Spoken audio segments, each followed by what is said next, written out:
Hey guys, this is Fiction Life. How are you all?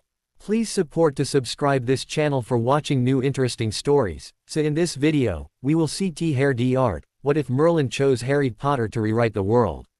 Here is short summary. After Voldemort kills him, Harry is chosen by Merlin and sent back in time, armed with forbidden magic, future knowledge, and one command: rewrite the world before it destroys itself. But before we start, if you want more stuff like this, then be sure to subscribe and like this video. And if possible, share this video with your friends. Now let's start the story. The walls of the cell were cold and damp, and he could barely avoid sitting on the maggots that infested the mattress with each movement he made. The raggedy, moth-eaten blanket did nothing to comfort the unnatural chills that made their way into the cell and through his body.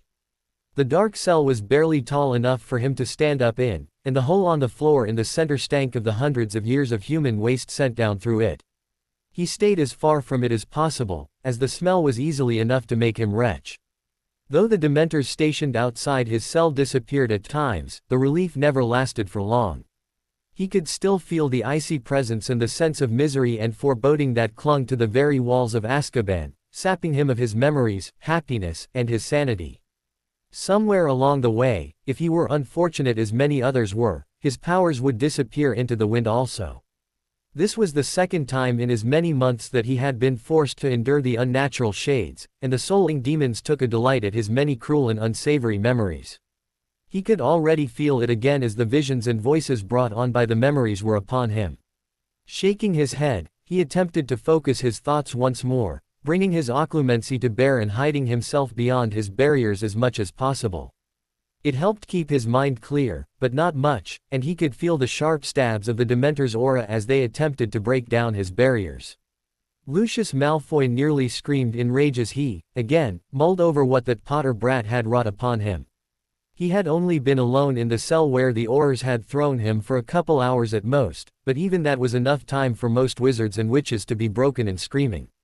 Valere Tenebra, Lucius did not hear the whispered words that brought the already darkened room into utter blackness. Panicked, Lucius reached out around him, but could only feel the deep, penetrating darkness permeate his skin, enveloping his soul. What is this? Answer me, whoever you are. Do not think that your miserable attempts can faze me. I am Lord Malfoy. Oh, but I think they can, dear Lucius.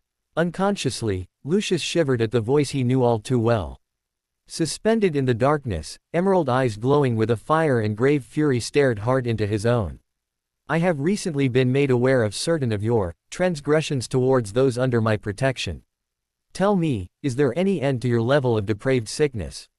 No, don't answer that, Harry continued in a harsh, silken voice. Lucius was between rages that a child would dare have the nerve to speak down to him, and even more so that he could not keep himself from cowering before said child, and terror at the images the silken voice, which spoke of endless pain, brought to him.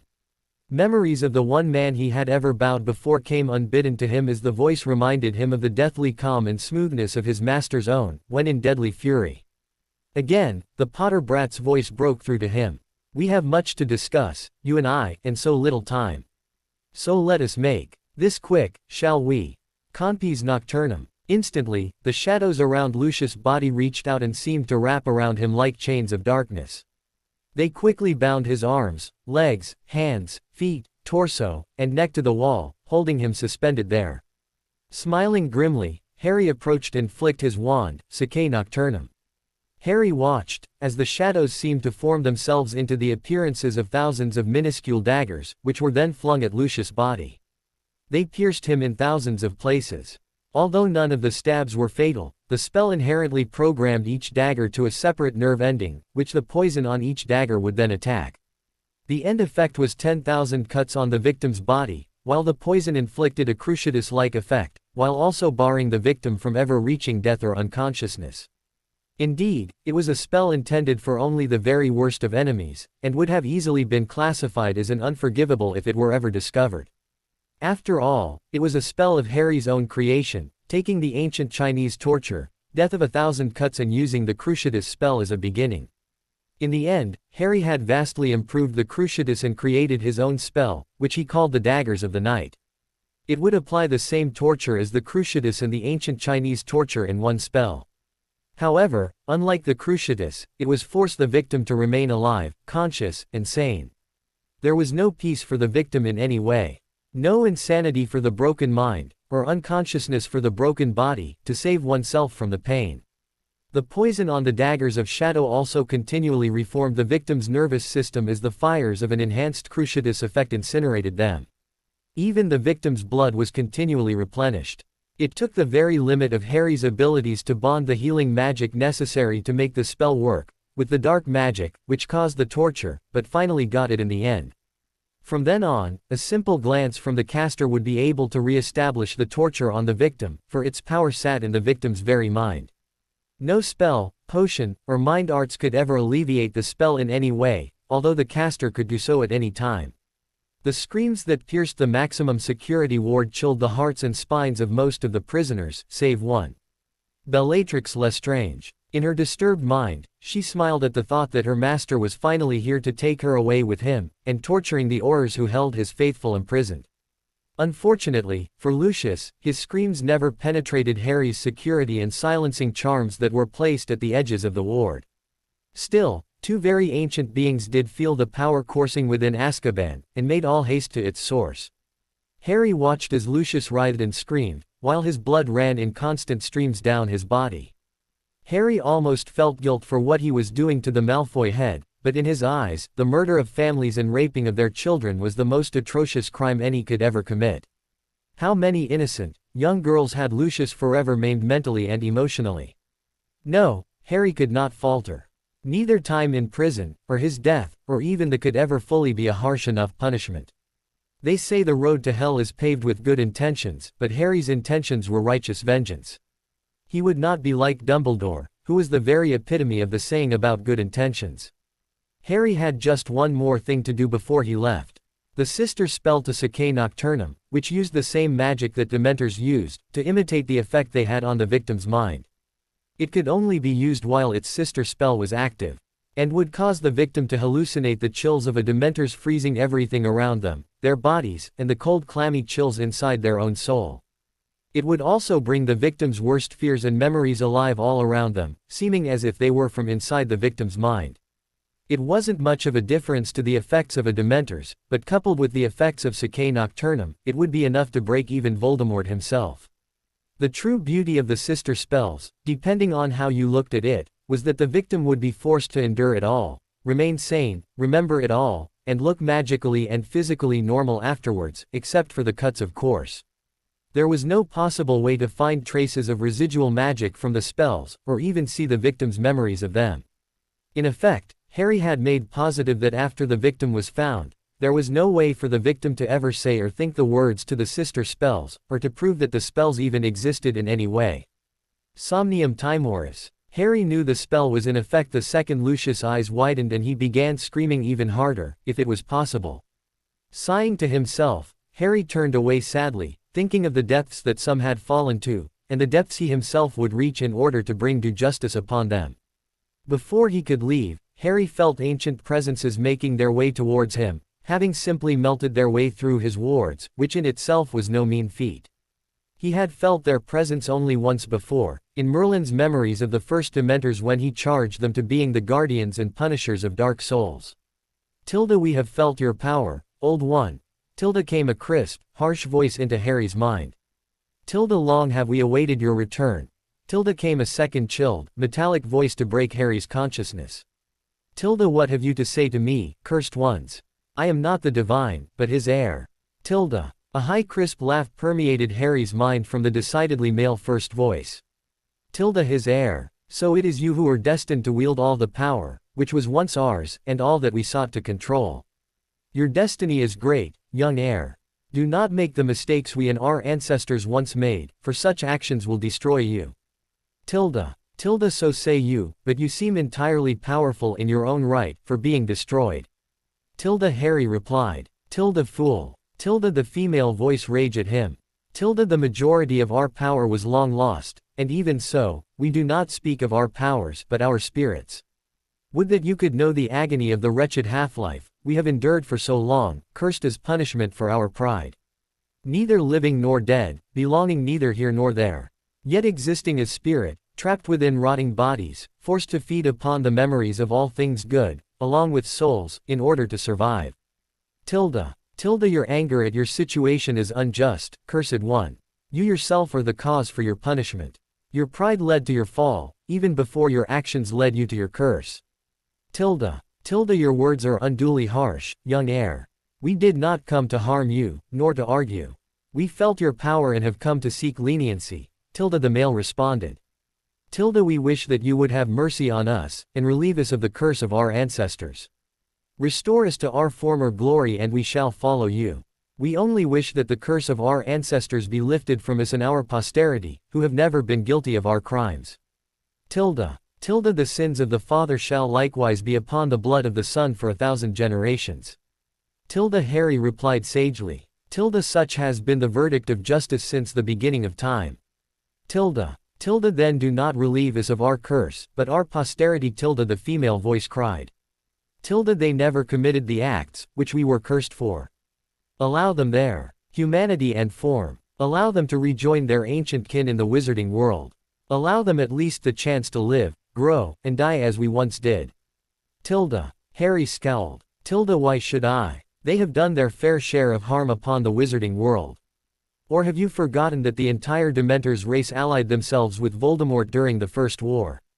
Tilda, the already chilled room dropped several more degrees, and Harry could feel the fury of the creatures gnawing at him. The rattling sound of the Dementors in the air around them lasted for a few seconds before the male Dementor responded. Tilda, we have not forgotten, mortal. We joined Tom Riddle in order to ensure our survival. Here, we can scarcely feed our appetites more than the bare minimum needed. He gave us the chance to renew our strength, and to escape this place, where we have served your ministry for hundreds of years. Tilda, Harry sneered at them in anger. Tilda, yet you fail to remember, cursed one, that such was your punishment. You were banished to this island to serve until one with the authority lifted your sentence. Still, you deemed fit to forsake the duty you were given, in order to feast on those you sought to avenge yourselves upon. Why should I have mercy on you? You have never once had mercy on your victims. Quite the contrary, you have always seemed delighted to terrorize any, whether they be muggle or magical, innocent or guilty. Tilda, so be it, young heir, Tilda the male responded. Tilda, we and our kin are at your mercy. Rightly, we were punished and rightly, we have served our duty, which was passed to us by your ancestor. You are correct in deeming that we forsook that duty before and we submit ourselves to you for judgment. Tilda, Harry thought for a moment. He could not sense any deception from the Dementors, and he himself would want a better future than such a curse for his children. Nonetheless, problems remained. Tilda, your wishes are noted, and noble. Indeed, I sense no deception from either of you. Still, how could I be sure that you would not turn on me? Furthermore, who would guard this unholy prison, and ensure that none escapes? I find myself willing to do as you ask, if only these two problems could be answered. Tilda, are you not Lord of the House of Sorcerers? That itself would ensure our loyalty, and give you complete power over us. There is also no reason that we can't continue to guard Azkaban if you allow us to retain certain of our powers, Tilda the male responded. Tilda, we can easily work in shifts in order to maintain guard over the prisoners. Tilda, very well. Tilda, Harry replied. Tilda, I have one final condition. When the war begins anew, you will join me against Voldemort and you will also aid me in discovering the secrets of the Veil. Tilda, we are agreed, young heir. When the time comes, we shall join your side in the fight.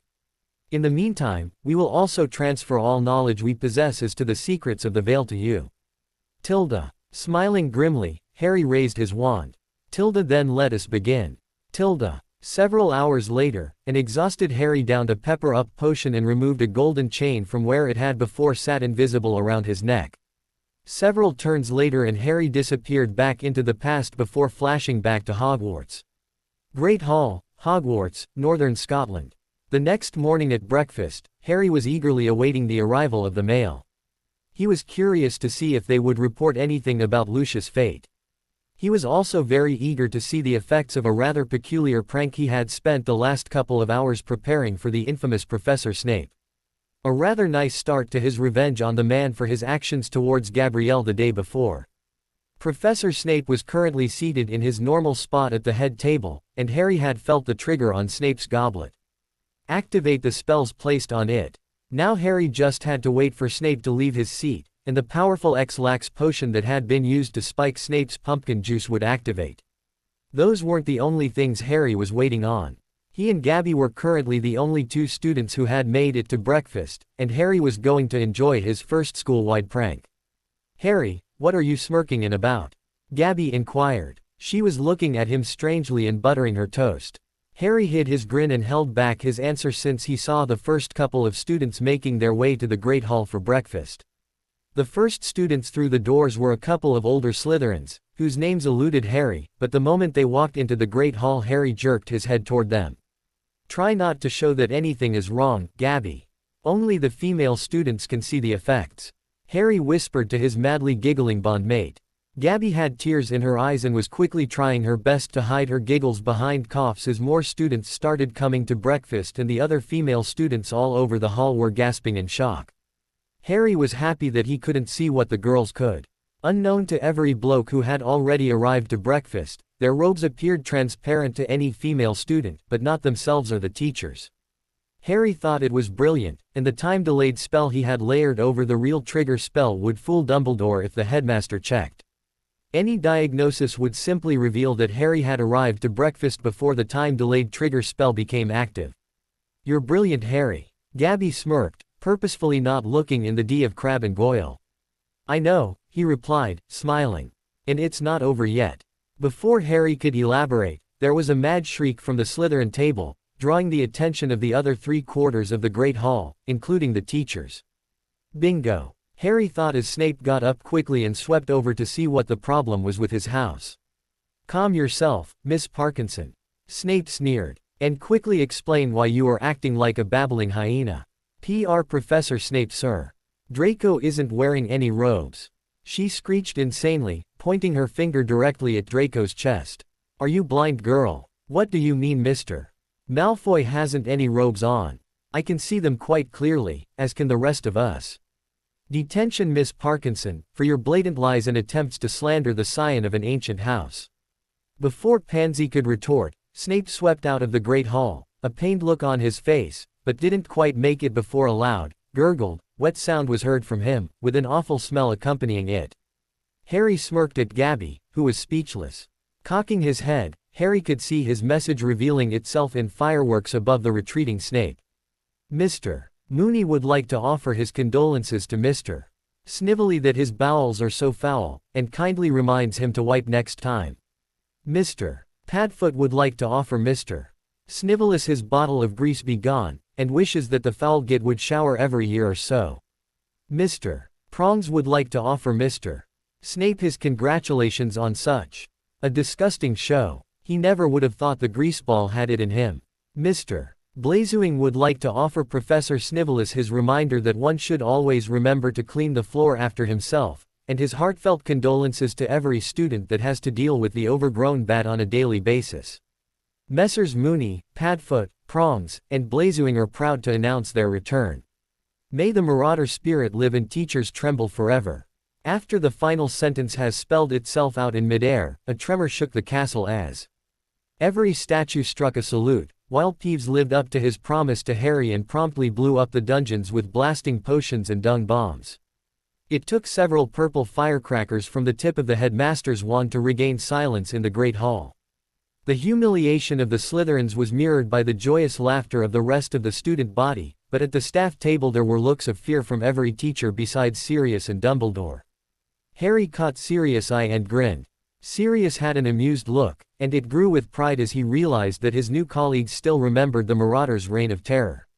Whatever Dumbledore was going to say next was cut off by the arrival of the mail.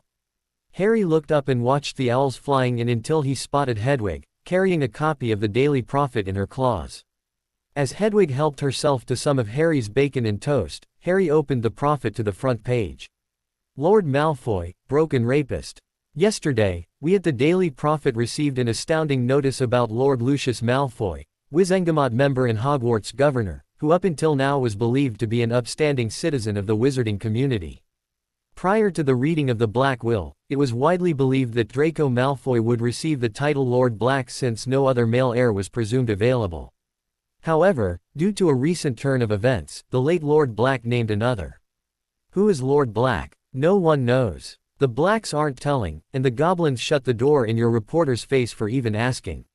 What we do know, however, is that the new Lord quickly annulled Lord Malfoy's marriage to Lady Narcissa Black and reinstated Lady Andromeda Black along with her daughter, Lady Nymphadora Tonks Black. Early yesterday, the Black account manager Goblin, accompanied by several Aurors and a Gringotts curse breaker, visited Lord Malfoy's home in an attempt to acquire the forfeited marriage dowry due to Lady Narcissa Black, and all fines due for Lord Malfoy's violation of contract. In asking, said Goblin happily announced that before their arrival, Lord Malfoy would have retained his manor, and everything in it. However, due to event after their arrival, Lord Malfoy forfeited his entire assets to the new Lord Black. This reported was stunned at hearing this, even as the Goblin stated that Lord Malfoy was now a resident of Azkaban for the possession and possible murder of unlawful concubines.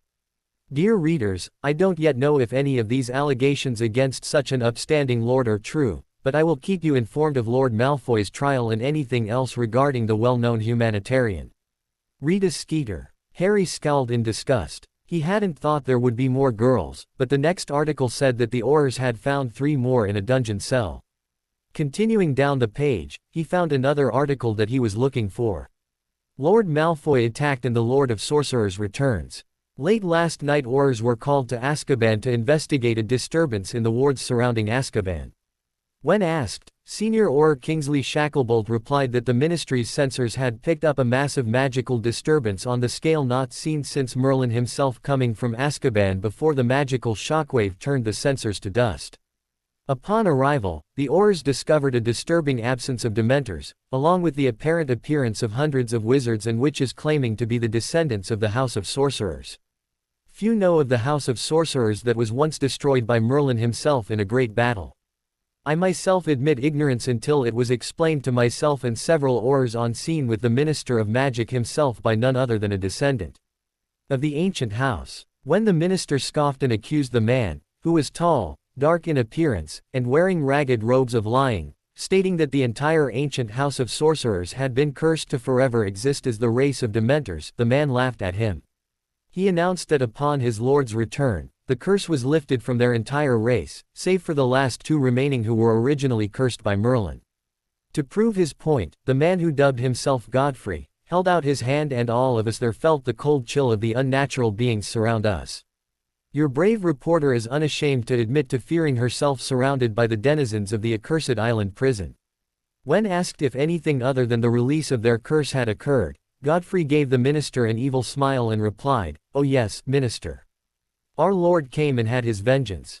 While refusing to reply further, Godfrey did lead our entourage to Lord Malfoy's cell, where Lord Malfoy had cuts all over his body and screaming insanely.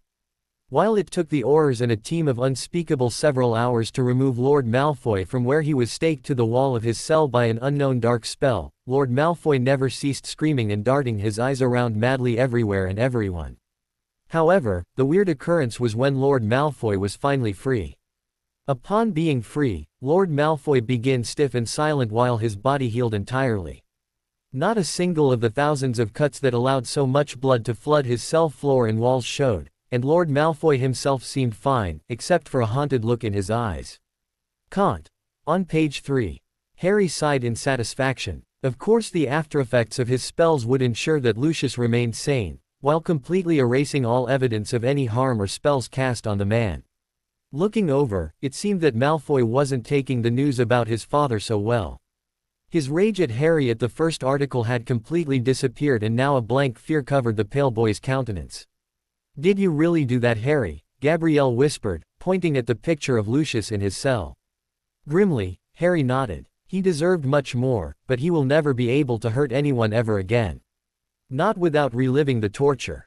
Hermione and Christine both had tears in their eyes and nodded their thanks to Harry before quickly leaving the Great Hall.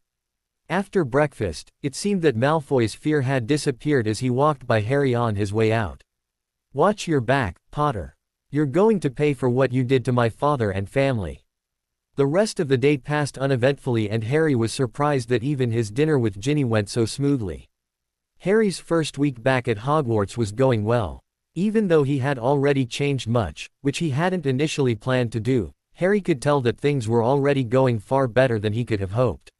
Looking around, Harry noted that within such a short amount of time, he was surprised at how well he was getting to know the girls he was betrothed to. Even Daphne was starting to come around. Smiling, Harry thought of the beautiful, stubborn girl. It was no wonder very few had the nerve to approach her before he came back. Harry and Gabby were one of the very selective groups of only 3 students that could approach her without suffering a withering death glare from the girl.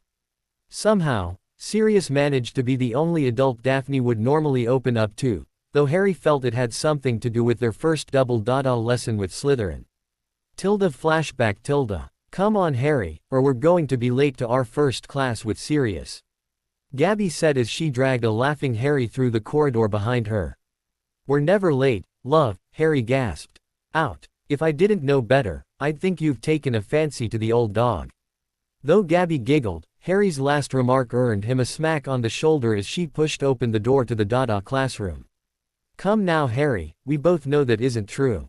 But do you honestly want to miss Sirius breathing down Malfoy's neck? Harry's grin turned feral. Not a chance, love. Quietly entering the Defense Against the Dark Arts classroom, Harry was slightly surprised to see that he and Gabrielle weren't the first students to arrive. Sitting in the back corner glaring at the two of them, Draco Malfoy watched as they took the closest seats to Sirius. Murmurs could be heard from the different groups of students, all wondering about how Sirius' class would turn out. Many of them looked frightened at the thought of being taught by an ex-convict, while others were in awe of the spells that he could teach them. Shortly after the rest of the first years filed in, Sirius caught the attention of the class by waving his wand and banishing all the students' supplies and desks to the back of the classroom. Come on, file up, Sirius called out. I want you to all separate into groups of no more than 3. Harry and Gabrielle were immediately joined by Hermione. Looking over, Harry noticed that Malfoy had grouped up with Theodore Nott and Blaise Zabini. Now who can tell me, in their opinion, what the dark arts are? Sirius asked. Watching carefully, only 3 of the students had their hands up. Hermione's, whose hand had shot up instantly, Daphne's, and surprisingly, Malfoy's. Miss Granger. The dark arts, also known as dark magic, refers to any type of magic that's primary purpose is to cause harm, Hermione stated confidently. Correct, but also incorrect Miss Granger, Sirius replied. 5 points to Emrys. Can anyone tell me what the dark arts are, beyond the word-for-word definition from your textbooks? Every hand went down, causing Sirius and Harry both to sigh. The dark arts is the intention to cause harm to another. It is not the spell which is evil, but the will, the intent with which it is cast. The dark arts consist of spells whose primary function is to cause harm, and though they can also be used to do good, they require a certain mindset in order to properly cast them, causing a corrupting influence upon the caster. Though it is possible to defend oneself from the dark arts, it is impossible to entirely defeat them. There must be a balance to all things. Good and evil, light and dark, life and death. Without one, the other cannot exist. The dark arts are many, ever-changing and eternal. They are like a hydra. Each time you defeat one, 2 more take its place being fiercer and cleverer than before. To fight the dark arts is to fight that which is unfixed, adapting, and indestructible. It is to fight to extinguish the darkness within your own heart. Silence reigned as Harry's words had wrenched the hearts and attention of all within the classroom. Finally, after a few moments, Sirius broke the silence. Very good, Harry. 10 points to Emrys. Your words sound like they come from a seasoned master or who has been fighting the dark arts his entire life, and I highly doubt I could ever give a better description. If the dark arts are so invincible, then why are we here? Ron asked, unable to contain himself. Harry smirked at him, the fool. Sirius moved around to the front of his desk and sighed. That is a good question, Mr. Weasley. Can anyone answer his question? None of the class raised their hands this time, not quite understanding the concepts so far. Even Hermione looked stumped. The conversation so far had gone far beyond the defense texts, which only lightly skimmed the theory, and in nowhere near such depth. My papa explained it to me once. Daphne's voice startled many of the students, who were used to her being quiet and attentive so far. He said that as long as there has been darkness, there has been light. That although the darkness has covered the land more than once, there has always been a spark that shone bright, fighting against its many forms, leading the world into the light. We are here to learn to identify and fight against the darkness within and without, in all its forms. For where there is light, darkness cannot prevail. Very good, Sirius said approvingly. How long did it take you to understand what he meant? I still don't, Professor. Not completely, Daphne replied, her head bowed.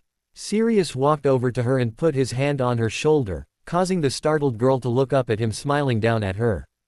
Do not feel ashamed. Your papa is wise. What he meant is that even though there is darkness everywhere around us, and within us all, there is always hope.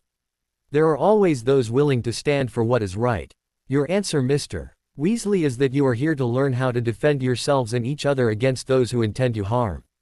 Tell me, Harry, would you care to elaborate on your description of the dangers of using the dark arts, save for just saying that they have a corrupting influence on the caster? Harry nodded. Of course, Professor. As any trained witch or wizard knows, magic is all about the intent, but is powered by our magic, which in turn is strengthened by our emotions. Wandless magic is said to be nigh impossible, yet we have all done it in the form of accidental magic in times of heightened emotion before we are taught how to control our magic. In order to successfully cast spells classified as dark arts, one must allow negative emotions into their heart and mind, slowly corrupting their soul.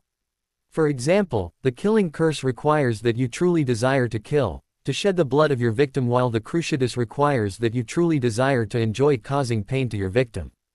Being in this mindset in order to cast these spells requires you to open your heart and soul to the negative emotions, and can leave the caster with a blissful feeling of power with a craving for more. The first time is always the hardest, but it becomes progressively easier.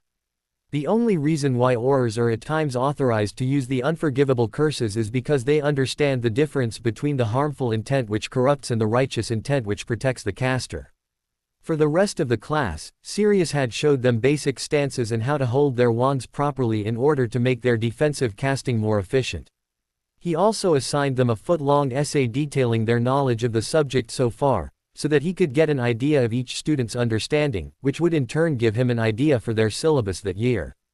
Harry knew that Daphne was already starting to open up to Sirius after their talk the other night, but she still seemed a bit down from the beginning of class. All right, class dismissed. Don't let me keep you from lunch and don't forget your essays, Sirius called out at the end of the period. Walking over to where Daphne was grabbing her bag, Sirius gently touched her shoulder and motioned for her to stay back momentarily. Nodding to Sirius, she told Harry and the rest to go on ahead and that she would catch up. Whatever Sirius had wanted to talk to Daphne about worked well, it seemed.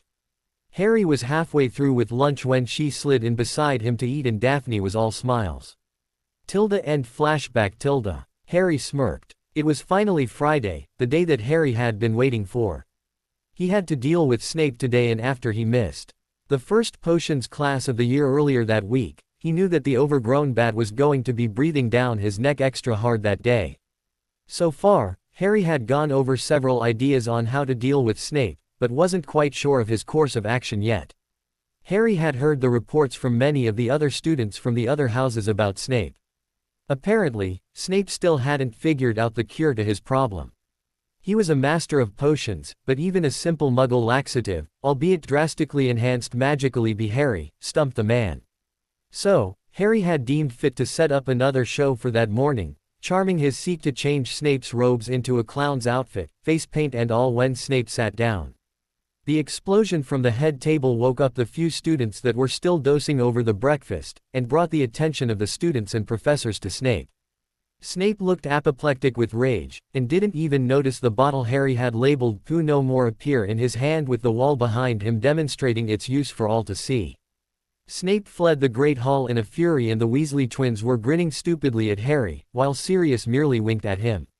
The only ones not rolling with laughter were the Slytherins, whose faces were furious in their head of house's humiliation. Professor McGonagall had her head in her hands, but she had already given Snape a look that clearly said, "They were bound to start paying you back someday." Just then, the mail arrived. Harry could tell that Hermione was starting to get used to it, but it had given her a bit of a shock on the first morning, when about 100 owls had suddenly flown through the rafters into the great hall during breakfast, circling the tables until they saw their owners, and dropping letters and packages onto their laps.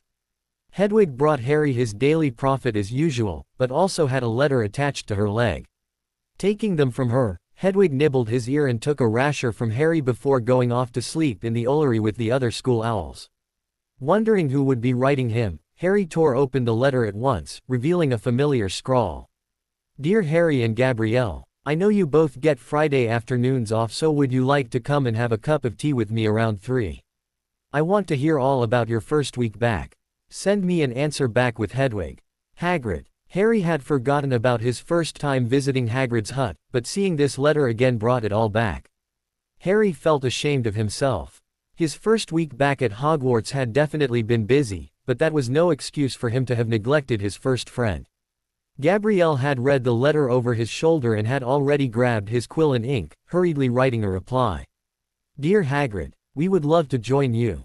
See you then. Harry and Gabrielle. Lord and Lady Emrys. Harry knew he would soon be putting up with Snape, and that definitely didn't improve his mood any. The potions classroom was already cold and creepy enough, being down in the dungeons, and Harry made sure to tighten up his occlumency shields before stepping into the classroom. Snape scowled upon spotting Harry, but did not say anything, continuing to watch the rest of the class file in and find their seats. As soon as they were all in, though, Snape snapped his wand up, causing the door to slam closed. Standing to move around to the front of his desk, Snape's wand moved in a sweeping motion, letting down the DS over the windows, plunging the potions classroom into a darkness only lit by a few torches lining the walls. Turning back to face the class, Snape stalked towards Harry, his cloak billowing out behind him. Harry smirked. He needed to learn how he did that.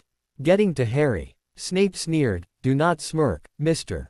Potter. Excuses from the dog or not, I am highly displeased at you missing my class on Monday. Be grateful that I am unable to give you a detention. 10 points from Emrys for not having your homework completed." There were snickers from the Slytherins on the other side of the room, and Ron looked smug at Harry getting what was coming to him. Harry growled, "Don't speak about Sirius that way. And you can't take points from me, Snivellus. You didn't hand any homework out on Monday. I checked." Malfoy and the other Slytherins gasped. Harry had more balls than they thought, but they knew he wouldn't live long after disrespecting the head of Slytherin House like that. Snape slammed his hands down on Harry's desk, looking furious. "You are arrogant, Potter. Walking around thinking that you can break all the rules while we all bow to you, just like your father," Snape snarled. "He was a pompous toe rag and the mud is no better. For your information, Potter, the homework was to read the first 2 chapters of the potions text." Harry continued to glare at Snape, while most of the class was surprised he was still breathing. No one, not even the infamous Weasley twins, had ever dared to stand up to Snape the way he was doing.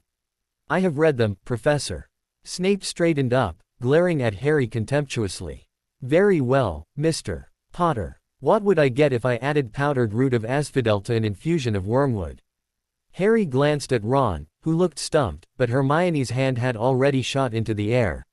Harry smirked. "Really, Professor? That's a 6th-year question, and they make a very restricted sleeping potion so powerful that it is known as the Draught of Living Death." The corner of Snape's mouth twitched. 10 more points from Emrys for your cheek. Let's try again. Potter, where would you look if I told you to find me a bazaar?" Hermione's hand was stretched as high into the air as it would go without her leaving her seat, but Snape had no interest in terrorizing the girl, or allowing her to answer a question meant to make Harry look like a fool. The rest of the Emrys first years smirked at Hermione's attempt to gain the attention of the rather irritated professor. Harry looked around for a moment, baiting Snape and staying silent. Professor Snape, thinking that Harry was stumped, sneered at Harry. "Thought you wouldn't open a book before coming, Potter. Then you had the audacity to. For your information, Professor, a bazaar is a stone taken from the stomach of a goat that will save you from most poisons. As for your next question, there is no difference between monkshood and wolfsbane. They are the same plant, which also goes by the name of aconite. Now could you please stop asking questions that are years beyond our first-year texts and maybe start teaching us how to cut, dice, and slice our ingredients, and maybe explain why they had to be prepped and stirred certain ways, and explain the subtle ways that these factors affect the way ingredients react to each other. There it was. All of the Gryffindors and Slytherins were stunned silent, many having slipped out of their chairs at Harry's nerve. The Emrys students just shook with silent laughter at the astonished professor. That groveling, arrogant brat. Snape fumed. How dare he show me up in front of my own house? Growling, Snape grabbed Harry by the scruff of his robes and hauled him into the air. Not a second later, Harry felt the familiar sharp stab of Snape's legilimency probe and knew his bait had worked. Latching onto the probe with his mind, Harry forced Snape's mind into a locked section of his outer wall, where Harry had set up a specific memory that his parents wanted Snape to see. Normally, legilimency would show no outward sign of what he was seeing, but even the Slytherins noted the way their head of house went considerably paler than he normally was as he was forced to endure the message James and Lily Potter and prepared especially for him. Harry had also bundled up all of his childhood memories with the Dursleys and forced Snape to relive each and every one of them as if they had happened to him. When it was through, everything went black for Snape and he found himself kneeling on a bloody ground in front of a throne of shining obsidian.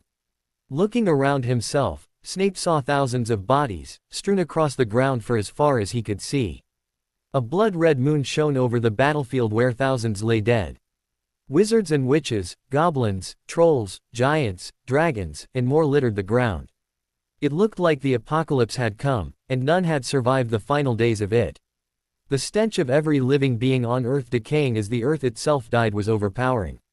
The mortal realm was as dead as the realm of the dead itself. Snape had seen and done horrible things throughout his life, but what he saw was more gruesome than even the former Death Eater could handle and he was instantly sick. Like what you see, Professor. Snape's head snapped up to where Harry was now sitting on the throne. What is this, Potter? Harry looked gloomily around. This is what the future looks like so far, if I fail. Why should I believe you, Potter? Snape sneered. How do I know that everything you've shown me hasn't just been fabricated? Harry scowled. A master occlumen such as you should know the difference between the reality and fantasy and memories. Surely you detected the truth in them. That was true. Snape was positive that the memories he had suffered to see were entirely true, but that only made things harder. But how could what Lily told him be true? That her son had died already once before. Didn't that prove that fighting the Dark Lord was pointless? Was what he was now seeing really the future that was in store for them? Snape saw nothing but death and desolation everywhere he looked. I am not my father, Snape. The feud between you two should have stayed that way, and died with him. But no. Before you even met me you decided to hate me, to hate your childhood enemy's son. You met me and immediately saw fit to treat me with the disdain and enmity you felt for my father, even though you loved my mother and swore to protect me with your life. You owe my father a life debt, now passed to me, but instead you treat me with hatred. Snape scowled at first, but began to pale at Harry's words, not saying anything as he listened with rapt attention. Grow up, Professor. I am my own man. I acknowledge that my father made mistakes, but so did you. You were both young, and he grew up. Why didn't you? Because the woman you loved chose your most hated enemy. Is that any reason to treat her son the way you have planned on? Snape sighed sadly, remembering fondly the fiery girl that he had fallen for. His childhood friend, the only one that ever stood up for him, and was there for him when he needed someone most. Most of all, he remembered the day he lost her for good, betrayed by the sharp tongue he prided himself for. To this day, Snape hated that word with a passion and gave anyone, even his Slytherins, a month of detention anytime it was uttered in his presence. Harry wasn't done with him though. From the minute you found out that I was coming to Hogwarts, you had it in your mind that I was a pampered prince, proud, and conceited from my fame, but not once did you ask or try to check what my home life was really like. Snape's head hung in shame, still unable to say anything. First being brought low by the only woman he had ever loved, and then cowed by her only son. He had failed her, he knew that. What scared the potions master the most were the similarities between Harry's childhood and his own. Both being beaten and treated like house elves. Still looking down, Snape muttered darkly. What is it that you want from me, Potter? To torture me. Make me see the error of my ways.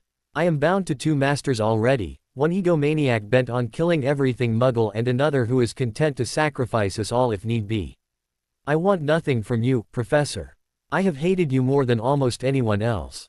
Only 3 people do I hate more than you. Still, you've had as hard a life as I have, and we are the products of our surroundings, but also our choices. For many years you have attempted to make amends for your choices by spying and protecting the students of Hogwarts. What you must realize is that although separating yourself from your emotions has allowed you to survive so far, not everyone is out to destroy you. It has made you a powerful spy and warrior, but a failure as a man and teacher. Snape snarled. What of the Dark Lord then? What happens when he returns? I cannot afford to look weak to him or the families that still support him. I'll be crucified, especially if I'm seen as not condemning the child that brought about his downfall in the first place. Snape strode forward closer to Harry. Each step through the flesh and blood brought a deeper revulsion of Harry to the man. How could anyone, much less a child, look upon such a sight and it not affect them? Already, Snape growled at the thought of dirtying himself with the flesh and blood of so many, and he knew that if this wasn't a mindscape, he would surely have had to burn his robes. Harry scowled, watching the man trudge slowly through the mass of bodies closer to him. Is that really all you are concerned about, Snivellus? How to save yourself when your master returns? You disgust me. You would throw away the lives of children, and torture them happily, just to save yourself at the end.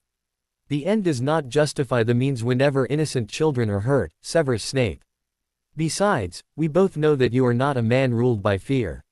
You willingly joined Voldemort because you love the dark arts, before you found that you despised his ideas and goals.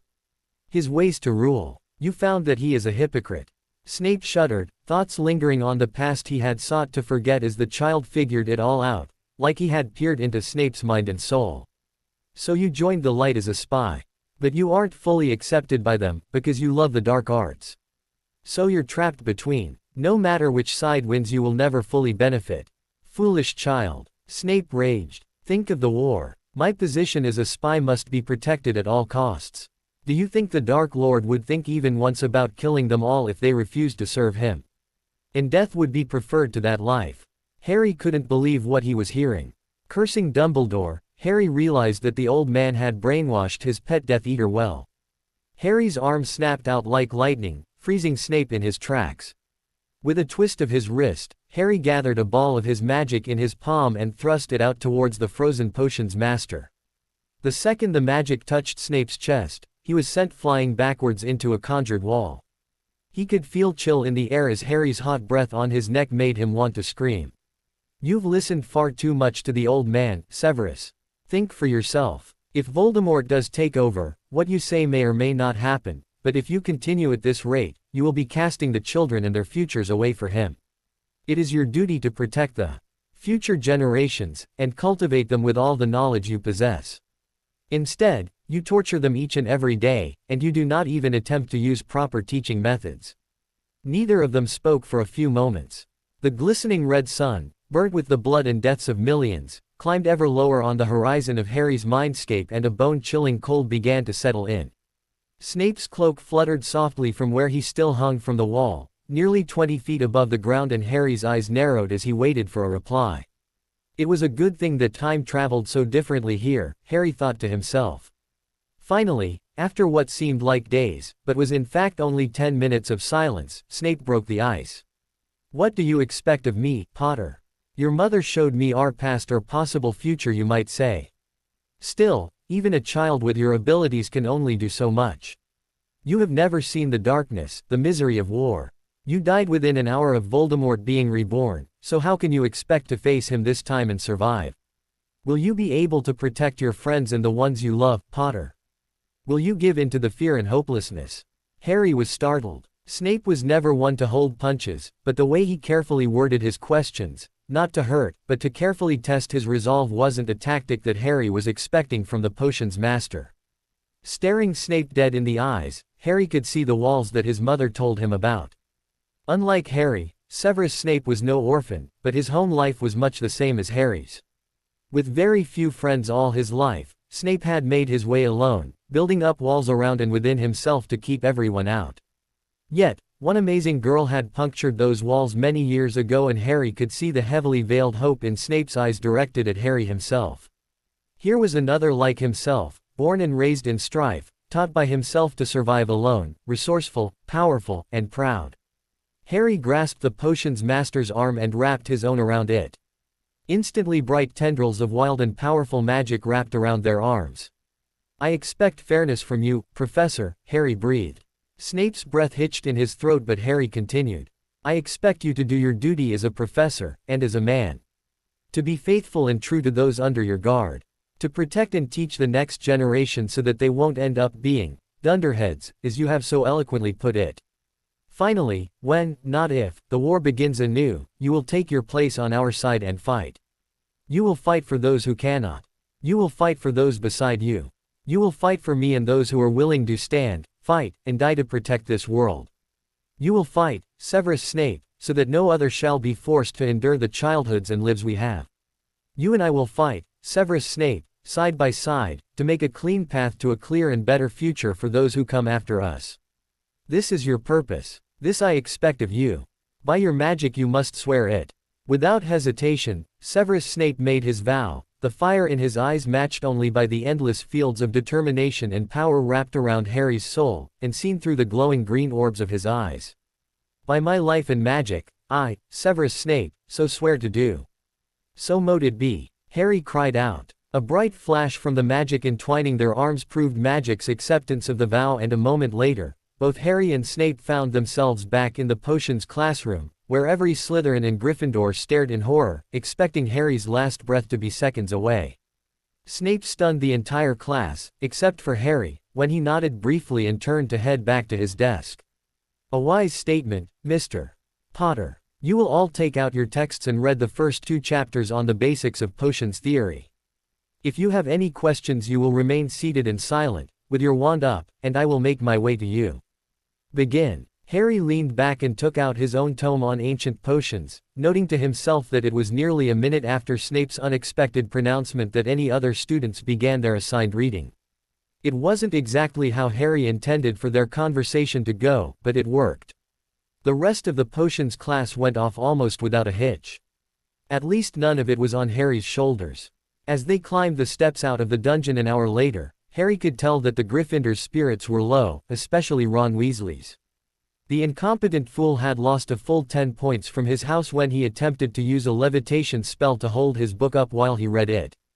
Unfortunately for Ron, his flimsy spell work caused his book to fly into one of the cauldrons that Snape had set to boil, causing them all to explode. Several Slytherins in the vicinity were sent to the hospital wing with burnt feet from the acid now pouring from the cauldrons, and Snape sent the rest of the students to their next classes and was forced to cancel potions class for the rest of the day while he cleaned up the acid and fumes from Ron's mishap. Harry smirked. 2 solid weeks of detention with Snape, cleaning the entire dungeons without magic would surely teach Ron some restraint. Hopefully. At 5-3 Harry and Gabrielle left through the main doors and made their way across the grounds down to Hagrid's hut. Hagrid's crossbow was leaning against the side of the door as they walked up. When Harry knocked they heard a frantic scrabbling from inside and several booming barks. Then Hagrid's voice rang out, saying, "Back, Fang, back." Harry smirked. Fang was always very rowdy when meeting new people, and had already caught their scent. Gabby looked horrified. What kind of beast does Hagrid have in there? It sounds awful. Hagrid's big, hairy face appeared in the crack as he pulled the door open. "Hang on," he said. "Back, Fang." "Hey," Harry shrugged. "Fang's a boarhound. He's huge, but a total coward. The only danger he might pose is to your clothes when he slobbers all over them." Before Gabrielle could gather herself from the unexpected answer, the door to Hagrid's hut slammed open. Waving them in, Hagrid struggled to keep a hold on the collar of the enormous black boarhound. Gabrielle looked around in amazement. She had never seen the inside of the hut before, and was awed by how comfortable it seemed. The small wooden building was only big enough for one room, but Hagrid used the space well. Hams and pheasants were hanging from the ceiling beside beautiful silver unicorn tails. A copper kettle was boiling on the open fire, and in the corner stood a massive bed with a patchwork quilt over it. "Wow," Gabby breathed softly. "Do you really live here?" Hagrid's chest puffed out proudly. "I Build it myself after Dumbledore got me on as gamekeeper. Great man, Dumbledore. It's really great, Hagrid. Gabby gushed, making the half-giant blush beak red. The corners of Hagrid's beard around his mouth twitched as he waved away her compliment. Harry could tell he was really pleased. I thank thee, young lady. Make yourselves at home, replied Hagrid, letting go of Fang, who bounded straight at Gabrielle and started licking her ears. Like Hagrid, Fang was clearly not as fierce as he looked. Now what's this I heard someone been callin' somewhat a beast? Yay wearin', talkin' 'bout me now were yay? Asked Hagrid, who was pouring boiling water into a large teapot and putting rock cakes onto a plate. Gabby paled, while Harry guffawed. Hagrid just stood there confused until Harry fell over backwards in his chair while laughing. Bloody bedpost, Harry growled, rubbing the growing welt on his head. Anyways, Gabby heard Fang barking and trying to get to the door and thought it was a bloody great beast out too. Yipe.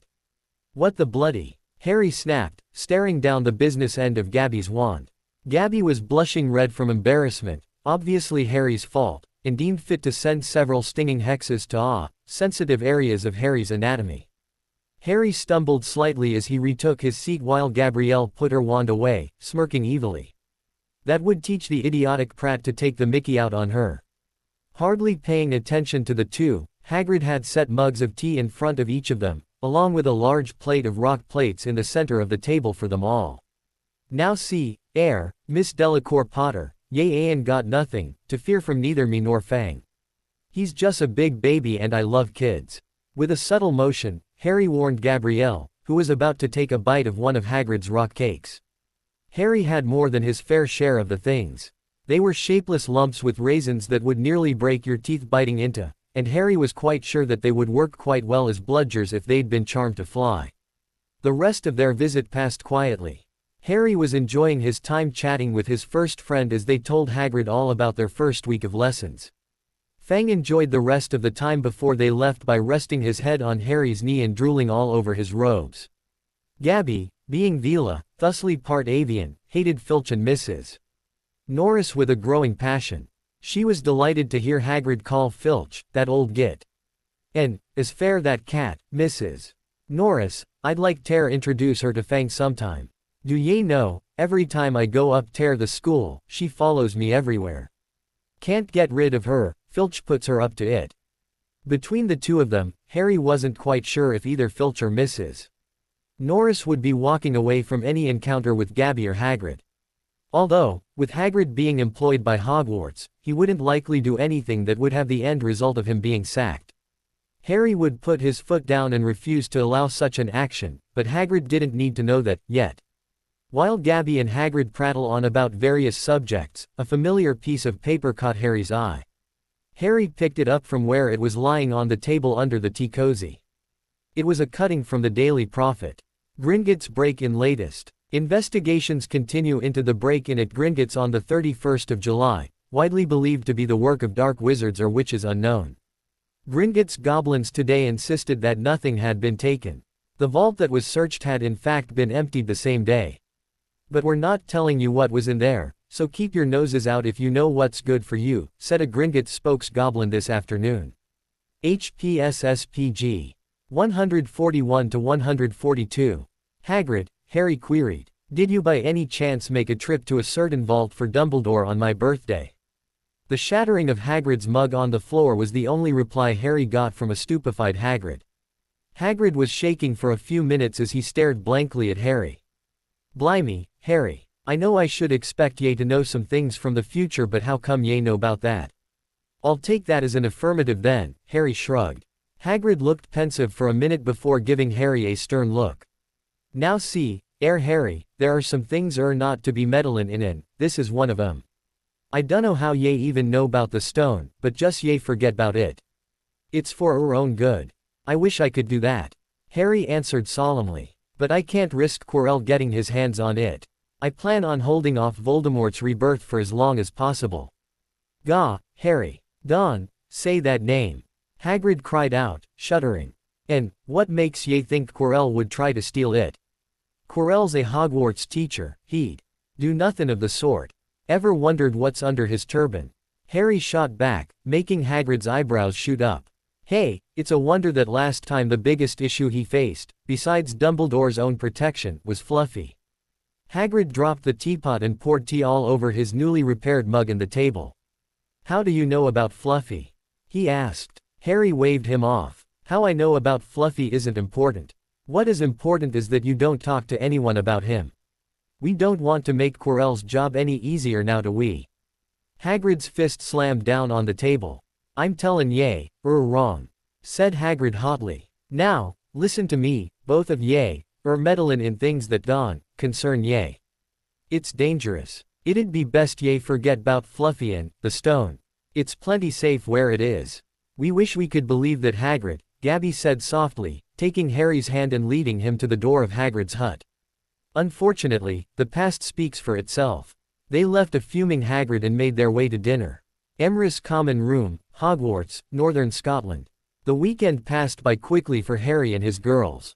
Much of their time was spent either in the Trunk Mansion hanging out, where Ginny had often joined them, or out on the Hogwarts grounds enjoying themselves. Harry could hardly remember any of his time at Hogwarts previously being so peaceful, and felt more than a little out of place with such a normal life at the school so far. Harry knew it was too good to last. Monday morning, Daphne spotted a notice pinned up in the common room that made them all groan. Flying lessons would be starting on Thursday, and Emrys House would again be joining Gryffindor and Slytherin to learn together. Typical, said Harry darkly, remembering his first and only flying lesson. Have you decided if you are going to play Quidditch this time around? Gabby asked him. Harry shook his head. He had a lot on his mind since he came back. There were many things he wanted to do, but Quidditch just didn't cross his mind. Harry loved to fly. He really did. And he missed his old Nimbus 2000. There was often nothing better to clear his head than a nice long fly through the mountains and over the lake. To feel the air rushing around him, to feel completely free again. Harry smiled. I haven't decided yet, but I think I will, Harry answered. You really should, Tracy encouraged. You're an amazing flyer. They are going to have to bend the rules preventing first years from playing anyways if they expect us to have a full team for Emrys House. Harry looked around at the rest of the house. Fred and George had evil glints in their eyes. Nobody would be stopping them from their beater positions anytime soon. Katie, Angelina, and Alicia were both grinning at him with thumbs up. The former Gryffindor star chasers were up and ready to go against even their old house. Harry knew Professor McGonagall and Oliver Wood were both scandalized at losing Gryffindor's almost entire Quidditch team, and then allowing them to play against their old house. Still, if Harry joined, they would still need a keeper. Harry finally nodded, causing cheers to erupt. The Weasley twins patted him on the shoulder, smiling goofily. Harry, mate, Fred began. This is going to be bloody marvelous. George continued. They aren't going to know what hit them. Now all you have to do is land yourself on the team as punishment again. Harry shrugged. Getting on. The team wasn't going to pose much of a difficulty. I'm going to enjoy shutting Malfoy up again. You said it, Daphne growled. I'm getting sick of having to listen to Malfoy go on and on about how great he is at Quidditch, but I know that's all talk. Malfoy hadn't changed. He still talked incessantly about flying. He had been overheard several times already complaining loudly about first years never getting on the house Quidditch teams and swore that he would have his father bully the rest of the Hogwarts Board of Governors into allowing him on the team. Harry knew it wouldn't work, but he also knew Malfoy would just have his father buy his way onto the team again. It didn't faze Harry. He had easily beaten Malfoy every time he ever played him. Now, with more experience, there was no chance that Malfoy would ever get near the snitch while playing against Emrys House. Great Hall, Hogwarts, Northern Scotland. Harry snorted. Even after viewing Harry's memories, he had still caught Hermione reading Quidditch through the ages. At least this time around she knew that this was something you couldn't learn by heart from a book, but that didn't stop her from trying. Neville seemed very intent on memorizing every word of Hermione's lecture, desperate for anything that would help him stay on his broom later that day. Still, Harry knew it was no use. Neville was fast gaining confidence in himself and his abilities, spurred on by his new friends, but he just didn't have any talent on a broom. Everyone else was delighted when Hermione was finally interrupted by the arrival of the mail. Harry had only a couple letters from Remus since the start of term. Remus informed him that he and Narcissa were doing quite well and asked about how his first week of term went. Nothing today, but Harry quickly noticed a barn owl bringing Neville a small package from his grandmother. The entire Emrys house already knew what it was. Quickly opening his package in excitement, Neville showed them all the small glass ball in his palm. Neville was opening his bag to put away his Remembrall when Malfoy appeared over his shoulder and snatched it out of his hand. Harry jumped to his feet and had the tip of his wand to Malfoy's neck before he could move an inch away. Malfoy's eyes widened at Harry's reflexes. Without a word he dropped the Remembrall on the table in front of Neville and walked away with Crabbe and Goyle following behind him. At 3:30 that afternoon, Harry, Gabby, and the other Emrys students made their way down the front steps onto the grounds for the flying lesson. It was a clear, breezy day, perfect for flying. When they arrived at the smooth, flat area opposite the Forbidden Forest, the Slytherins had already arrived and the Gryffindors, led by a sneering Ron Weasley, were just arriving. After taking a head count, Madame Hooch blew her whistle. "Well, what are you all waiting for?" she barked. "Everyone stand by a broomstick. Come on, hurry up." In seconds, the students from all three houses were standing alongside the 30 school brooms and awaiting her instructions. Harry had only ever once had to use a school broom, but he knew everyone hated them. Glancing down at the old Comet 260 beside him, Harry was surprised that the broom was still able to fly. It was horrendously old and half the tail twigs had fallen out. "Stick out your right hand over your broom," called Madame Hooch, walking down the middle of the two lines of students. "Now say, up, up," everyone shouted. Harry's broom jumped into his hand instantly and he felt the familiar thrum of a broom in his fingertips. The rest of the class had varied success. Neville's broom didn't even budge. "Don't fear it, Neville," Harry said quietly. "Don't doubt yourself. Believe that it will follow your command and will it to happen." Neville nodded his thanks and reached out his hand and tried again. Instantly, the old broom jumped into his hand, surprising the boy. Several students had heard Harry's instructions to Neville, and watched as the clumsy Longbottom heir faultlessly called the broom up to his hand. Shortly after, the rest of the class had succeeded, gaining Harry an approving nod from Madame Hooch. Madame Hooch then began to show them how to mount their brooms without sliding off the end, and walked up and down the rows correcting their grips. Malfoy was red with rage when she told him he'd been doing it wrong for years. Looking around to make sure no one had noticed her core, Malfoy went bright red at the sniggers coming from the Gryffindors. "Now, when I blow my whistle, I want you all to kick off from the ground, hard," said Madame Hooch. "Hold the end of your broomsticks firmly but softly to keep them steady, slowly rise a few feet, and then land by leaning forward slightly. Now, on my whistle," she called, putting her whistle to her mouth. Seconds later Harry had a feeling of déjà vu. Neville, still nervous about being in the air, pushed off hard before the whistle had touched Madame Hooch's lips. "Come back, boy," she shouted, but Harry watched grimly as Neville shot straight up and around the astronomy tower twice before falling off the broom from nearly 150 feet in the air. 20 feet of the ground, the neck of Neville's robes were caught by the head of a gargoyle on the wall, but his momentum and weight quickly tore his robes and the class watched as the scared, white-faced boy dropped to the ground with a loud thud and a nasty crack. Running over to the fallen student, Madame Hooch whipped out her wand casting diagnostic charms, her face as white as Neville's. "Oh dear," Harry heard her mutter, shaking her head. "You've got a broken wrist. Not to worry, we should be able to have you fixed up in a jiff at the hospital wing." Madame Hooch turned to the rest of the class and gave them each a stern look. "None of you is to move while I take Mr. Longbottom to the hospital wing. If even one of those brooms is an inch off the ground before I return, I'll see you expelled before you twitch your wand. Come on, child." Harry watched Neville clutching his wrist in obvious pain, walk away, following Madame Hooch. The moment they were out of eyesight, Malfoy burst into laughter. "Did you see his face? How'd that squib even manage to get that broom to fly? It couldn't wait to get him off." Ron and the rest of the Slytherins sniggered at Malfoy's snide remarks. "Shut up, Malfoy," snapped Hermione. "Ooh, sticking up for Longbottom," said Pansy Parkinson. "Not like he needs it from you. Even a pureblood squib is better than you, filthy little mudblood." Harry saw red, but before even he could react, Gabrielle's wand flashed and blasted Pansy off her feet. Hardly paying attention, Malfoy had made his way over to where Neville's Remembrall glittered in the sun. "Give that here, Malfoy," said Harry quietly. Everyone stopped talking to watch. Malfoy turned to Harry and smiled nastily. "Why should I? I think it'd be better left somewhere for Longbottom to find. How about up a tree? I should have known that you wouldn't have learned by now. Hand it over now or we can repeat your lessons, Malfoy," Harry stated calmly, but Malfoy had already grabbed his broom with his right hand and soon had it hovering high above the ground. Hovering along the top of the tree line of ancient oaks, he called down, "Come and get it, Scarhead."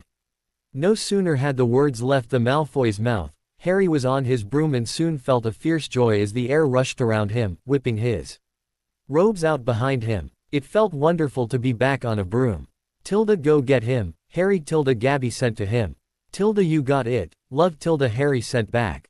The jeers of the Slytherins below were soon drowned out by the gasps from the Gryffindors, mixed with cheers from the Emrys students. Even half of the Slytherin girls were screaming. With a practiced ease, Harry soon circled around Malfoy and brought his broom a sharp about face to face off with Malfoy. Malfoy was speechless. "You think you can fly, Malfoy?" Harry called. "Give it here or I'll show you how to fly without that broom." "Really? You grew up with muggles. I bet that is the first broom you've been on in your life," said Malfoy, trying to sneer, but looking worried. Harry cocked his head. Technically, Malfoy was right, but Harry knew how to fly far better than the kid realized. Grasping the broom tightly between his thighs, Harry brought his wand up, with his left hand wandlessly performing the motions needed to combine the elements to form the spell, and silently incanted, Glacis Arctos. Before Malfoy could react, Harry swiftly brought his hands together with his wand grasped tightly. Sharp blasts of icy wind shot out like razors began to form, spinning wildly around Malfoy before quickly forming into a funnel of thunder and ice, hundreds of feet high, trapping the Malfoy air within.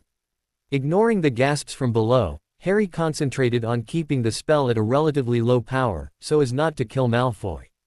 The main point was to humiliate the pampered pureblood prince and to scare him witless. By the sounds of Malfoy's screams, Harry had succeeded well. Harry could sense anything trapped by his spell and without looking could spot Malfoy being flung around, circling higher and higher. The poor old broom he was riding had already been annihilated and practically vaporized by the power of the wind, thunder, and ice. Letting his spell go, Harry watched as Malfoy was suddenly thrown at an extreme velocity at the side of the castle. If Harry hadn't timed the release of his spell so perfectly to bring about that exact effect, there was no doubt that Malfoy would have been nothing but a bloody spot on the castle walls from being launched into it by several 100-mile-an-hour winds. Luckily for Malfoy, Harry's quick spell caught him half an inch from slamming face first into waiting death. For those watching the pale, terrified Slytherin float to the ground harmlessly, Harry had already disappeared. Upon saving Malfoy, Harry had leaned forward and grasped the old school broom tightly in both hands, causing it to shoot forward at high speed. Watching the glass ball flung high into the air, Harry raced over the castle's turrets, pumping magic into the broom to steady it and increase its speed. Harry smirked as Professor McGonagall appeared at the window of the astronomy tower and everything seemed to go into slow motion as Harry saw her eyes go wide at the rapidly approaching glass ball, followed by the first year chasing it on a broom flying at around twice the top speed of the new Nimbus model racing brooms. Seconds before the glass ball smashed into her face, Harry added a quick burst of even greater speed and whipped around in front of the Remembrall, catching it smoothly in the palm of his hand. Winking at Professor McGonagall, Harry leaned forward on his broom and pointed the handle down. Slicing down toward the students on the ground at breakneck speeds, Harry waited until he was nearly a foot from the ground before jerking the handle up sharply and pulling into a forward spin, still racing at nearly 70 miles per hour as he sharply spun and brought the broom about in a perfect about-face, landing softly on the ground. Neville's Remembrall was clutched safely in his fist. Harry Potter. The scream made many of the first years, especially the Gryffindors, gulp loudly. Professor McGonagall was definitely one not to cross, and she was rampaging towards Harry like a lioness on a mission. Internally, Harry grinned. Harry wondered if she'd allow him to use his own broom to play Quidditch. Never, in all my time at Hogwarts. Professor McGonagall was nearly speechless with shock and worry, and her eyes flashed furiously. How dare you pull such a stunt, might have broken your neck. It wasn't his fault, Professor. Be quiet, Miss Granger. But Malfoy. That's enough, Miss Bones. Potter, follow me, now. On the way up to the castle, Harry caught sight of Malfoy, Crabbe, and Goyle's triumphant faces, obviously under the mistaken belief that Harry was going to be expelled. Quickly following Professor McGonagall, Harry didn't speak up once, even to say something in his own defense. He had a fair idea what was going to happen, and wasn't nervous the way he was the first time around. Minutes later found Professor McGonagall sweeping quickly along towards the headmaster's office, Harry and Sirius close behind her. Stopping short in front of the gargoyle guarding the headmaster's office, Professor McGonagall wasn't expecting it to jump immediately to the side without her having spoken the password. "Come in, professors, Harry," Dumbledore's voice called out before any of them could knock on the door to his office. Professor McGonagall stormed in, and while Harry and Sirius quietly followed her in and taking seats calmly in front of Dumbledore. Harry could have sworn he saw an amused grin forming on Dumbledore's face when Harry winked at him. "Professor Dumble, I already know of the incident, Minerva," the headmaster stated calmly, raising his hand and cutting her off before she could begin her rant. Not bothering to query on how he knew of the incident, Professor McGonagall ignored Dumbledore's calm demeanor and continued. "Then you already know what my suggestion is. I have never seen such a natural flyer in my life, but what he pulled was dangerous in the extreme. Professional Quidditch players couldn't pull off what he did, and the broom he used to do it is completely dead of all magic. It's a useless stick now, and every last charm on it was drained dry of power." Dumbledore lowered his gaze to hers. "What do you suggest, Minerva? Remember your reputation for strict fairness in your temper." Professor McGonagall stopped for a moment, calming and recomposing herself. Drawing herself up to her full height, she gave Harry a stern glare before she spoke. "Headmaster, it is my judgment that Mr. Potter is an exemplary student, and I have no doubt that his actions were provoked in some way, since the son of Lucius Malfoy was involved. However, as a teacher, and a head of house, I cannot condone such dangerous, irresponsible behavior. Not only did he violate Madame Hooch's orders, but he also attacked a student with volatile, elemental magic in a manner which could have easily killed Mr. Malfoy. Attacking another student is unacceptable for any reason, and Mr. Potter's spell endangered Mr. Malfoy's life. Mr. Potter's disregard for the life and well-being of another cannot be shown any leniency." Here, Professor McGonagall's face twisted in sadness as she looked down at Harry. "Mr. Potter, your parents were two of my favorite students, and they were remarkable in many ways. I was proud to call them my friends. However, your actions must be punished. Mr. Malfoy will also be punished, but his actions weren't so severe as your own. I am afraid that I must recommend your immediate expulsion and alert the DMLE of your actions. They will most likely order your expulsion and snap your wand before charging you with attempted murder." Sirius roared in fury. Snarling, he attempted to jump up and protest loudly, but Harry's firm hand on his shoulder forced him to remain seated, and looking into his godson's eyes, he felt Harry willing him into silence. "Harry, you can't let yourself be expelled," Sirius nearly yelled. Harry nodded silently, watching Professor Dumbledore for his reaction. Professor McGonagall's eyes flashed dangerously and she looked indignant. "Let himself be expelled, Black. You act as if the child has any control over his own punishment." "I agree with Sirius, Minerva," Professor Dumbledore said quietly, stunning his deputy headmistress. "But headmaster, I agree with your wisdom, that in such a case, a student must be expelled. I doubt that Mr. Potter had any intention of harming Mr. Malfoy. Did you, Harry?" Harry's grin became feral. "I meant exactly what I did, headmaster. I meant to scare the shit out of the ferret. If I intended Malfoy harm, I doubt that a quick trip to Madame Pomfrey would have fixed him up." Dumbledore's eyes darkened at Harry's tone, remembering another youth from so many years ago speaking with the same hatred. Professor McGonagall shrieked. "You see, headmaster, Mr. Potter has no respect for human life. We cannot allow him to endanger other students, no matter his intentions. He still cast a spell that put Mr. Malfoy's life in dire jeopardy. If Mr. Potter didn't have such fine control of the spell, Mr. Malfoy would have died, headmaster." Again, the headmaster's hand coming up silenced her, making the old lioness look smug. I completely understand, Professor McGonagall, but I cannot expel Mr. Potter on what might have happened. I will, however, take your opinion into account, but Sirius is Mr. Potter's head of house. In this situation, where no student was actually harmed, this is his jurisdiction. Professor McGonagall looked furious, but Sirius spoke up, quickly dispersing the majority of her anger. Harry, I'm afraid that Professor McGonagall was correct on many points. You may not have intended harm, but your spell was dangerous and could easily have killed Mr. Malfoy. As such, I feel that I must hereby suspend you from all of your classes for the rest of the week. You will have 2 weeks of detention with Professor McGonagall however she sees fit and have lost 75 points from Emrys House. Nodding silently, Harry accepted Sirius' judgment. Thank you, Harry, the headmaster stated in a way that Harry knew he was dismissed. Headmaster. Surely. For what it's worth, Professor, Harry's voice came from the door of the headmaster's office. I apologize. I know that you don't agree, but it is best this way. I have a healthy respect for the life of those who aren't inherently evil, and I know you desire to protect your cubs. You have my word that I will never hurt or bully anyone that doesn't deserve it. With that, Harry swept out the door, leaving a shell-shocked Transfigurations professor in his wake. As I understand it, Sirius, you wish to speak to me of something else regarding Mr.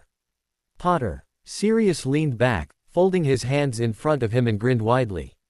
Of course, Headmaster. Since Emrys House has been newly re-established, I do believe we have need of a Quidditch team. The headmaster's eyebrows rose, eyes twinkling madly. A sputtering Professor McGonagall could say nothing as Professor Dumbledore waved Sirius to continue. Great Hall, Hogwarts, Northern Scotland.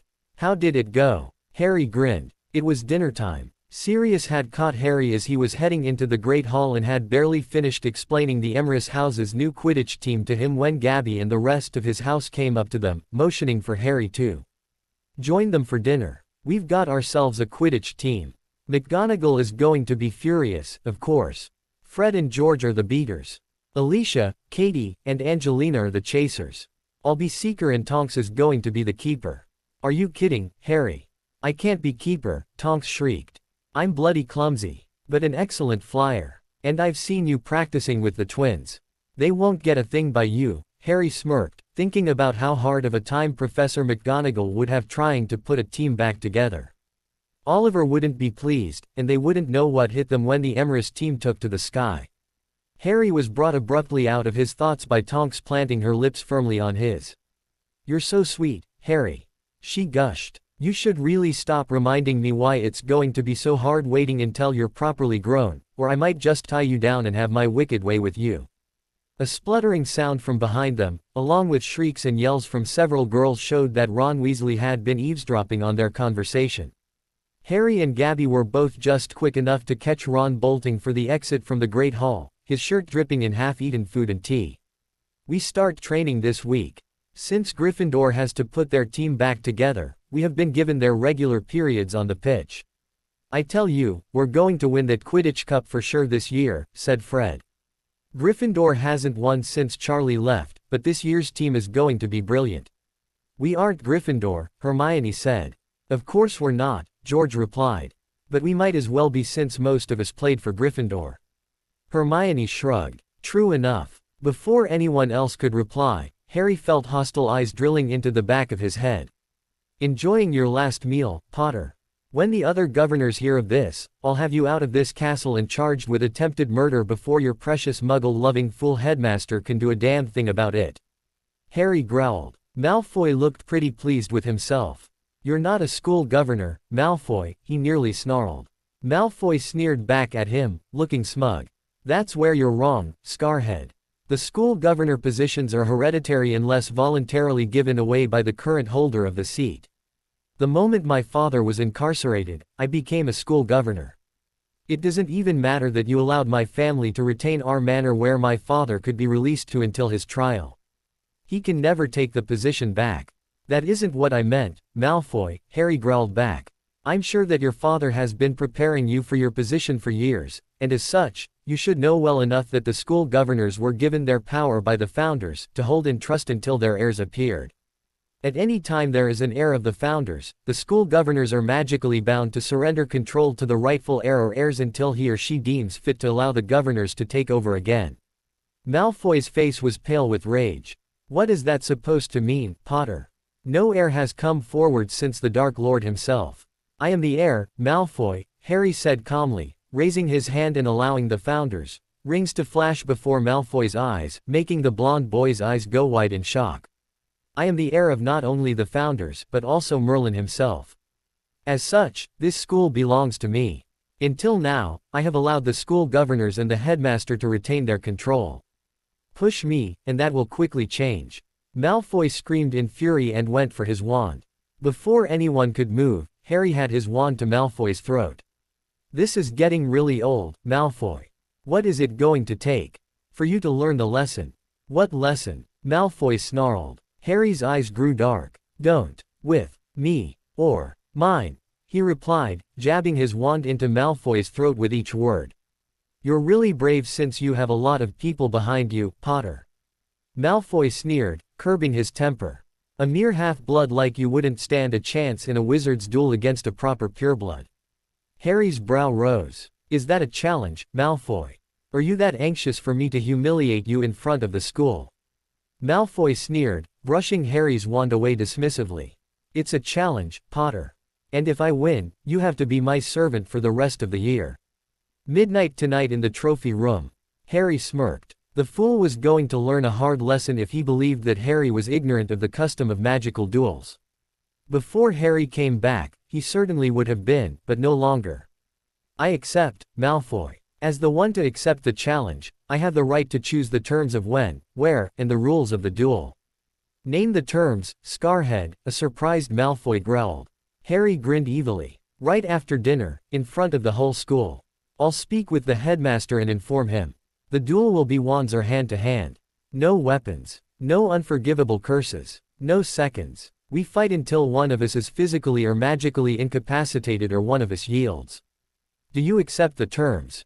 Malfoy was quiet for a moment, trying to find any loopholes in the terms. Are dark arts allowed? Harry nodded, causing the Malfoy scion to get a vicious look in his eye. I accept. This really is getting quite old, Harry thought to himself. The term had barely started, and here he was, yet again meeting with the headmaster. The headmaster's office was cozy, as it always did, the atmosphere of the office intended to make students feel comfortable and trusting. Thank you for coming, Harry. Professor Dumbledore offered Harry a drop as he dropped into the seat in front of the headmaster's desk. After a few moments of silence, while each carefully regarded the other, Professor Dumbledore broke the silence. Harry, I'm sure you are aware of the reason I have called you, yet again to my office. Harry nodded. Immediately after dinner, Professor McGonagall stood up in front of the school informing the students that they would remain in the Great Hall for the time being and had them come down the aisle between the tables and informed Harry that the headmaster wished to see him immediately in the headmaster's office, preferably before the duel between him and Draco Malfoy. Then you are well aware that I cannot condone your actions, Harry. As headmaster, I cannot permit fighting in the classroom, dueling in the halls, and especially not a formal duel between two students who seem intent on causing the other harm. I am truly sorry, Harry, but you must forfeit this duel. The headmaster spoke condescendingly, as to a child who didn't understand what he had gotten himself into. Harry, however, was not such a child. Harry glared in fury. You wish to stop this duel? The headmaster nodded. Why? Dueling is against school rules, my boy. Harry scowled. Did Dumbledore still think of him as a foolish child? Do not refer to me as, my boy. Either call me by name or you may call me my lord or Lord Potter. Professor Dumbledore looked taken aback, but Harry continued before the old headmaster could articulate a response. Furthermore, cut the crap. Don't attempt to quote school rules with me, especially when you allow them to be broken so frequently when it amuses you. Even so, this is a formally requested and accepted duel between the lord of an ancient and noble house and the scion of a minor noble house. As such, the old laws remain in place and the magically accepted duel must reach fruition, unless you would rather both participants lose our magic. The headmaster was long past being able to be surprised by the youth in front of him, but the shock was still plain on his face. Harry had called upon a rarely used and ancient pureblood nobility law that was set in place centuries before to settle minor disputes between the families without fear of ministry interference. Harry was also correct, the duel must take place. He sighed. Standing up, the headmaster raised his arm as if to offer Harry to follow him. Very well, Harry. You are, of course, correct. On another note, have you seen the Daily Prophet's report on Lucius Malfoy lately? What about it? Harry questioned, his gaze remaining neutral.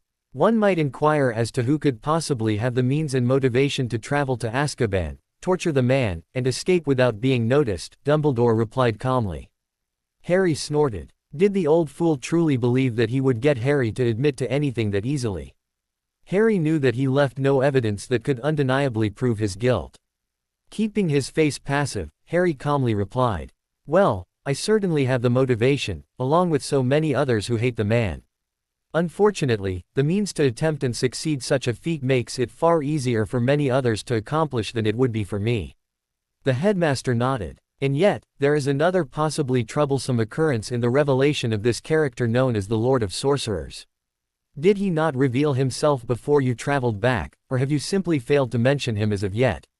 This is new. But as we both know, things have already begun to change, limiting my possible knowledge of the future. Harry remained thoughtful for a moment. Whether he will be an ally or an enemy remains to be seen, but with a full legion of witches and wizards who retain the powers they once held as Dementors backing him, he shall certainly be a dangerous opponent for any who foolishly seek to deem themselves his enemy. Of course, Harry. However, few know the legends as well as I do, if I might humbly say. These legends tell us that only Merlin himself, or his heir, could end this curse and take his place as Lord of the House of Sorcerers. This is, of course, because Merlin is the one who cursed them. I can understand you keeping vital information from me, Harry, as I myself have done on countless occasions, but please spare an old man your attempts at trying to prove him a fool, for I am far from it. Harry did not confirm or deny anything, only nodding in acceptance of the headmaster's words. Nodding to himself, Professor Dumbledore rose to his feet. Stepping forward, he opened the door to his office and motioned Harry through. As Harry passed the threshold of the headmaster's office, he stopped dead in his tracks and turned to face Professor Dumbledore, remembering the headmaster's continued folly. Professor Dumbledore. Yes, Harry. If you ever have one of your blind followers attempt to legitimize me, or attempt to have my godfather spy on me again for you, you will regret it. I will leave your follower a brain-dead, drooling idiot, and I will forcibly take control of this castle as is my right as the heir of the founders and their master. Cross me again, Professor, and you will no longer be headmaster and I will have you thrown out of this castle. The cold fury in Harry's voice, which again reminded him of a young Tom Riddle, made him pale as shivers ran down his spine. Remember who I am, Dumbledore, and remember the power I already wield here. Do not cross me again. With that, Harry left. The headmaster stopped in the middle of the doorway to his office, shaking with rage at Harry's defiance, but also sadness at his own lack of trust in the boy having already been shown in an unfortunate manner. The old headmaster would later think back on his meetings with the young Mr. Potter and note that the young wizard had a particular proclivity for enraging him, despite his calm appearance and many years of experience at controlling his emotions through occlumency. It had been so many years before any of his meetings with Harry that any had been able to so visibly upset the headmaster that his rage shone clear for any around to see, yet Harry had a knack for doing it in an entirely effortless manner. What was he to do with Harry? Great Hall, Hogwarts, Northern Scotland. Upon arriving back in the Great Hall, with the headmaster swiftly following him, Harry noticed that the 4 tables had been vanished, replaced by 4 long sets of bleachers lining the sides of the Great Hall, where the vast majority of the Hogwarts students now sat impatiently, chatting amongst themselves. The professors still sat at the staff table, but there was now a dueling strip in the middle of the Great Hall, surrounded by a glowing blue barrier to protect the students and professors. At the sight of Harry, the majority of the students became quiet and watched him carefully, anxious to see what he would do to the hated Malfoy scion. While Harry stopped at one end of the dueling strip, the headmaster swiftly made his way to his throne at the head of the staff table. Several loud pops from his wand quickly silenced any remaining students. In just a few short moments, as I'm sure you have heard, we will bear witness to an ancient wizarding custom, which I am quite positive that our many Muggleborns will find fascinating, as well as give those of older wizarding lineages a rare opportunity to view the way our forefathers settled many disputes between their families. As such, I would like to applaud Mr. Potter and Mr. Malfoy for taking the initiative to give us such a display of an ancient wizarding tradition. Will you both please step forward? Harry frowned at Dumbledore's speech, which vastly downplayed the importance of what was fixing to happen. In Harry's opinion, such a duel was unimportant, but it would also deal a heavy blow to Malfoy's pride and stature among the purebloods. The winner of a blood duel, as this was, could claim anything and everything from the loser. Unless Draco managed to somehow defeat him, Harry would forever hold a place of power over him, and until the day he called that debt paid, the House of Malfoy would be shunned and sneered at by the rest of the aristocratic pureblood community. They would be strangers amongst their own. Malfoy sneered at Harry, watching him carefully as both moved forward and into place on the opposing ends of the dueling strip. The rules are as such, Dumbledore continued. The duel will continue until one of the competitors loses his wand or is unable to cast. No dark arts are allowed to be used and no spells which could cause permanent or temporary injury beyond what Madame Pomfrey would be able to heal with less than a night in the hospital wing. Now, Harry's wand was raised and had silenced the headmaster before anyone else had noticed he had even drawn it.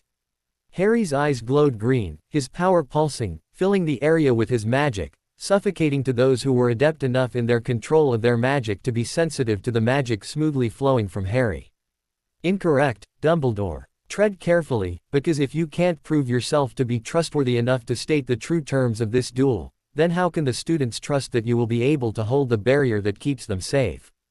If you can't accomplish such a simple task, then perhaps we should find another referee. Professor McGonagall, perhaps. She is well known for her fairness.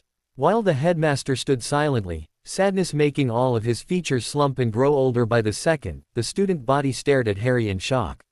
Surprisingly, the Slytherins were the ones to begin cheering loudly for Harry, including those that he knew were Death Eaters in training. Very well, Lord Potter, the headmaster apologized. Please forgive me for attempting to make this duel a great deal safer for yourself and Mr. Malfoy, as I am sure that none here truly wish for either one of you to come to harm. To our observers tonight, the terms of the duel are as stands. The duel shall continue until one or both participants are unable to continue or one yields. Any spells are legal, up to and including the unforgivable curses. Any other type of combat is permitted. There are no disqualifications. Nearly everyone in the Great Hall paled at the thought of the terms. They now knew that this duel could very well end with one or both dead, and no one could do a bloody thing about it. Myself, along with Professors McGonagall, Snape, and Flitwick will be maintaining a powerful barrier during the course of this duel. This is for your safety, so please remain seated for the duration. Participants will now take 10 steps forward and bow. Both Harry and Malfoy stepped forward, and while Malfoy sneered and merely nodded his head, Harry gave him a full bow, before turning and taking his stance. Harry knew that Malfoy refusing to bow disrespected him, as it showed that Draco did not consider him a worthy opponent, and bowing in return showed Malfoy far more than he deserved, but Harry also knew that it would serve to humiliate Malfoy even further once Harry trounced him in the duel. Turning around, Harry and Malfoy took their places at the opposing ends of the dueling strips. On the count of 3, you may begin the duel. 1. Harry brought his wand to bear, and dropped low into a dueling stance, while Malfoy remained standing straight, with his wand beside him, not even attempting to show a meager adequacy at dueling. 2. Harry tightened his grip on his wand, a volley of curses already at the tip of his tongue. 3. The moment Dumbledore began to say 3, Malfoy shouted a jinx, a pitiful attempt at a Tarantelagra, which missed the already swiftly moving Harry by several yards. Pathetic, Malfoy. Do you not realize that shouting your spells tells your opponent exactly what you are fixing to do, giving him or her the perfect opportunity to counter it?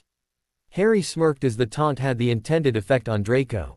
Expelliarmus! Malfoy cried, pointing his wand at Harry, who merely sidestepped the disarming spell. Get serious, Malfoy. First-year tricks won't work on me. Didn't your father or your tutors teach you anything of note?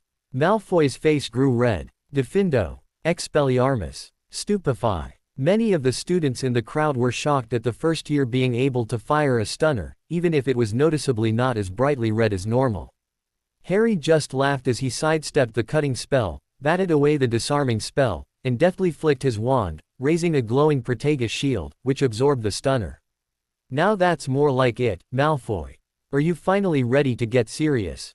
Malfoy growled and began hurling minor jinxes and curses at Harry, who ducked, dodged, weaved, and shielded against them all. You can't dodge all day, Potter.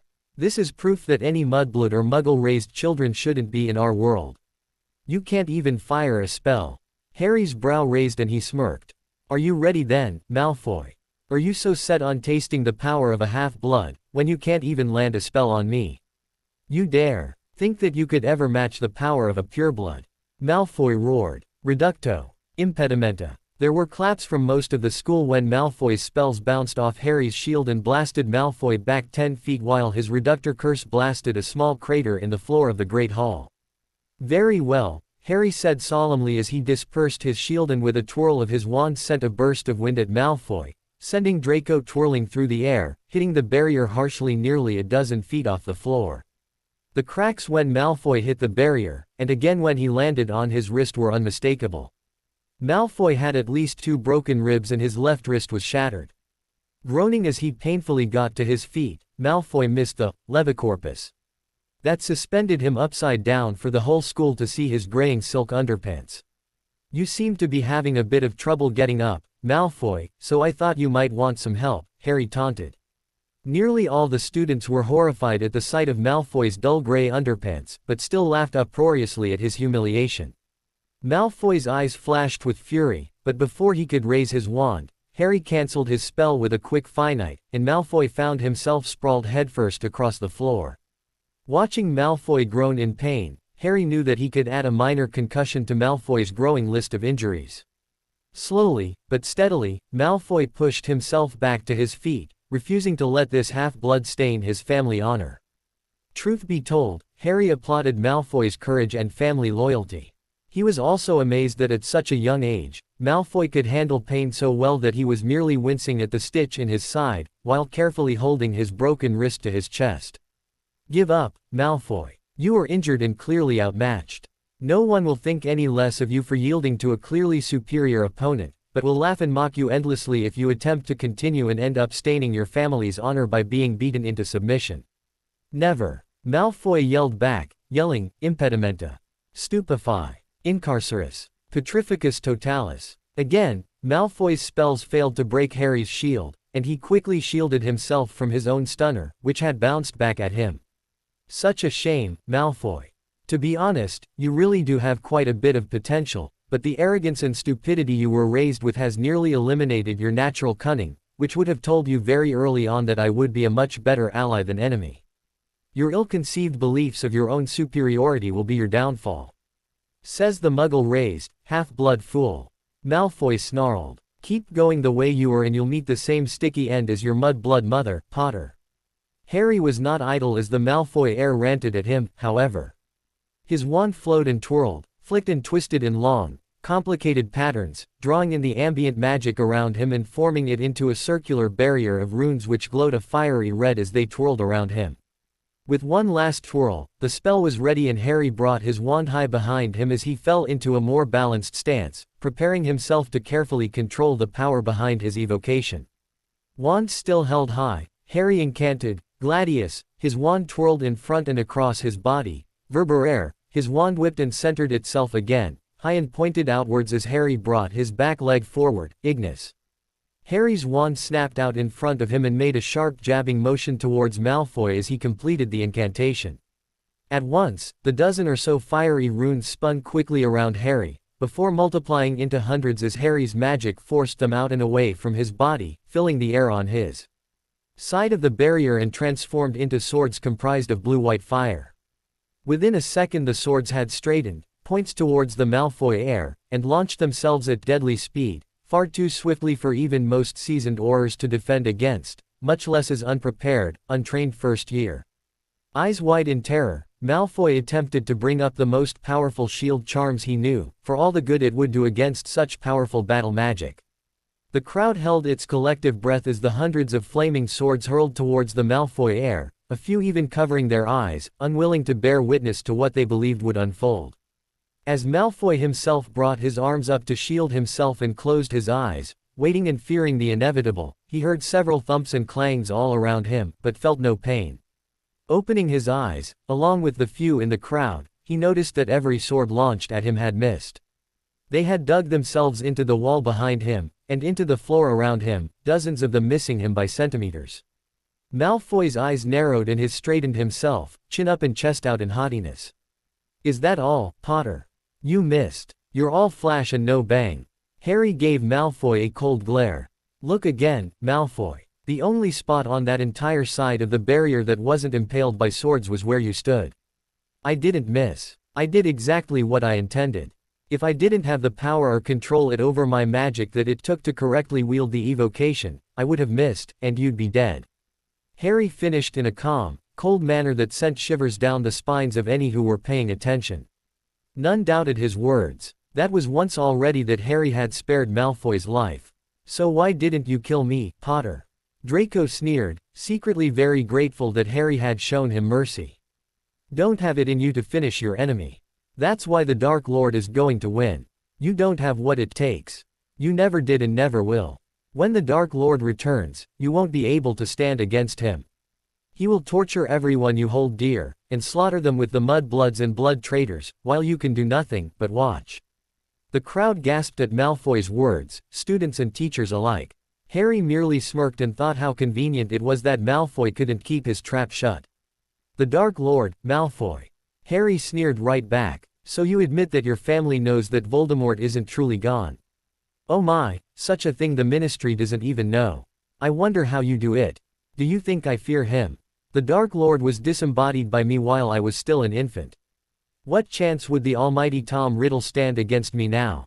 Malfoy screamed in defiance. "Incarcerus. De Primo. Sanguis Coke." Harry dodged the ropes and shielded against the curses, the blood-boiling curse telling him that Draco was starting to get desperate enough to use powerful dark magic.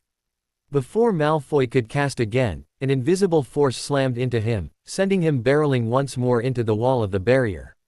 However, this time a flash of fire in front of him signaled Harry's arrival, right before a knee slammed into the sensitive area between his thighs. Before he could crumple to the ground, Harry caught him by the throat and slammed him into the wall again, holding him several feet off the ground with ease. Harry smirked and lightly jabbed his wand into Malfoy's stomach, Percutio. Harry kept the percussion hex at relatively low power, so as not to kill Malfoy from his internal organs being bounced around too much, but still drew an agonized scream from the Malfoy air. Harry released Malfoy, dropping him to the floor in a heap, and flashed back across the dueling strip. For a few moments, Malfoy was still, not moving while he tried to regain his senses and fight down the overbearing nausea caused by Harry's last curse. Incorrectly, Dumbledore assumed that he was unable to continue and let out a blast from his wand before lowering the barrier. Draco, however, refused to give in and painfully stood, gripping his wand firmly. Growling, he glared at the headmaster, who quickly brought the shield back up. Malfoy stood proudly and began to walk forward, preparing himself to use everything his father and tutors had taught him to bring down this disgrace of a wizard. Before Malfoy had gotten far, Harry had twirled his wand and cast Aqua Sternitae. Rapidly firing bullets of water at Malfoy, the high velocity of the bullets, instantly bringing angry welts wherever they hit Draco. As Malfoy struggled to shield himself, Harry whipped his wand around and with a quick, Velox Duratus. A jet of icy blue light blasted from his wand and immediately froze all the water from his last spell. Malfoy now found himself frozen in place, as most of the water was dripping from his robes and in puddles on the floor around him. Fortunately for Draco, he was able to break free of most of the ice on his upper body, but it wasn't until Harry conjured a gleaming silver sword and launched it at his feet that Draco was able to use it to cut himself free. The moment Draco was free, the sword disappeared. As Draco looked up at his opponent, he flinched. The speed at which Potter approached him was unbelievable. Draco attempted to swing at Potter, seeing that he had no time to cast any hexes, but Potter ducked under his swing, pivoted inside his guard and jabbed his fist into Draco's kidney, causing Draco's knees to buckle from the pain. Looking up, Draco was astonished. He had rarely seen anyone move with such speed. As Potter was still dancing around him, wand forward, and maintaining a perfect defensive stance, his wand ever ready to deflect or counter any curses Draco might send his way. There it was. Potter made the mistake of darting in quickly to jab underneath again. Potter was a fool to try fighting him like a muggle would. Draco sneered as he quickly sidestepped, curse on his lips, before his world exploded in pain. Harry stepped back quickly after Malfoy fell for his feint and smashed his elbow into Malfoy's stomach and bringing his knee up to smash his face as Malfoy doubled over in pain. The second blow sent Malfoy reeling backwards off his feet. Flashing back across the dueling strip, Harry knew that Malfoy couldn't take much more. The 3 physical blows Harry landed on him had already broken several more ribs, bruised his kidney, given him a concussion, and by the look of the blood that Malfoy wiped from his mouth as he stood, possibly a punctured lung. Harry would be hard-pressed in the years to come to figure out how he was able to duck under Malfoy's reach, whenever he was much larger than the Malfoy heir, due to the ritual he had undergone before the term began. Snarling in pain and rage, Malfoy knew that he had to finish this. Each breath was coming harder, and sending sharp, stabbing pain shooting through his chest, and one of his lungs felt like it was being stabbed with each breath, and wouldn't expand. His right side, where Potter had landed his first blow, was on fire, and it was spreading in a searing pain down towards his nether regions. And he could feel himself almost exhausted of too much of his magic to use his final curse, which was the reason he had tried sticking to petty hexes and jinxes, saving almost all of his remaining magic for the one curse that could not fail. Avada Kedavra. The crowd gasped as one, watching in terrified awe as the deathly green light sped towards Harry, the sound of death rushing on the wind filling the silence as it crossed the dueling strip to its destination. Harry's brow rose in actual surprise. An 11-year-old Draco Malfoy having the knowledge to cast the killing curse was unsurprising, but to have the power and mindset necessary to cast it was astounding, and spoke volumes to those who considered how things and people could end up in the future. Shaking his head and sighing, Harry wondered how such a fool could end up in the House of the Cunning, when he was willing to so clearly show his hand and his allegiance so early on. Harry was positive, by the looks on several of the professors, especially Snape, being Malfoy's godfather, that they were thinking along the same lines as he. Raising his wand, Harry prepared himself. He could easily dodge the curse, but he had a point to prove. He could easily conjure something to block it, but Malfoy would probably try again like a fool. Harry knew Malfoy would kill himself if he tried to cast it again, since he had obviously magically exhausted himself casting the unforgivable. Malfoy's knees had buckled under the power of the curse and he was having trouble rising back to his feet to watch his curse speed towards Harry. Harry had to end this now. Ambrosca Aegis. Harry thought fiercely, concentrating hard on bringing up a powerful spell of Harry's own creation. During his time in training, Merlin had taught him about the magic behind the unforgivable curses, their creation, and the way they worked. This shield was the pinnacle of Harry's achievements into defensive magic. Harry very rarely had to voice his spells, so his spell blaring to life without a sound from Harry was not surprising, but the sight of Harry's wand suspended in air in front of him as Harry cast wandlessly, funneling power visibly forward into his wand, shocked even Dumbledore, who knew that Harry was only using his wand to enhance the power of a spell that was supposed to be cast silently and wandlessly. A blinding gold array of thousands of lights shimmered into being around him, spinning rapidly, forming into the appearance of thousands of golden razors, shining with the brilliance of the heavens. Between them, rays of golden light formed a shimmering, translucent globe of magic. Harry smirked as he focused his power into maintaining the shield. This was his final defense, the perfect defense, the shield of the divine. The entire school, professors included, gazed in horrified silence as Harry stood confidently within his unknown shield, watching as the wings of death soared towards him with the fury of the unblockable Avada Kedavra. The headmaster bowed his head in acceptance while time seemed to slow for the old wizard as, the chosen one, stood before the unforgivable and attempted the impossible, to shield against the unblockable. Could he have been wrong? How could Harry die so easily? He ignored the shrieks and screams as professors and students began to realize what was about to happen and started panicking. Many started firing spells at the barrier protecting them all from the duel, but the headmaster knew that even he was powerless to protect Harry from this. If he did, then both combatants would lose their magic. So many of those watching buried their faces in their hands, unwilling to watch the death of their savior. Malfoy watched his curse, unwilling to give in to the hope that he had killed the boy who lived. The only ones who watched with heads held high, confident that Harry knew what he was doing, were those in the Emrys house, for they had seen this spell within Harry's memories while in his pensieve. Time sped back up and the green jet of the killing curse splashed against Harry's golden shield and dissipated. Harry knew that he could stop funneling power into the shield and allowed himself to only focus on keeping the shield raised, while the power behind the killing curse it absorbed would power his shield almost indefinitely. Those with their heads buried in their hands were still listening for the dead thump that would never come, while the headmaster looked as stunned as Malfoy and any of the others who had dared to keep watching. No one knew how, but Harry Potter had done the impossible. He had shielded against the Avada Kedavra.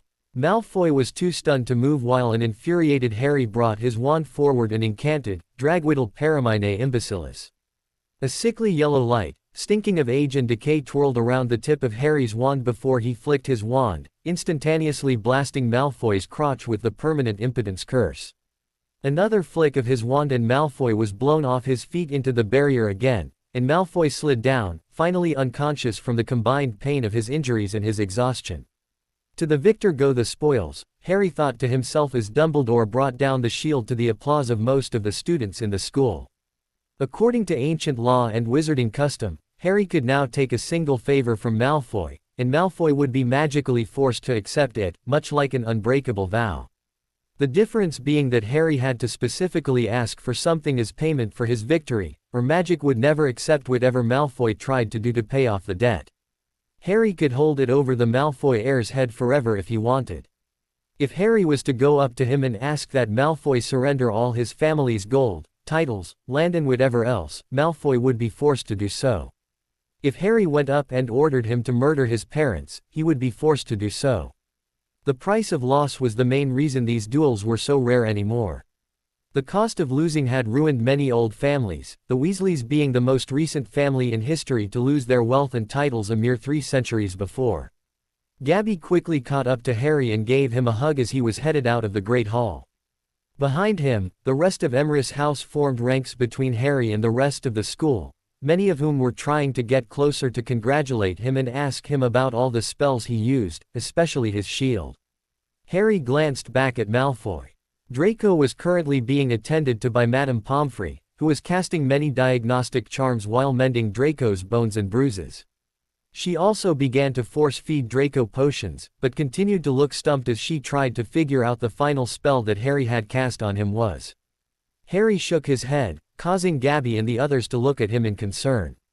"It's nothing," he sighed quietly.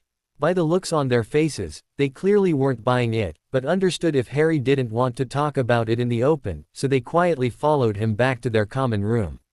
Great Hall, Hogwarts, Northern Scotland. The headmaster watched as many students loudly applauded Harry and even attempted to go up to him, but true to form, Emrys House quickly formed ranks around him, as they had quickly begun to do, even so early in the year. The loyalty and devotion Harry inspired was remarkable, as was his charisma. Everywhere the young Lord Potter moved, the world seemed to either love him or hate him. There was no in-between. It was unnerving that this continued to remind the aging headmaster so much of another very promising student. Though, he had to admit there was a vast difference between the knowledge and power that Harry now possessed, and that which a young Tom Riddle possessed at the same age. Fortunately, Harry had proven that he had chosen the opposite path at the intersection of love and hate, of good and evil. Though many were still questioning this, Albus, himself, remained certain. The headmaster was still as shocked as anyone that Harry had been able to shield against the killing curse, but kept his usual mask of calmness and comfort on in order to project it to his students, many of whom were still rocking in their seats, stunned at what they had witnessed. Oh yes, he would have to remain calm for his students, and hopefully quickly dispel that chaotic reverberations that the duel was bound to send throughout the wizarding world. Harry had come back to change history, and he was making himself even more of a legend with every move he made. Albus. Madame Pomfrey's voice shook him from his reverie. Yes. Did you not hear me, headmaster? I've been trying to get your attention for nearly 5 minutes. Madame Pomfrey replied, huffing angrily. The headmaster knew to tread carefully. His nurse only got this angry when it dealt with her patients, and it couldn't be anything good. I'm afraid not, Poppy, the headmaster stated gently in a calming manner, but it did no good. Please excuse an old man, as my mind tends to wander ever more these days. Please continue with what you were trying to tell me. Madame Pomfrey looked affronted, but continued nonetheless. I don't see how you could have allowed such a blatant display of violence and hostility, headmaster, but Mr. Malfoy is certainly paying the price for your oversight. He had many minor contusions, severe bruising on several parts of his body, a ruptured kidney, several fractured and shattered ribs, a completely shattered wrist, a punctured lung, a cracked skull, massive internal bleeding, a concussion that should have left him in a coma, and the worst case of magical exhaustion I've ever seen in such a young child. Professor Dumbledore nodded and took note of Mr. Malfoy's injuries as his nurse gave her report. You have healed Mr. Malfoy's injuries, I presume? Madame Pomfrey spluttered indignantly. Of course I have. I've healed all except for the bones that were shattered. I healed the broken ones, but had to vanish the others and give Mr. Malfoy Skelegro to regrow them. Professor Dumbledore nodded happily. Then thankfully Mr. Potter held back from permanently injuring Mr. Malfoy. By tomorrow Mr. Malfoy will be fully healed and ready to return to his classes. Madame Pomfrey was seething. Of course not, headmaster. Mr. Malfoy will be required to rest until I deem him fully healed and ready to resume his classes. That won't be until I figure out what Mr. Potter's final curse was and how to counter it.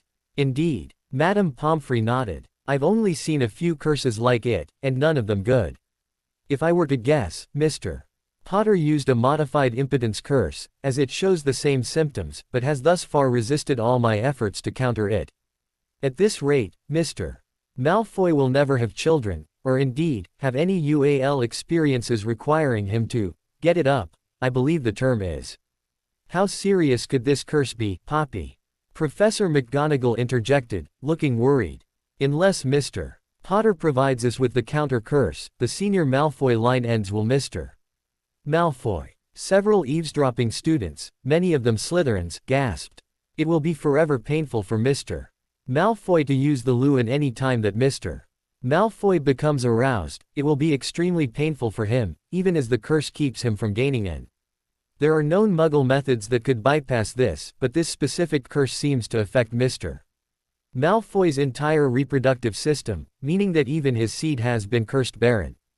There were more gasps from eavesdropping students. Unfortunately for Mr. Malfoy, the headmaster knew that Hogwarts' exceptional rumor mill would ensure that the entire school, and quite possibly many parents, would know of Mr. Malfoy's injuries within 24 hours. Looking around, Professor Dumbledore watched as many of the eavesdroppers pretended not to be listening and hurried away to their dorms. Perhaps, Poppy, it would be best to continue this discussion later, say at tonight's staff meeting. Of course, headmaster. Madame Pomfrey quickly levitated Malfoy and followed him out of the Great Hall, towards her infirmary. Emrys Common Room, Hogwarts, Northern Scotland. Wow, Harry. That was a wicked duel, mate. Thanks, mates. Harry grinned at the twins. Leave it to them to get him to lighten up, and forget his worries, even if only momentarily. Harry sighed and leaned back into one of the couches and felt his body relaxing into the soft cushions. The entire way back to the Emrys Common Room, students and professors alike had attempted to get close to Harry, congratulating him and asking about the unknown spells he had used on Malfoy, but the entire Emrys house had formed ranks around him, and refused to let anyone harass him. Harry honestly didn't mind, but he was grateful for the chance to relax and think over everything that had happened before he had to deal with the rest of the school. Harry sighed. He had figured it would probably be this way, but now he knew for certain that there was no way to save Draco. He had chosen his path. Harry was honestly extraordinarily surprised, and very impressed that Malfoy not only had the gall to cast the killing curse on the boy who lived, in front of the entire student and teacher population of Hogwarts no less, but that Malfoy also had the power necessary to cast the spell in the first place. It should have been highly inconceivable for any fifth year, much less a first year, to have the ability to effectively cast any of the unforgivable curses. Draco, Harry knew, had sealed his fate with that final curse. The only reason that the Malfoy heir wasn't already headed for Azkaban was that it was within the terms of the duel, and the terms of a duel between the ancient houses overrode any laws against the spells used, since the combatants magically agreed to the terms. Basically, if magic accepted it, so did the ministry. I can't believe Malfoy had the nerve to cast the killing curse on you, Harry, Hermione said from beside him, breaking Harry from his thoughts. Neither can I. Me either. Pretty soon, everyone was in agreement, but still Harry made no comment. What do you think, Harry? Gabby questioned, sitting on the floor in front of Harry, with her head on his knees looking up at him.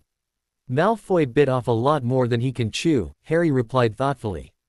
He has pretty much doomed the House of Malfoy, even if his father hadn't already done so. The repercussions of this duel are going to ring far and wide. Many of the girls looked confused, but Hermione's face lit up.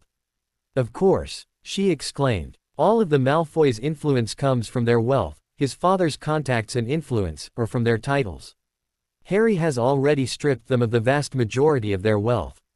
During the duel, Malfoy was given the chance to yield and save his honor, but instead he chose to lose, dishonoring his house and family name. By losing, Malfoy gave up his family's honor, and the other pureblood elite families are going to see them as weak, costing them their pride, business contracts, and almost, if not all of their political influence. To the rest of the pureblood elite, the Malfoys will be looked down upon as weak trash, especially after losing to a half-blood. It's not inconceivable that by the end of the week, Malfoy ends up being the servant of every other Slytherin. And now, Harry can even claim their titles as his prize for his victory over Malfoy, which would ruin the Malfoys in every aspect. Harry nodded, while many of the others looked odd. Neville and Susan had grins, both having been raised to head two pureblood elite families. That's barbaric, Lavender said. That's pureblood politics, Neville replied, shaking his head. The weak have no honor amongst purebloods. Neither do Muggleborns, Lavender replied, and they aren't treated like servants, no matter how much they are looked down upon. It's only the pureblood fanatics that treat Muggleborns like s. That's true, Neville agreed. But Muggleborns are expected to be the way they are. Most people wonder why purebloods look down on Muggleborns so much, but very few ever ask why. The answer is Muggleborns weren't raised to know our ways. They aren't raised to understand wizarding culture and politics, our way of life. Instead, most of them come into our world and immediately begin insulting us, even if they don't mean it. Muggleborns are full of wonder of our world, thinking that they understand as they go through Hogwarts, but almost always trying to mix Muggle and wizarding culture in their ignorance. They understand nothing of wizarding politics, history, culture, or even our hierarchy. Muggleborns are not raised and taught our ethics, music, heritage, or even our manners and formalities. The old families raise their children to understand their place in society, to know their heritage, and train them to take up the mantle of responsibility that will one day be theirs. They allow their children contact with the right people from young ages, in order to give them the contacts and influence they will need later. The reason most of the pureblood elite hate Muggleborns, is because they were raised by Muggles and are so steeped in Muggle culture that they refuse to learn our ways, seeing them as archaic and barbaric. Instead of learning our ways and gaining their place in society, they try to mix our cultures, ignorantly destroying our way of life in the process. Most nowadays believe purebloods are cruel and power-hungry, but the reality is we only want to preserve our ways, our knowledge, and our magic. The thread that keeps our world separate from the Muggle world grows thinner and thinner each year as Muggleborns corrupt our world, even without meaning to. Seriously, the Ministry has attempted to pass laws that would require Muggleborns and their families to join our world up to 3 years earlier, in order to help them understand what they are, and the world they belong to, but the main argument against it is that it's unfair to Muggleborns, forcing them to start school 3 years earlier, but ending at the same time as purebloods. Instead of being willing to learn our ways, to protect our society, Muggleborns fight instead for equality. In pureblood elite society, equality does not exist. Muggleborns believe that they have the same rights as everyone else, which in a way is true, but that doesn't mean that they have the right to positions that they wouldn't be able to handle better than a pureblood, simply because the pureblood applicant has been trained and taught what they needed to know for the position from a young age. Muggleborns are given equality from the moment they step into our world, but their ignorance of our ways, coupled with their refusal to learn and accept wizarding culture, along with their trying to forcibly mix our cultures, led many to hate Muggleborns. The most dangerous part about Muggleborns is that the more of them there are, being ignorant of our ways, and why we must keep our world secret, the more likely the Muggles are to find out about us. All. For each Muggleborns that enters our world, their siblings and parents are told also. If they were brought in earlier, and taught the simple things that pureblood children is trained in early on, they would stand a much better chance at getting better careers later on, and their families would understand the importance of maintaining the statute of secrecy. That still doesn't tell us why Malfoy would be reduced to a servant, Lavender stated. Actually it does, Harry responded. All their heads turned his way. Malfoy was brought up to understand his place, and our ways. He should have considered his family honor more important to him than his own. To the pureblood elites, family honor and social stature are everything. Who wants to have dealings with someone who was foolish enough to go against one of the most important creeds they were raised to defend? Family first, no matter what. By bringing shame upon himself, he shamed his family, and acted in a most atrocious manner, unbefitting of his upbringing. Malfoy was raised to maintain the strictest level of propriety, but instead acted the fool. To the pureblood elite families, Malfoy acted as a drunken dog would, and will forever be treated as such, unless he somehow does something to regain his honor and that of his family. All actions have consequences to not only yourself, but also your family. Your every action reflects your family and your upbringing. All purebloods are taught this very early on. Wow, Hermione said, her head low. I didn't realize it was that tough. Harry nodded. Muggle culture is a lot more about social tolerance nowadays, which is why most Muggleborns don't understand, and refuse to accept wizarding culture. Muggles teach their children to accept each other, even when they know others are wrong. Instead of being taught to fight against what they term as Essen, they are now teaching their children to accept it if society says it's okay. Wizarding culture may be archaic, but Muggle culture is leading down the path to self-destruction. Muggleborns are raised to accept things that are wrong, because Muggle society accepts it as a norm, even as these things corrupt them and spread disease. You're wrong, Harry, Hermione interrupted heatedly, her face red in anger. My parents taught me right from wrong, just as any good parent would. Really? Harry questioned. Hermione nodded furiously. Okay then, Harry stated calmly. How many children that you grew up around abide by their parents' every command as they should, since children are supposed to respect their parents? How many children grow up thinking only of themselves and their future, but care nothing about the future of their family? How many teenage girls do you see waiting until marriage, or being with more than a single bloke in their lifetime? How many blokes trying to shag everything he sees, instead of courting the girl he truly wants to be with? If you look at the history of the states in the last century, the creation of their country from rebellion notwithstanding, every human rights movement of the last century has gone against many ancient traditions, and ends up being even more troublesome afterwards. Everyone is born to have the same rights, but at the same time, these Muggle movements weren't about rights, they were about forcing society to accept going against their morals.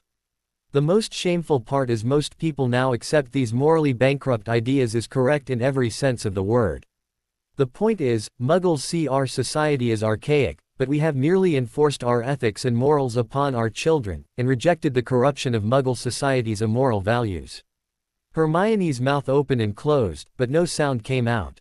Never thought about it that way, have you? Harry questioned. She shook her head. The point is, Harry finished, that you shouldn't make snap judgments or decisions until you have gathered all relevant facts to a situation. The misunderstandings are on both sides because so many people already do that. You were raised by Muggles, Harry, Tonks said. So how did you obtain all of that information? Harry smirked. You all saw my memories, correct? They all nodded, still looking unsure of where Harry was going with this. Merlin is one of the divines, thus he is immortal, Harry stated, as if that simple fact explained everything. Everyone else still looked confused. Even Hermione was failing to put the clues together. Even after Merlin left the mortal realm, he has watched both wizarding and Muggle societies for centuries. He has watched them diverge from each other and grow into what they are today, Harry continued, waiting for one of his listeners to connect the wands. Hermione's eyes lit up. By Merlin, I think the girl finally gets it, Harry thought to himself. And you have all of Merlin's memories from your final occlumency test. Hermione nearly shouted. Harry said nothing, but watched as it dawned on everyone else. Wow, George said in awe. Yeah, Fred agreed. It didn't really hit me until now what that meant. You must know a ton, Harry. Imagine knowing everything that Merlin himself knows.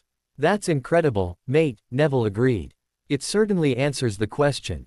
Harry nodded and quietly rose to his feet, pulling Gabby with him to their bedroom, waving goodnight to everyone. It had been a long night. After a shower to refresh himself, Harry joined Gabby in bed and fell into blissful sleep seconds after his head hit the pillow. Professor Snape's office, Hogwarts, Northern Scotland. The first 2 weeks of term were over. Just like every other year, he had to deal with ignorant school children not paying the slightest bit of attention, first years blowing up cauldrons left and right. Severus snarled, quickly marking the abysmal fifth-year essay in front of him. Fifth year. How did they come up with the things they wrote? Were their brains filled with stinksap? Severus could barely believe that he was admitting it, especially to himself, but Harry Potter was one of the few first years with any potential at all in his beloved subject. That child definitely had Lily's talent with potions. He sighed. Thinking of Lily Evans brought many bad memories to the surface of his thoughts, but ever since her son's first potions lesson with him, Severus found himself thinking of his only love more now than he had in the last decade. Severus could still see those beautiful eyes, shining with hurt as he betrayed the only one he ever loved. He saw them still, every night as he closed his eyes to sleep. Now he saw them in her son. Harry Potter had his mother's eyes, her talent, and definitely her temper. But he also had a bit of his father's arrogance. Fortunately, that arrogance was tempered by his mother's amazing ability to care for others, and made the boy a powerful, charismatic character, even now. Even Severus admired Harry, he was wizard enough to admit that. He could never admire the son of James Potter, but the son of Lily Evans was a different story. The son of Lily Evans, the child he had sworn to protect years ago, and so recently sworn to stand and fight beside. This remarkable child Severus could scarcely believe came from the blood of a Potter, but within an hour of meeting the boy was swearing an oath of service to his cause. Not even the Dark Lord had such charisma when he first began his campaign. There was no doubt. Lily Potter's strength, her will, all of her hopes and dreams lived on strongly in her son. Severus vowed, again, silently to himself, that he would do her memory honor. He would not do it to get rid of the life debt he owed Potter, but instead to redeem himself to the most remarkable woman, no person that he had ever had the privilege to meet and love. Hopefully, when they met again on the other side, he could look upon her and feel worthy enough to ask her eternal forgiveness for his crimes against her. Coming out of his thoughts, he quilled a scathing remark on the atrocious essay, and sneered at the second year that he had scrubbing the first-year Gryffindor cauldrons. Finish the last cauldron swiftly, Gibbons, and then you may go. Yes, Professor. The small second-year squeaked. Moments later he was alone again. Severus couldn't wait until the end of the night. He certainly wasn't looking forward to the annual staff meeting held 2 weeks into each term to discuss how the students were doing. He still had about half an hour and wanted a little rest before he had to suffer through it. Not 5 minutes later, there was a knock on his office door. Come in, Severus called sullenly.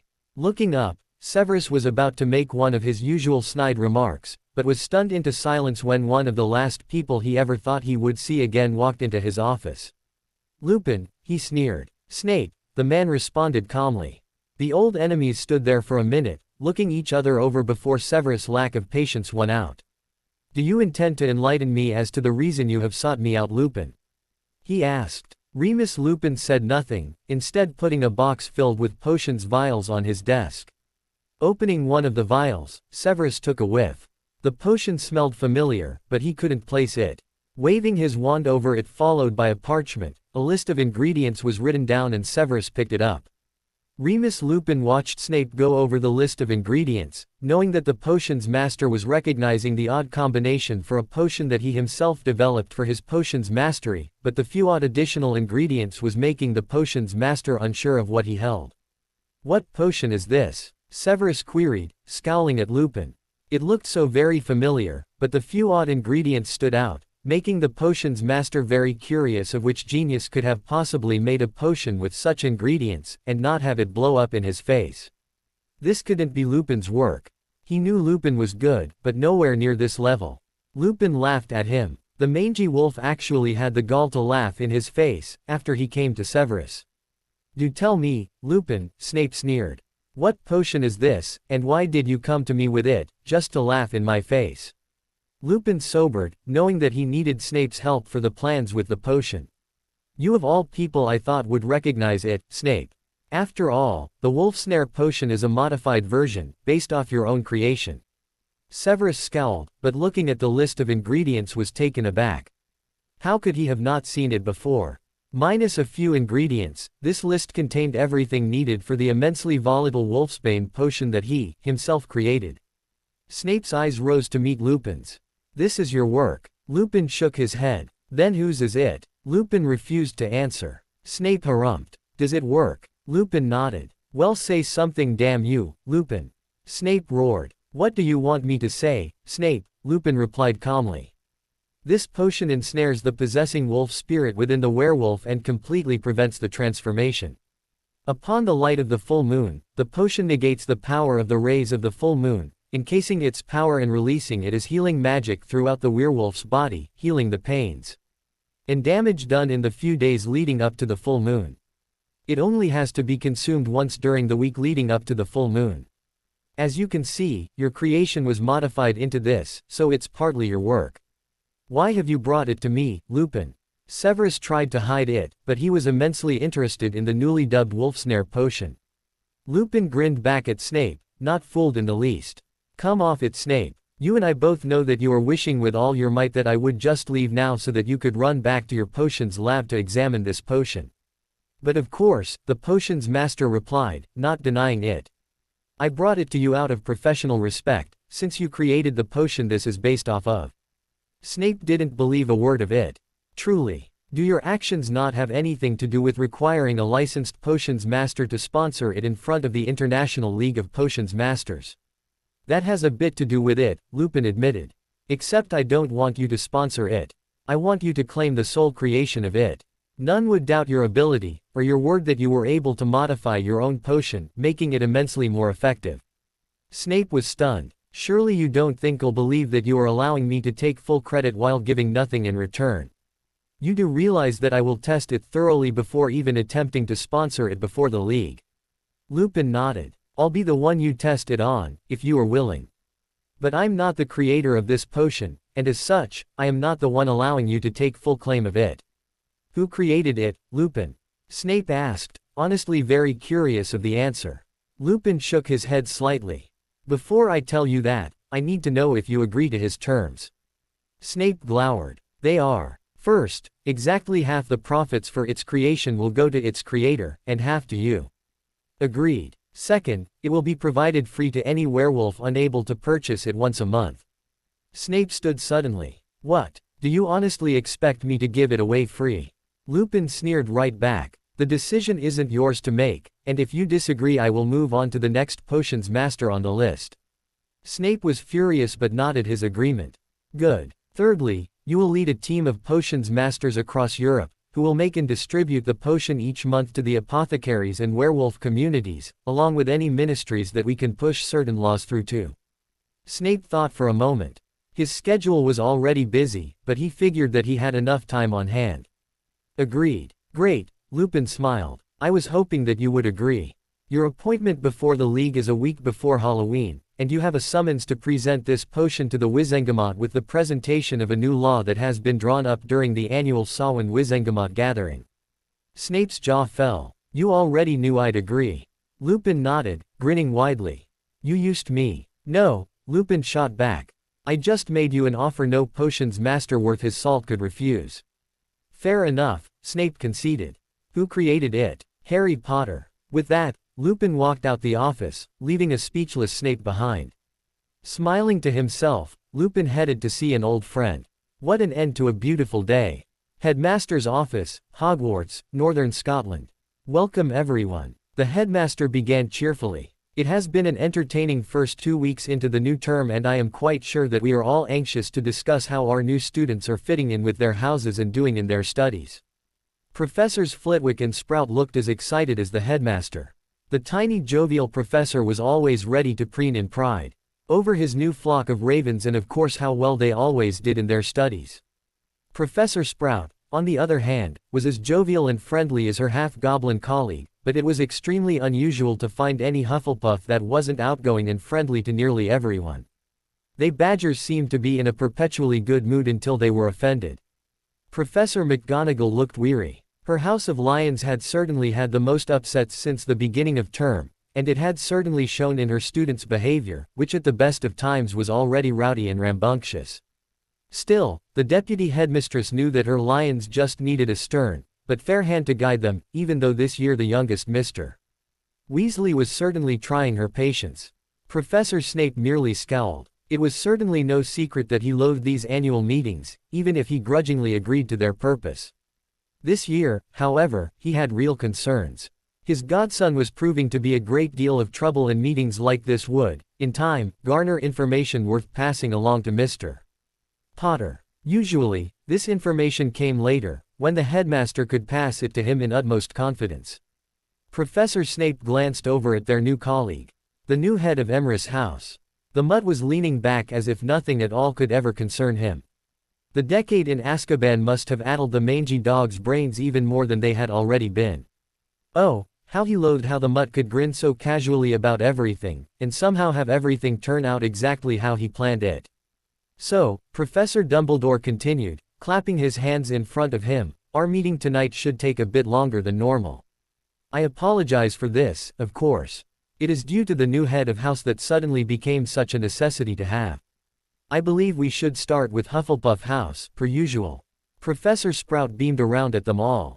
Well, this year, I haven't got much to say except that my Badgers welcomed their new housemates splendidly, and my first years are adjusting very well. I couldn't be happier. They seem to be getting along with each other and the other houses so well this year. Professor Snape snorted, earning himself a glare from Professor Sprout and McGonagall. The headmaster smiled serenely. Thank you, Pomona. Gryffindor House next, if you please, Minerva. Of course, headmaster, the stern witch replied. As every year since they arrived, the Weasley twins have been giving all of us a run for our money, but this year they seem to be pulling out all the stops. The scale of the pranks played already this term is much larger than usual. However, and I can't believe I'm saying this, their youngest brother Ronald is already becoming an even larger problem. Instead of immature, mischievous pranks, Mr. Weasley is outright rude to other students, already attempting to gain a measure of power over his fellow students. I've already had to stop many of my older lions from thrashing him utterly, his elder brothers included. They seem to be targeting their youngest brother even more, as I quote, Ronald is a disgrace to the Weasley name. The jealous Pratt wants fame, so we'll make him infamous. They have certainly held their word. My other cubs are already learning to keep their distance, except for Miss Perks. Professor Snape looked on neutrally, mentally reminding himself to give points to the pranksters who normally made his life hell. He had to admit, though, their grades didn't show it, but they were geniuses with potions. If it was a choice between them and their youngest brother, whom had already garnered Severus' eternal ire with his sheer inadequacy in his subject, the boy was too lazy to pick up a book of any sort and had no desire to learn anything beyond Quidditch. I see, the headmaster said sullenly. It was true. He had seen it many times form himself already. The youngest male Weasley was looking to be ashamed to the others. Then again, maybe that could be the cause of it. Out of his elder brothers, Bill was head boy, Charlie was Quidditch captain and a celebrated seeker, Percy was now prefect, and even the twins were well liked. The burden of trying to find one's place in our world can be overwhelming. If I am correct, Mr. Weasley has been outshined by his elder brothers all of his life, and merely seeks to be out from under their shadow, and shine in his own right, but for now we shall have to wait and see. The headmaster looked around at his colleagues, taking in his words, each nodding to themselves. You may be correct, headmaster, Professor Snape interjected. However, Mr. Weasley seems to be immensely jealous of Mr. Potter and has gone out of his way to antagonize the boy many times already. The other heads of house nodded feverishly. They had all seen it. The tension between Mr. Potter and the youngest male Weasley was palpable to any who cared to pay attention. The headmaster sighed. Jealousy rears itself in many forms, Severus. We must deal with this when the time and situation allows. I believe we should move on to Ravenclaw House. Phileas, if you would be so kind. The tiny professor squeaked. Of course, headmaster. The loss of Miss Tonks to Emrys House at the start of term was very regretful, but she seems to be doing just as well. Here he caught Sirius' eye and smiled. Still, my first years are getting along as well as can be expected, and are doing fabulously in their studies. That's marvelous news, Phileas, Professor Dumbledore said happily. It does this old heart good to know that those of our younger generations are taking their studies and futures so seriously and are doing so well. Never forget, they are our future, and it is our duty and privilege to pass along our knowledge, skills, and wisdom to guide each of them to be productive, successful witches and wizards in their own right. We must protect and cherish our children always. Sirius coughed. If I may, headmaster. Would you like me to report on Emrys House next? Professor Snape glared at Sirius, who seemed unaffected as usual. Figures, Severus thought to himself. After so many years of being on the receiving end of his glares, the mutt was immune to pretty much anything Severus could throw his way, including his undying contempt for the man. Nothing the mutt could say or do would ever garner him any sort of friendship or appreciation from his old enemy. The headmaster leaned forward. This could be interesting. Go ahead, Sirius. Well, Sirius began. As you know, Emrys House is newly formed, but my students are doing great. The older students that were resorted into Emrys have been able to help our new students adjust to life at Hogwarts, and they are doing pretty well so far. They are a pretty tight-knit group, which is surprising, seeing as how a few of them are in third year and above. The only problem is Kensi is going to be getting some of them brooms and getting uniforms for the Quidditch season. Professor McGonagall grew red, but Sirius couldn't restrain his laughter. Headmaster, surely you can't think this is fair. Emrys House wouldn't even be able to field a team if you weren't allowing first years to play. You don't show that kind of favoritism to the other houses, do you? Sirius and Severus both snorted, but Sirius beat the potions master to the cast and said what they were both thinking. The only reason you see a problem with it, Professor McGonagall, is that many of our players used to play for Gryffindor, and you won't stand a chance against them. Professor McGonagall's nostrils flared, but she kept her temper in check. I believe Sirius may have a point, Minerva. Professor Dumbledore's eyes twinkled in amusement. Surely, you wouldn't be against it if this was for Gryffindor. You have my permission to allow first-year Gryffindors to play if it will allow you to reform the house team. I can't sit back and keep Emrys House from enjoying something that will help them to grow together and learn the value of discipline, hard work, and friendship. Professor McGonagall was outraged. She clearly wished to lash out at something, but instead leaned back in her chair and fumed silently. Severus, if you would. Professor Snape nodded. I have given my first years their rules, and so far they have abided by them diligently. This year, many heirs of old families have begun their Hogwarts careers, and of course, began to immediately vie for power. Until the duel earlier tonight, Mr. Malfoy had gained clear superiority over his fellow first years, but that will quickly change. Sirius looked confused, but said nothing. Why would that be, Severus? Professor Flitwick asked. Severus snorted into his tea. Slytherin House is the house of the ambitious and cunning. Draco has shown himself to be hot-headed and a fool. Clear Gryffindor qualities. He lorded himself over his classmates because of his family's wealth and his father's influence. However, both are now gone, so none of my SS are foolish enough to not realize that any alliance with Draco or the Malfoy family will be very unlikely to help them gain their ambitions. Couple this with his shame, disgrace, and loss of stature from losing a formal duel between ancient families, a duel that Draco arrogantly initiated himself in a testimony to a lack of cunning, and the young Mr. Malfoy will have a great deal of trouble surviving Slytherin House in the foreseeable future. For some reason, by the looks in his colleagues' eyes, Severus doubted that they heard much of anything after he mentioned the duel earlier this evening. I am, however, quite surprised that Draco was not immediately expelled for his use of the killing curse, Headmaster, Severus queried. This caught everyone's attention, and they also looked over at Professor Dumbledore expectantly. I couldn't expel Mr. Malfoy, the headmaster replied. It was a formed duel between two ancient houses, as you said. You know there are old laws in place, allowing the agreed-upon terms in such a duel to overrule ministry laws and restrictions on spells. Mr. Malfoy and Mr. Potter both agreed to allow any spells, no matter what they may be.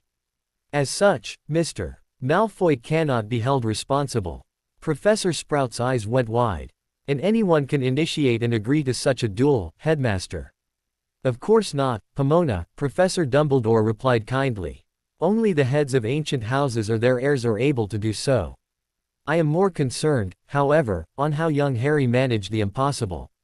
In all my years, even I have never seen anyone successfully shield against the killing curse. Whatever spell Harry used was very powerful, but could also be very useful to the wizarding world in the future. Have any of the rest of you ever seen it before tonight? They shook their heads all around.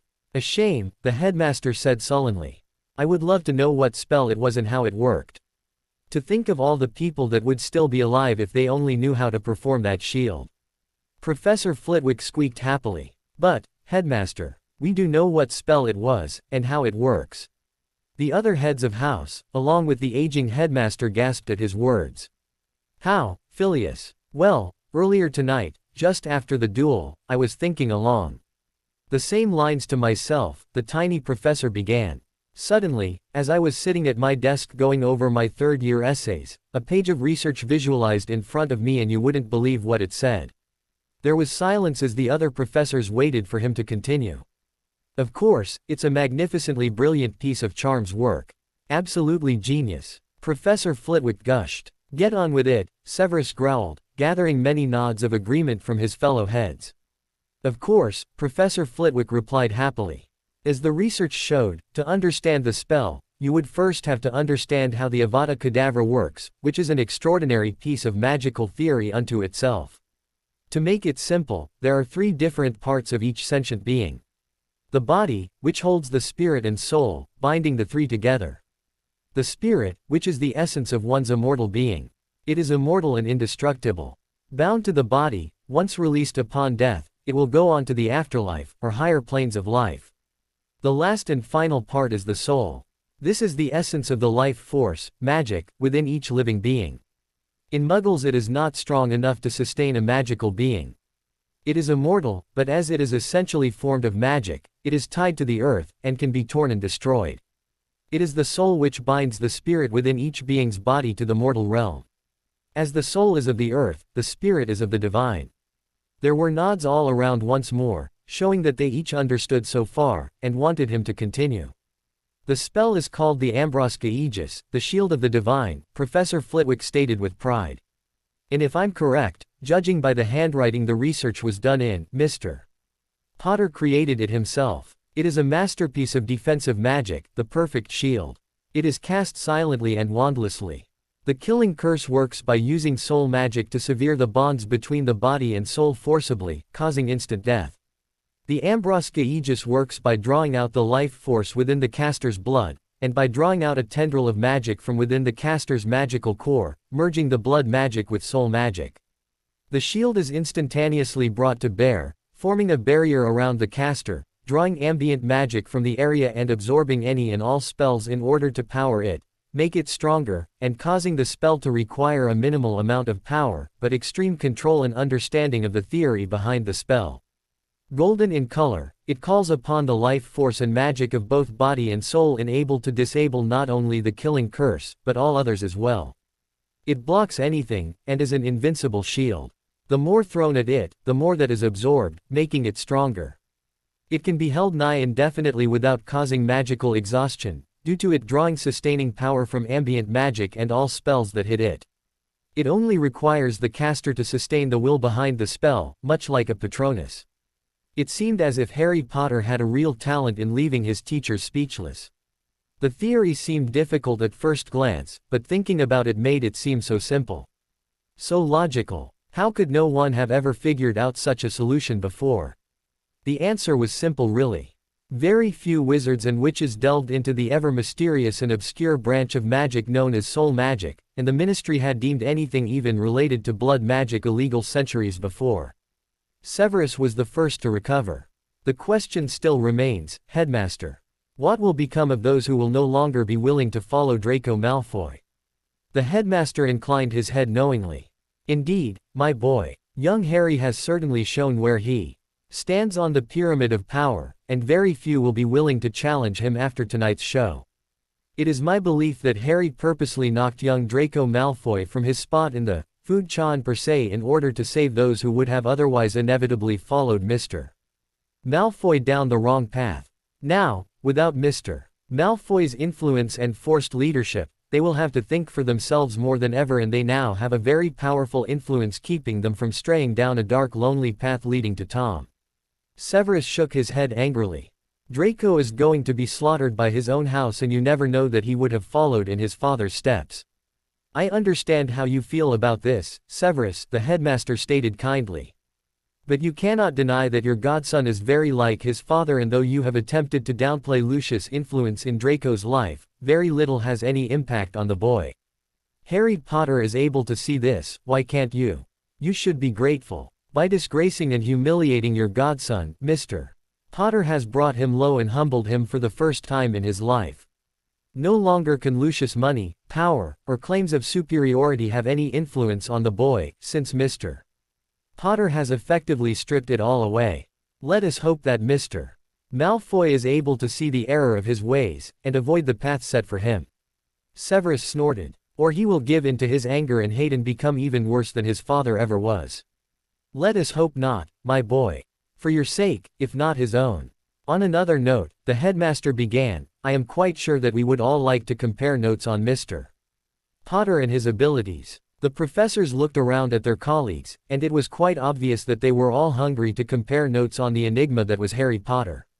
All except for Sirius Black, who feigned interest, wondering what they each had to say. Professor Flitwick spoke first. We haven't started on any practical applications yet in first-year charms, but Mr. Potter is exceptionally knowledgeable in very advanced theories of charms. We will begin levitating charms near Halloween, but if this research on Mr. Potter's amazing shield is anything to go by, then I believe there is very little I may be able to teach him. His knowledge and ability in charms is far beyond anything I've ever seen, even among the greatest masters of the subject.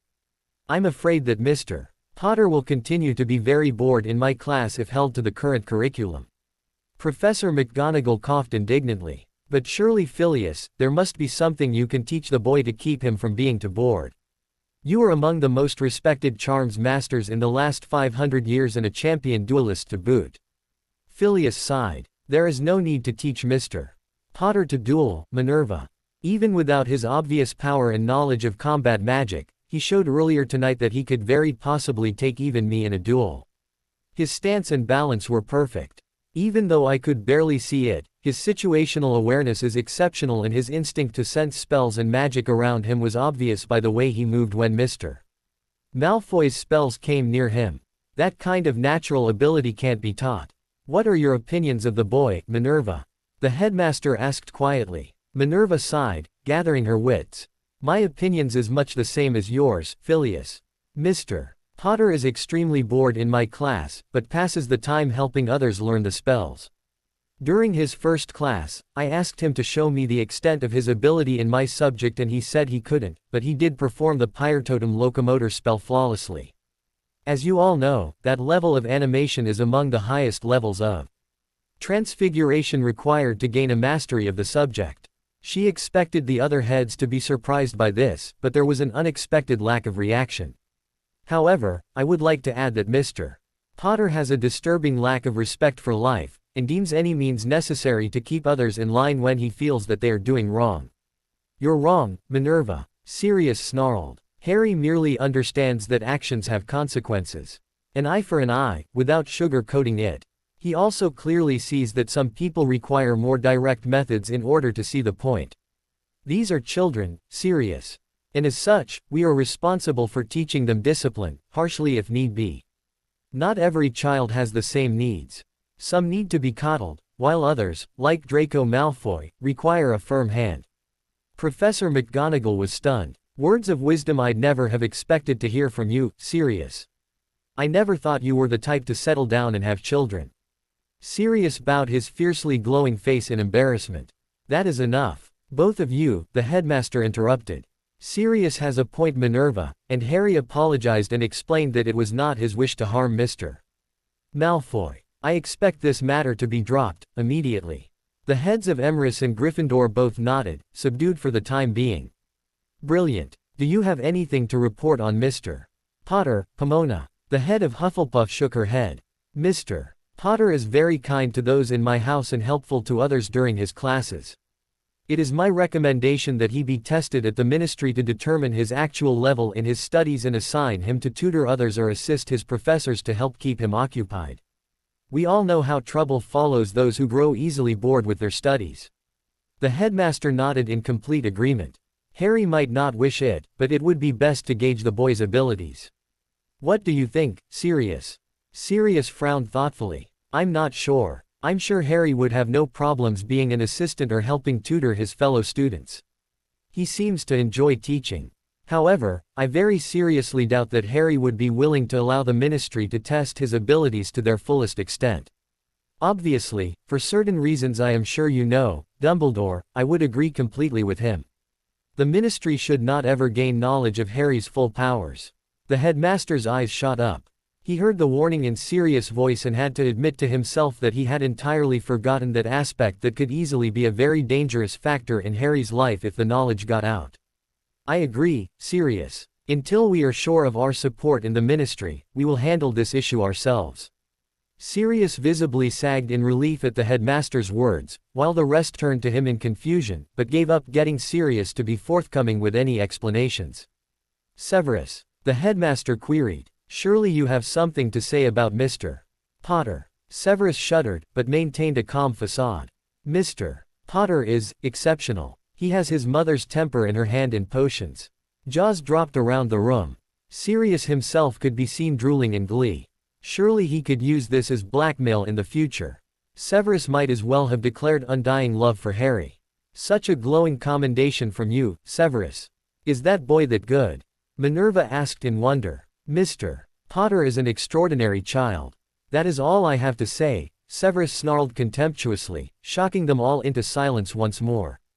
Professor Dumbledore was the first to come out of his stupor and rose to his feet, tapping his wand on his desk to get the attention of his heads of house. Thank you all for coming. I believe that we have done what we came here to do tonight, and will walk away with much to think about. I will see you all for our post-Halloween meeting. Good night, and have a very well-deserved rest, and I hope we can make this year continue to go prosperously for our students and staff. Dismissed. Severus quickly fled the headmaster's office amidst cries from the other heads for him to elaborate on what had caused such a rapid change in his mood. The last decade had been a relatively peaceful one for Severus, but knowing that James Potter's son would be attending this year had swiftly deteriorated his mood during the summer. Severus certainly made it no secret that he absolutely, completely, and utterly loathed the mere breath of the idea that he would have to deal with the son of his most hated childhood enemy for the next 7 years. He was so sure, and loudly proclaimed the fact, that Harry Potter would be just as proud, just as big-headed, arrogant, and just as much a bully as his father was. Severus was so sure that Harry Potter's celebrity status would make the boy insanely pompous and insufferable to deal with. Of all the people to have to deal with on top of the rest of his immense workload. Severus hated it. He had even toyed with the idea of resigning for the sole purpose of avoiding the boy, but his oath to protect the only son of Lily Potter held him firmly in place. What could have changed the mind of the potions master so completely and utterly? The man was as intelligent and stubborn as they came. Try as he could to hide it, Professor Snape's colleagues knew him too well. Harry Potter's brewing ability might have impressed his father's childhood enemy, but it would have taken far more to gain the man's outright approval in such a fashion in a setting of only his peers and his superior.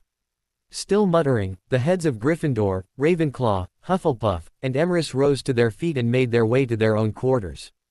The headmaster tapped his wand to his own temple, casting a mild calming spell upon himself, and took one of his rarely indulged dreamless sleep potions from a drawer in his desk before making his way to his own bed. It had been a long, weary day, and he needed the rest if he expected himself to think things over clearly in the morning. He had to get a handle on so many new issues that continued to pop up ever since Harry Potter made his way back to the wizarding world. Would he be successful? What would Harry bring about next? What new spell? What new disaster? Trouble followed Harry like a magnet. He was getting too old for this. That was Professor Dumbledore's final thought as he downed the potion and his head hit the pillow. Harry, may I speak with you? In private. Harry withdrew from his thoughts at the sound of Hermione's voice. Halloween was fast approaching, and with it, his plans for changing the wizarding world would begin. Most liked to go out with style, but Harry was coming in with a bang and he had no intent on leaving. Turning his head to Hermione standing in the doorway to the room, Harry replied, "Of course, Hermione. Come on in." Hermione nervously walked in and drew the door closed behind her and waited a moment as Harry cast several powerful locking, silencing, and warding charms over the entire room. Harry noted Hermione's nervousness and sighed. Finally. He had been expecting to have this conversation weeks ago, especially after challenging Hermione's views and beliefs so much. Harry chuckled and Hermione grew red. "Don't be nervous, Myone. You can talk to me about anything, you know that." Hermione gulped, knowing that Harry had already determined what was on her mind. Then she smiled cheerfully. If Harry already knew and he wasn't upset with her, then what was there to fear? "About what you said. About the purebloods and muggleborns, do you really agree with the way the purebloods are doing things?" she asked shakily. Harry frowned in speculation. "I'm afraid that you will have to elaborate, Hermione. That is a fairly broad question. Do I agree with the way they are doing things in what perspective? The way they run our government. The way they treat muggleborns. The way they treat magical creatures. The way they see things. The way they go about getting their way." Hermione shook her head. "Do you really believe that purebloods have the right to run our world the way they do, without giving the people a voice? Do you really believe that they should force their ways on muggleborns and kill us all off for trying to have a place in the wizarding world?" Harry nodded. "Not entirely, Hermione." Hermione stood the confused before Harry answered. "To answer your first question, yes, I do. There are many purebloods that are corrupt as they come, but you have to look at the bigger picture. These families have been running things for centuries and have the experience and knowledge to protect our world and our ways. As I stated before, the conflict arises when muggleborns come into our world and attempt to modernize our society and help it evolve to the more immoral and socially tolerable ways of modern Muggle society, which is itself on the road to self-destruction. In the wizarding world, honor, discipline, respect, and duty still have a place. However, in modern Muggle society, people are concerned far more with what they want and what makes them happy, than doing the right thing. In doing so, they alienate the morals, values, and virtues of the past, those which the wizarding world have strictly held to.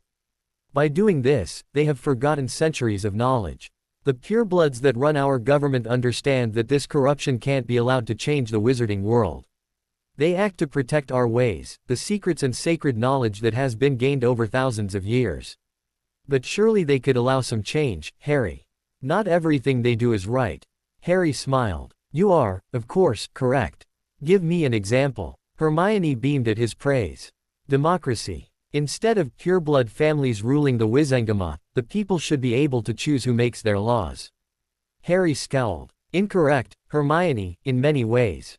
You didn't even think out that answer, did you? First, as I just stated, the pureblood families that possess the hereditary seats on the Wizengamot have been doing this for centuries. They are raised from birth to understand the ins and outs of our ways and our laws. If we did as you just stated and kicked them all out and voted in a purely democratic government, instead of the mix of democratic and theocratic that we enjoy today, there would be chaos. In a democratic government, people vote for who they like best, not necessarily who is best for the job, and even then, how could the people vote for someone to do a job when they have no clue how to do it themselves in the first place? Just like our cousins across the Atlantic. It would be the blind leading the blind. Those with the most money would easily buy themselves or those they want into power. Others would rise to power and have no clue what they are doing or how to run our world. They wouldn't have the knowledge and centuries of wisdom and experience into our ways and our laws. It would be utter bedlam. But that's what the purebloods do now, isn't it? Hermione shot back. They use their power and influence to have certain stooges, Fudge for example, in power. Harry grinned. True, but that's where the democracy comes in. The Minister for Magic is voted in and backed by public vote and opinion. Only during an emergency will the Wizengamot take authority to vote in a new minister. While the old families protect our heritage, government, and our ways, the Minister for Magic acts as the voice of the people and protects the individual rights of all. But our Minister for Magic is corrupt. He only cares about himself and who lines his pockets. Exactly, Hermione. That's democracy. The mask that shows people what they want, and the face behind it that is purely self-driven ambition and greed. Hermione conceded. Harry had a point. People always fell in line with who had the most money, power, or popularity. As a whole, people were sheep and easily misled. Now, your second question. I don't believe anyone should force his or her ways on anyone else, but I do believe, as I stated before, that if you want to be part of a society you should adapt and conform. Instead of trying to change it, you should learn its ways and history. Only then will you have the knowledge and experience to change it for the better instead of blindly believing that you know best and ignorantly destroying ancient knowledge in the process of trying to make things turn out the way you think they should be. However, the way purebloods go about doing many things, I do not agree with. I have the utmost contempt for the way magical creatures are treated and viewed. As humans, we believe that if we claim and land is ours, our laws prevail over any others, no matter who or what kind of creatures, sentient or no, had claim to it first. We enforce our rule. Might makes right. Ever heard of the American Revolution and subsequent conquering of the native peoples? In no way is this right. We as a people have much to learn, and there are so many more ways of doing magic than we humans see, because those in power are afraid of not only what they don't understand, but of powers that are far beyond anything they could ever hope to wield. I understand the scorn for muggles and muggleborns, and also for the purebloods. There are just reasons on both sides of the issue, but nothing being doing about it is right. What about purebloods disowning their own family because they marry muggles and muggleborns? Hermione asked. Disowning one's family because of their views is unacceptable. But their actions, depending on what they may be, can be justified. The example you provided is not justifiable. In this case they disown them based upon opinions formed out of false beliefs. You should never turn away love, and if they choose to love a muggleborn, so be it. But a problem can arise if it were a muggle. Hermione frowned angrily. Oh really? I'll have you know my parents are muggles. She quickly shut up at the sound of Harry's laughter. You see, you immediately jumped to conclusions. Harry replied laughing. You shouldn't just assume you know everything before it is said or happens. Arrogance and pride are very costly. Hermione was about to speak again, but grew silent at Harry's raised hand. Hermione, as much as interbreeding dilutes the power of magic in our blood, breeding with muggles does even more damage. You see, muggleborns are essential to the survival of our magic itself. Bringing a muggleborn into a purebred line brings new, potent magic and possibly powerful magical abilities in, and preserves and strengthens the old magic in the line to new, more powerful and potent heights. Nearly every half-blood with a muggleborn parent that is born to an old pureblood line is vastly more powerful than any of their ancestors. For example, you need look no farther than myself, whose mother is considered muggleborn because of the centuries of lapse in magical blood, Dumbledore, and Tom Riddle. For any healthy line, an offspring from two magical parents is nearly always magical. It is guaranteed if one of them is muggleborn. The magic is simply still too powerful in the blood.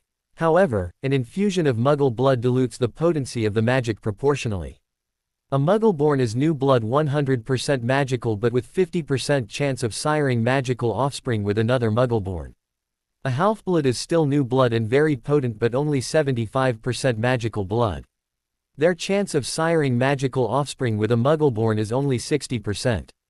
The point is, the more non-magical blood infused, the greater the chance of our magic dying off. In a way, having more muggleborns is great for the growth of our magic, but at the same time, eliminate all the old pureblood lines, and the chances of growth for our society grow proportionally smaller with each passing generation. In a way, both sides of the current argument are proven both correct and also incorrect, which almost always happens. People simply don't consider all the factors. So you think we should let them keep killing muggleborns off and keeping some to use for breeding? She snapped angrily. Hell no. Harry slammed his fist down on his desk. What I believe is that muggleborns should learn our ways and adapt to the world they want to be a part in. I believe that they, like everyone else, should work to make their mark in our world, while protecting our rich culture and history. I also believe that purebloods from the so-called dark families are just sadistic fools that use their beliefs as a mask to hide their true sadistic reasons and intents even from themselves. They justify their actions even to themselves. I believe that they should be more accepting of Muggleborns and be more proactive in helping them to adapt and fit into our world instead of shunning them." Hermione stood silently, warring with herself. "So which side are you on, Harry?" Harry sighed and stood, wrapping his arms around her. "Neither, Hermione. I am on neither side. I believe in doing what is right. I believe in protecting our world and its people. I believe in protecting the rights of every witch, wizard, and magical being in our world. I am on the side of those who want a brighter future for our entire world, not just a part of it. I am on the side of those who seek to treasure our past, retain our ways and our ancient, sacred knowledge in order to pass them on and entrust them to our descendants for ages to come." "Oh, Harry," Hermione cried, sobbing into his chest. "I'm so sorry for doubting you." Rubbing Hermione's back softly as she cried, Harry reassured her. "Shush now, there's no need for that. I challenged everything you believe in order to show you how to open your eyes. It's only natural that you had doubts and came to me so that I could finish showing you." Wizengamot Chambers, Ministry of Magic, London. "We are here today to convene the 976th annual Samhain session of the High Wizengamot of the Magical British Isles," spoke Dumbledore from his seat as Chief Warlock.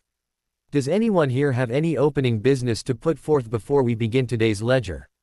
The only answer received was the low mumbling of the various lords that normally avoided attendance, but were forced to come by ancient law that made attendance to the winter and summer solstice meetings mandatory for all lords.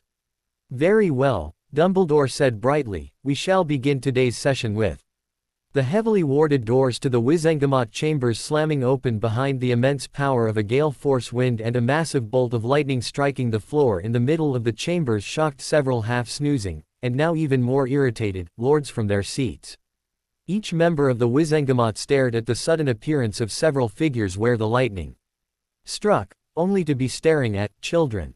A low chuckling from the Chief Warlock drew their attention once again. "Shouldn't you be at Hogwarts, Harry?" Harry scowled but strode forward confidently. "Might I remind you, Chief Warlock, that you may refer to me as Lord Potter."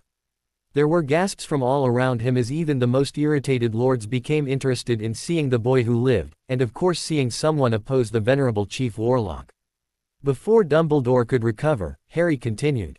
"However, I am pleased that you find my method of entry amusing, Chief Warlock, and I do apologize to you all for my lateness.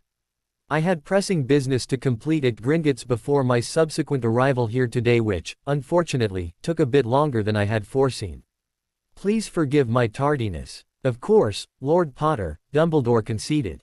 "However, this meeting is only open to members of the Wizengamot and those who have business with us here today.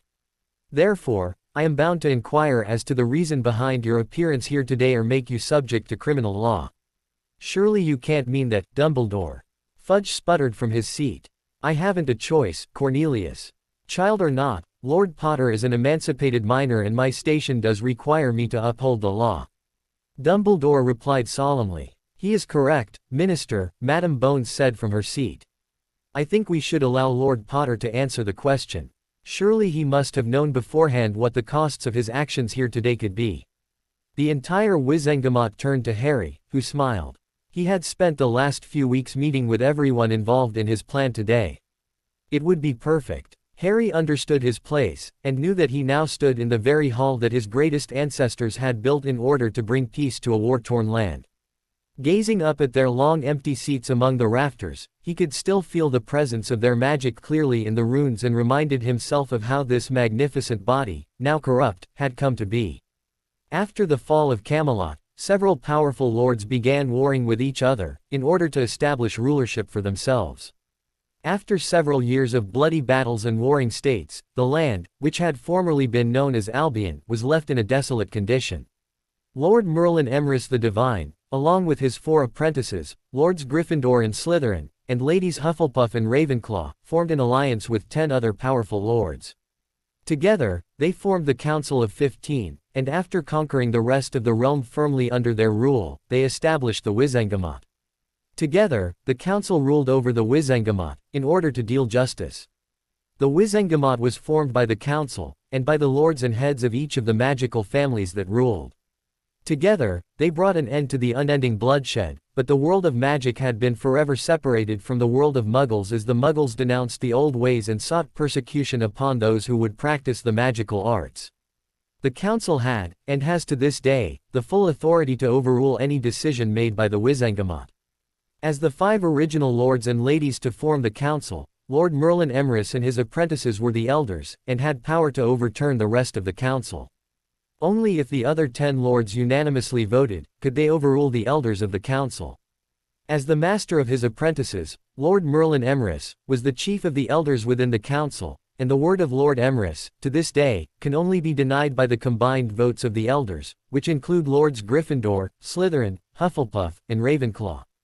The Council of 15 owes its allegiance to none, save for the rightful king of the ancient land of Albion, who, legends from time immemorial tell us, will one day return and stand forth to reclaim his throne by right of Excalibur, sword of the gods. Until then, by ancient law, would they preserve the old ways, and the government entrust. The Wizengamot now consisted of 3 bodies. The first was the Council of 15, which ruled over the Wizengamot.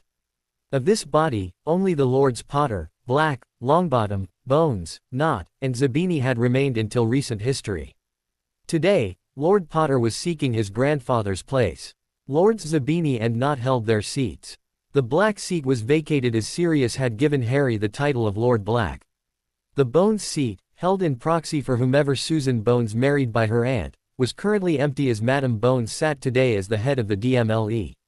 Finally, the Lady Augusta Longbottom sat proxy for her grandson Neville, until the day he took his place as Lord Longbottom.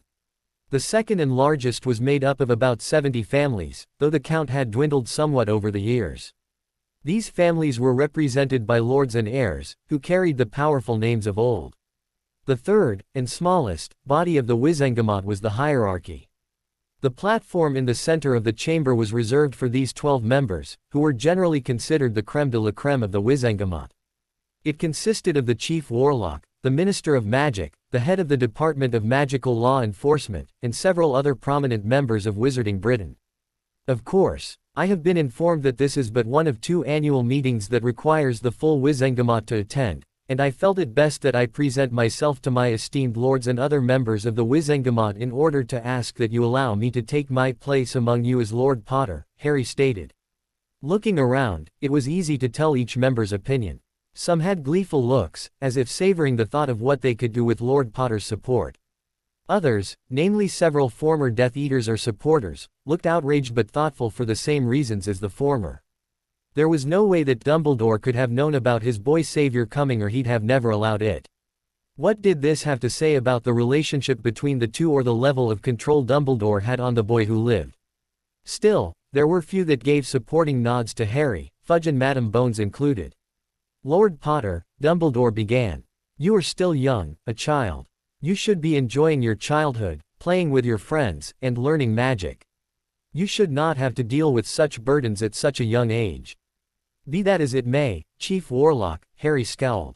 I am a child, but also a lord. I know little to nothing of my heritage. I know little of how our politics and government works. This very reason brings me here early so that I may sit among my peers and learn from the experience and wisdom that has ruled our world for centuries. You have your entire adult life to learn, Lord Potter, replied Madame Bones. We have Muggle-borns and Muggle-raised join our world every day and they do a fine job adjusting. With all due respect, Madame Bones. I am not in their place. Neither would they ever be able to adapt to the responsibilities that fall upon me as the lord of an ancient and most noble family, Harry stated evenly. They, nor I, have been raised to understand and accept the responsibilities being a lord entails. Neither have they or I been guided and taught the ethics and formality being a member of the upper-class elite of the wizarding world requires in order to form and maintain prosperous friendships, alliances, and contacts.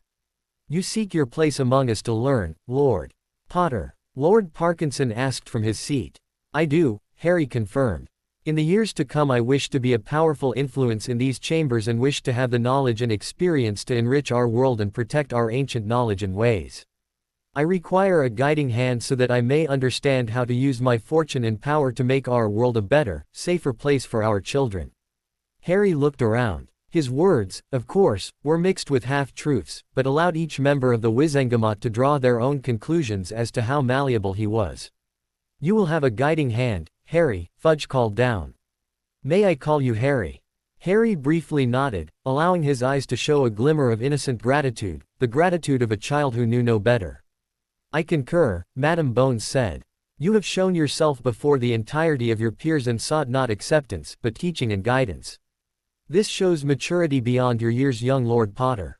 You have my respect, if only because you have shown maturity, reason, and wisdom in appearing before us today to plead your cause. I believe in you, Harry. I hereby move that we allow Lord Potter to take his seat among us with the full rights and responsibilities this entails, so that he may learn from our years of wisdom and experience, so that one day he may stand among us being powerful and influential and a credit to the lords of the Wizengamot. Do any second the motion? This was the deciding point, Harry knew.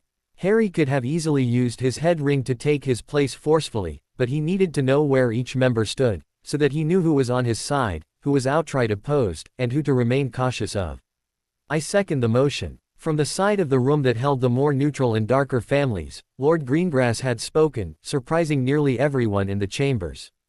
The man was well known to be soft-spoken, and rarely gave his opinion on any matter.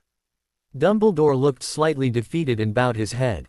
Very well. We shall now vote. All those for allowing Lord Potter to take his seat, please tap your wand to the crystal for aye. Those opposed, please tap the crystal for nay. For several minutes there was shuffling around the room, but finally Dumbledore raised his wand and sent the results into the air. Harry grinned. Only 6 had voted nay, and he had a good feeling he could point out who they were. Congratulations, Lord Potter, Dumbledore said. Please place your head of house ring to the seal of the Wizengamot and invoke your right. Harry stepped forward quickly, noting the pride, but also sadness in Dumbledore's eyes as he pressed his ring to the ancient seal that was tied to the blood of every family with a seat, as well as the runes to each seat that made sure none but the rightful lord or those with the lord's approval could sit. I, Harry James Potter, by right of blood and magic, hereby formally lay claim to the lordship of the ancient and most noble house of Potter and claim my right to my seat on the High Wizengamot of Albion. Gasps from around him told Harry that although the true name of the Wizengamot was widely known, very few actually used it, and none had expected to hear Harry cite the name most of the common wizards and witches had forgotten. Nearly every witch and wizard called it the High Wizengamot of Great Britain, but failed to remember the ancient name of the land and the time that the Wizengamot was formed. Harry said nothing, but gave himself to the surge of magic that lit up the Potter seat up among the council seats. He gave himself up to the influx of the years of knowledge and experience of each of his ancestors that had sat there, knowledge bound only to these chambers, and passed on through each generation forever. You may take your seat, Lord Potter. Harry stood still. Is there anything else, Lord Potter? Dumbledore asked. Harry nodded. May I also lay claim to any other seat that has been bequeathed to me? Dumbledore frowned for a moment before his eyes lit up and Harry could see him mutter, serious. Of course, Lord Potter, Dumbledore replied happily. I am sure that you will do your godfather proud. Just state your name, and name the seat or seats you wish to claim.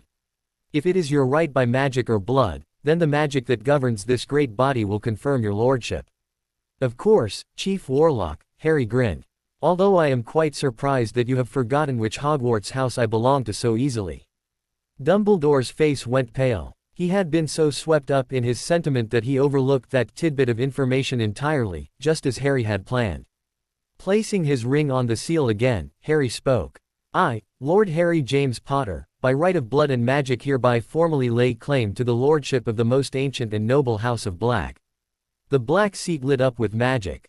I, Lord Harry James Potter, by right of blood and magic, hereby formally lay claim to the lordship of the most ancient and noble house of Dracul. The Dracul seat lit up and several of the other lords shrieked in terror and surprise. The Vampire King had returned. The most ancient and noble house of Peverell. The most ancient and most noble house of Ravenclaw. The most ancient and most noble house of Hufflepuff. By right of magic and conquest, hereby formally lay claim to the lordship of the most ancient and most noble house of Slytherin. The most ancient and most noble house of Gryffindor. As Harry called out each claim, and each seat lit in turn, the entire Wizengamot was speechless. They were now witness to the return of several long-dead family lines. They were now witness to the rise of a lord that had already claimed near total control of the Council of 15. It wasn't over. Harry raised his ring from the seal and replaced it with the tip of his wand. I, Lord Harry James Potter, by right of blood and magic, by right of my heritage and life, hereby formally lay claim to the lordship of the most ancient and noble house of Emrys. The entire Wizengamot was awash with magic as the ancient seat of Merlin the Divine appeared for the first time in nearly 1,000 years, directly in the middle of the seats where his apprentices once sat. Harry quickly glanced around. He had expected chaos, but received naught but stunned silence from his spectators. So many of the odd members had hoped to use Harry to further their own power, but what now? It was more than obvious that the mere child had pulled the wool over their eyes and tricked them all masterfully at their own game. And now he controlled the Wizengamot.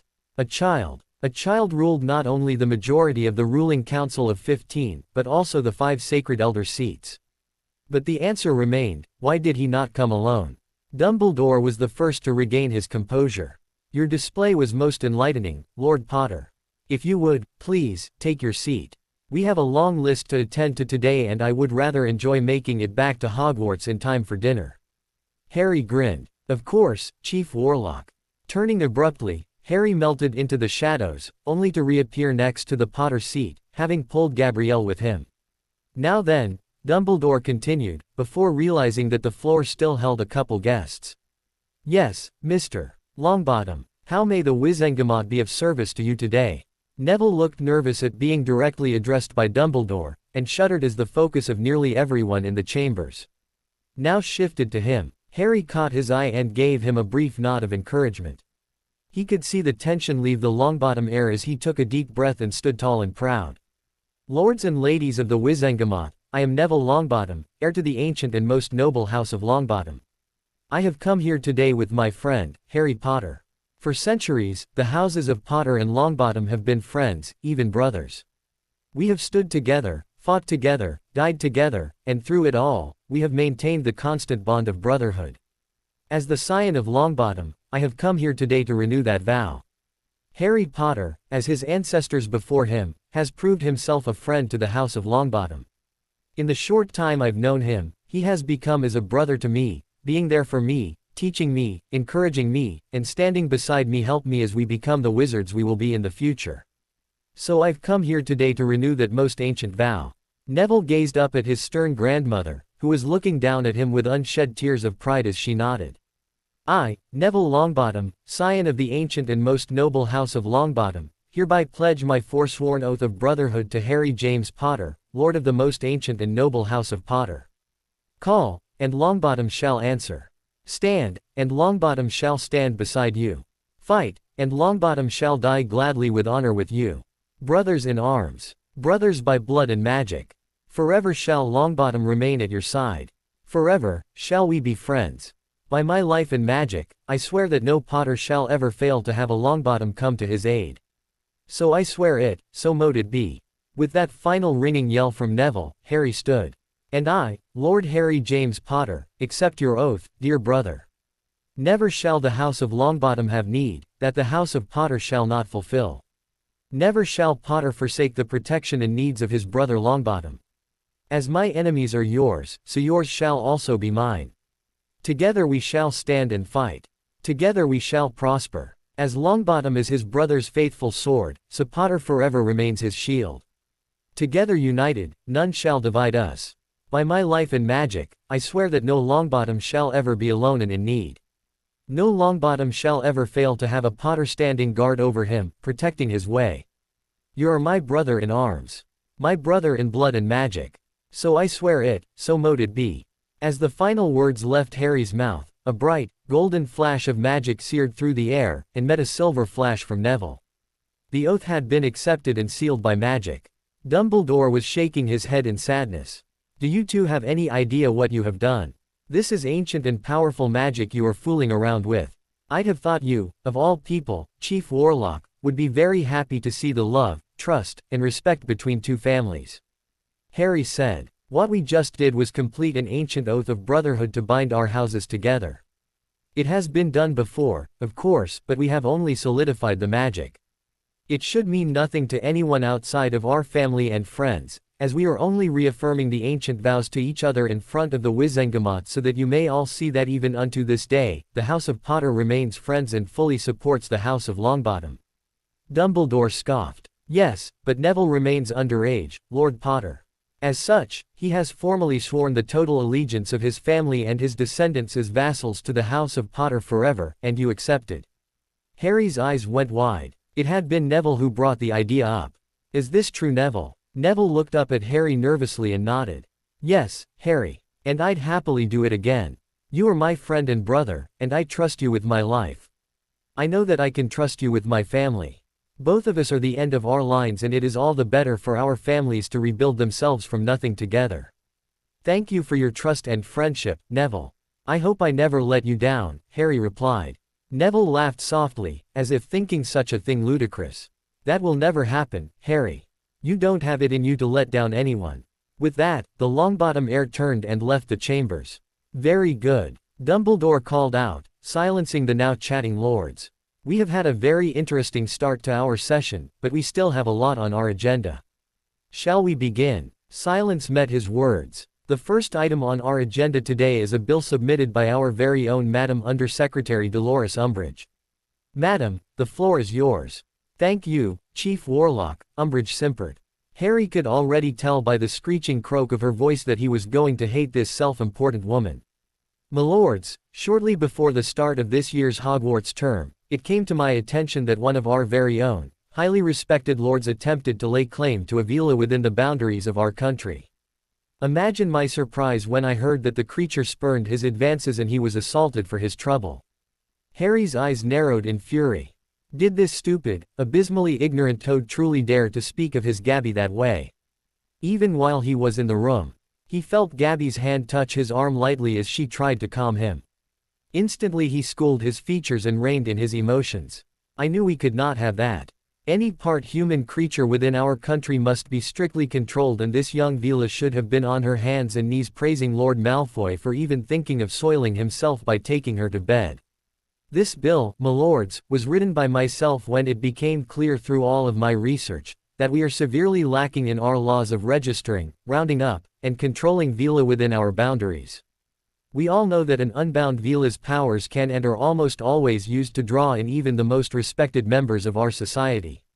This cannot be allowed. This bill, which I am sure will become law today, will force any Vila within our borders, or visiting, to register with the ministry, and if the Vila is unbound, the Vila will be taken into custody for the safety of our society until such time as she can be bound to a master.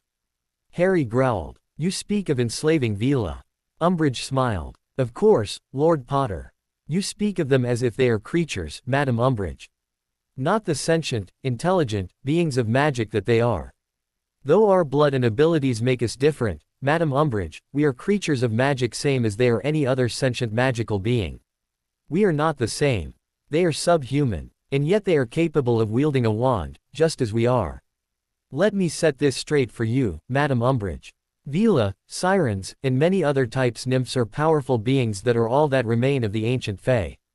You say they are subhuman, but even I have read your theories of how we wizards and witches should purify our society and our blood, so that maybe one day we shall attain the purity and power of magic that the ancient race once possessed.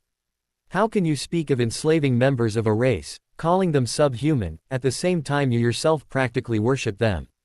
You, Madam Umbridge, are a hypocrite of the highest degree. The only thing you seek is power, and human dominion over all that is magic.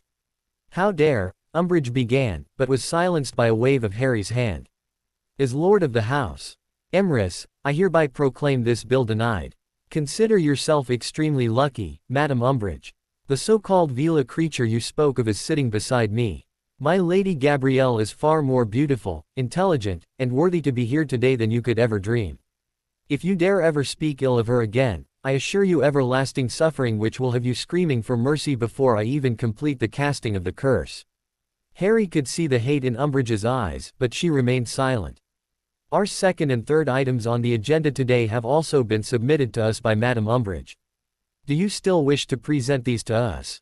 I do, Chief Warlock, thank you, Umbridge growled. Lord Potter, I can understand the personal reasons that you shot down my last bill that would have done so much good, but I assure you that you shall have no such reservations with these last two bills. We shall see, Harry replied quietly. My next bill was drawn up because it has come to my attention that the centaur herds within our borders, namely the herd within the Forbidden Forest near Hogwarts, believes themselves to above us. Instead of being grateful for the land we allow them, they attack nearly any witch of wizard on sight. They claim to be of superior intelligence and claim that it is their land to begin with. This bill will restrict the lands they are allowed to roam and allow wizards and witches to defend themselves against these beasts before they are attacked and struck down. Are you really that stupid, Madam Umbridge? Excuse me, child. Madam Umbridge roared. Silence, Harry said coolly.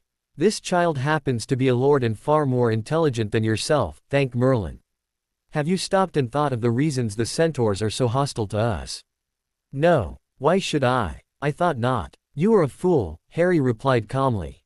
Instead of seeking the source of the problem, you, in your self-righteous arrogance, deem it necessary to make the problem worse.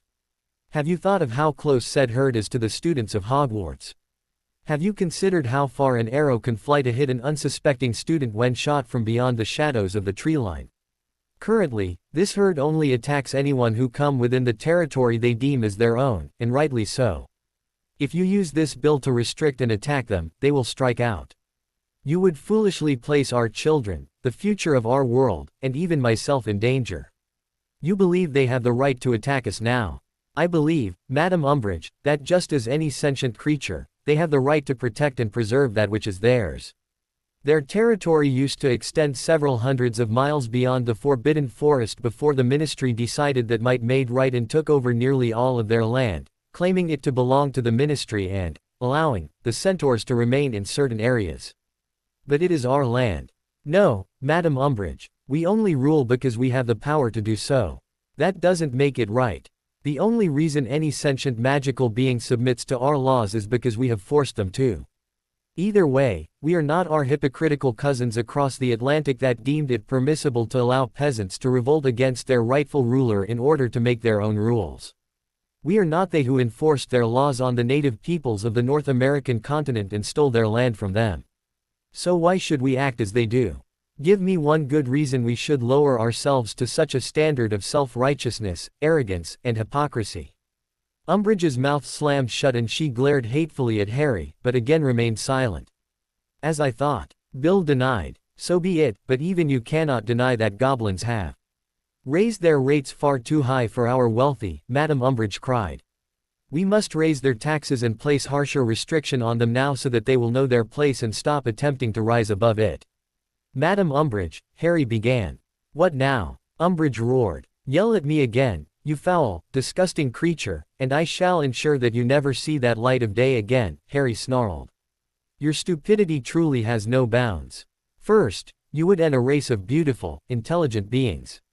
Secondly, you would have us put our own children in danger. Now you would have the goblins once again declare war on us. Do you have any idea whatsoever what would happen then? You stupid, ignorant woman.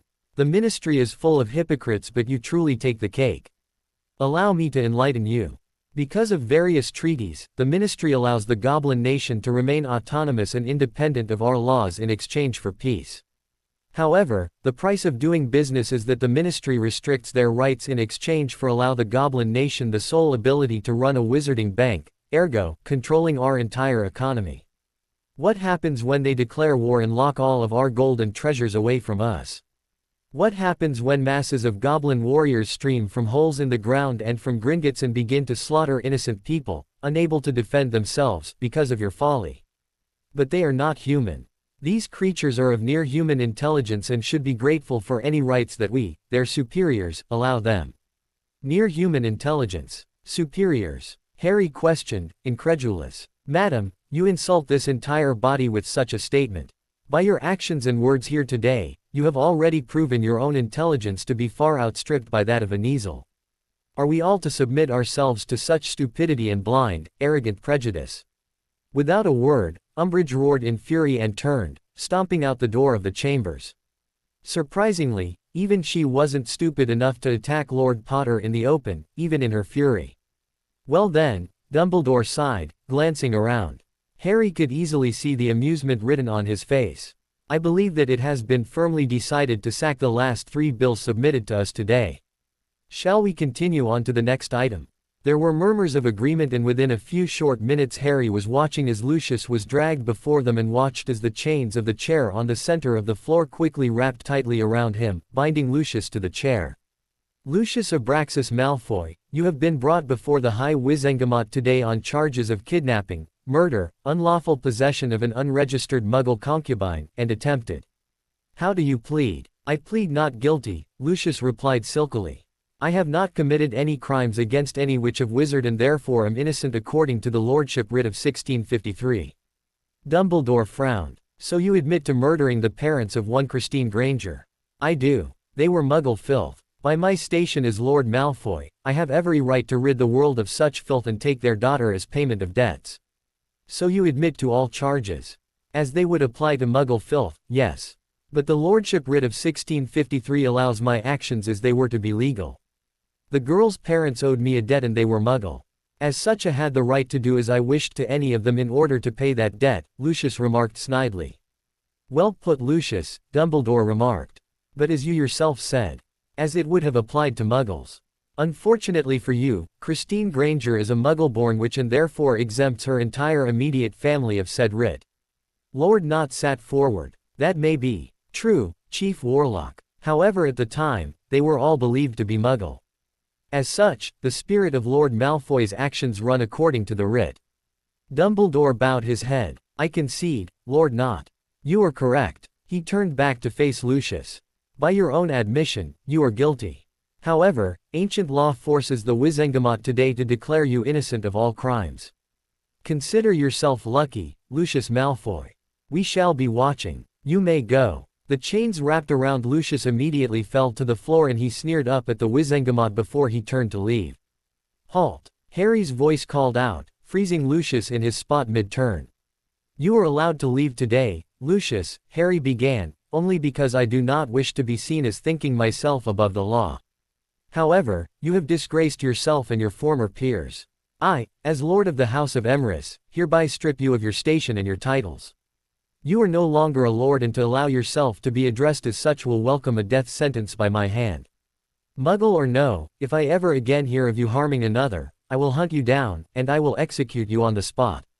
You are to immediately return to your manor to live for the rest of your days. If you leave at any time, your life will be free to take by any witch or wizard that deems it necessary to rid our world of the threat you pose.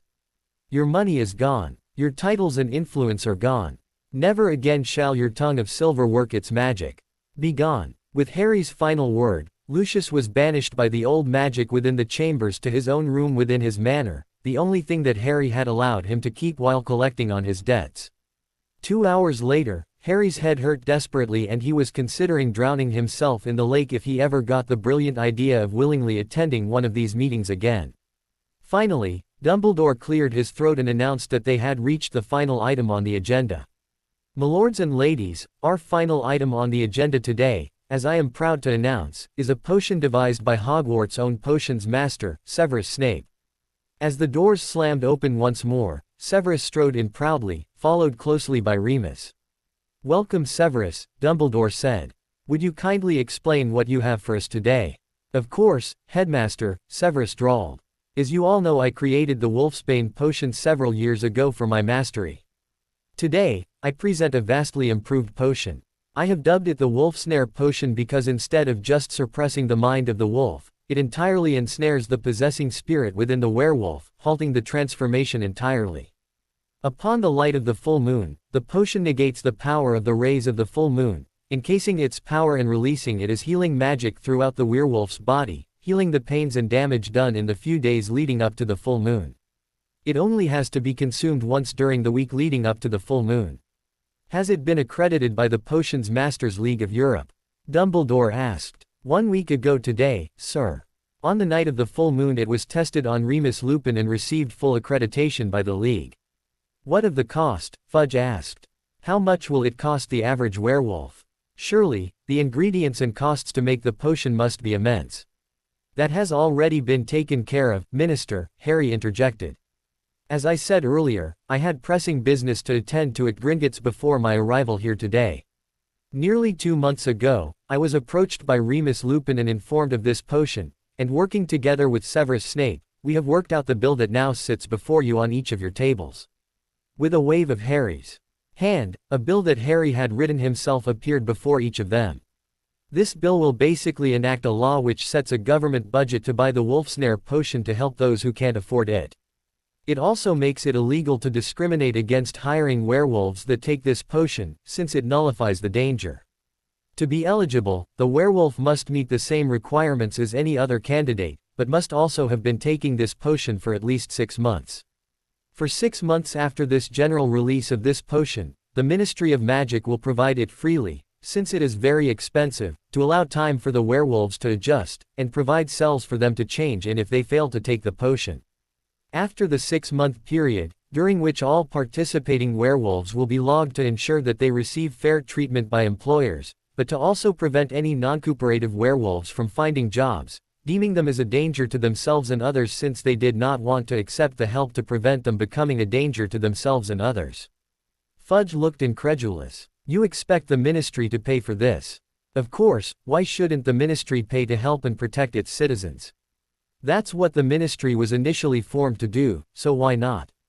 Werewolves are citizens just as we are, no matter how many times the ministry attempts to dehumanize them out of fear. Werewolves are only dangerous one night each month, and at all other times most of them are decent, law-abiding witches and wizards. How will we gather the funds to create such a budget? If I raised the taxes even higher, the public would have my head on a pike," cried Fudge. "Precisely the reason we won't do it that way, Minister," Harry replied smiling. "I have set up a trust that already contains 150 million galleons. This initial funding for the Wolfsnare Trust will last approximately half a century based on the current numbers of werewolves in our communities today. Hopefully, over time enough of these will continue taking this potion, and the werewolf curse will eventually die out altogether, at least within our borders. The interest gained on the account alone will easily cover any expenses, but the bill before you today also requires each Lord of the Wizengamot to either supply 75,000 galleons a month, or pay 1.5% of your annual income as tax into the fund. That's outrageous. Preposterous. Never." The yells of anger from the lords went on for several minutes. "Tell me," Harry began again, "how many of you bring in less than 1,000,000 galleons a month? Anyone?" There was silence. "Exactly. And how many of you live in fear of letting your children be around werewolves, or out alone at night anywhere near alleys or forests because of werewolves?" Silence again. "My point is that each of us here have vast fortunes that we now have the ability to use to help protect our children, and possibly end the fear of the werewolf curse for all time. Would you rather coil in fear and content that your gold is safe, even as you fear for the danger to your children? It is time to make a change." "Lord Potter makes a very good point," Madame Bones said. "As I am sure my niece would agree, the Bones family would happily see the end of this curse." "Definitely," Lord Zabini said, standing. "Are you all really going to do this?" Fudge cried. "Of course," Lord Knot said, standing. "I, for one, hate werewolves, and would do anything to never set eyes on one of the wretched creatures again." "Why should you object? This bill has no effect whatsoever on you, Fudge. You are not a Lord of the Wizengamot." "Then shall we vote?" Dumbledore asked. There were nods all around. "Very well, all those in favor." The vote was nearly unanimous. Only a few voted against it, Fudge included. "Congratulations, Severus, Lord Potter," Dumbledore said. "I look forward to seeing the results of your venture. Now, I believe we are done here today, so I now formally draw this session to a close. Thank each of you very much for your attendance and patience today.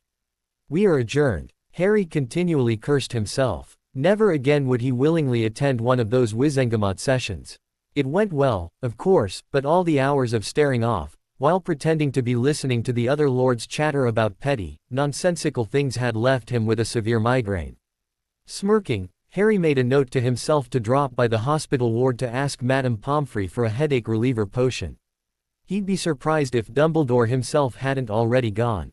Either way, here he was, already making his way quickly to the Great Hall, where his rumbling stomach would finally be answered. It seemed he was just in time. He'd passed many other students also heading the same way.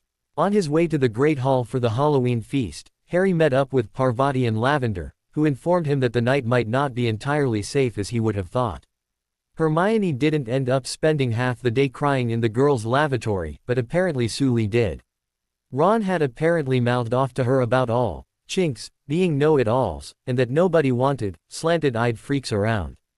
Harry was already seeing a haze of red in his fury as they entered the Great Hall, but this wasn't the time, as he quickly squashed his raging emotions. As always, the professors had outdone themselves in decorating for the feast. There were thousands of live bats fluttering around from the walls and ceiling while thousands more swooped over the tables in low black clouds, making the candles within the pumpkins placed every few feet along the center of the house tables stutter and more than a few of the younger witches scream.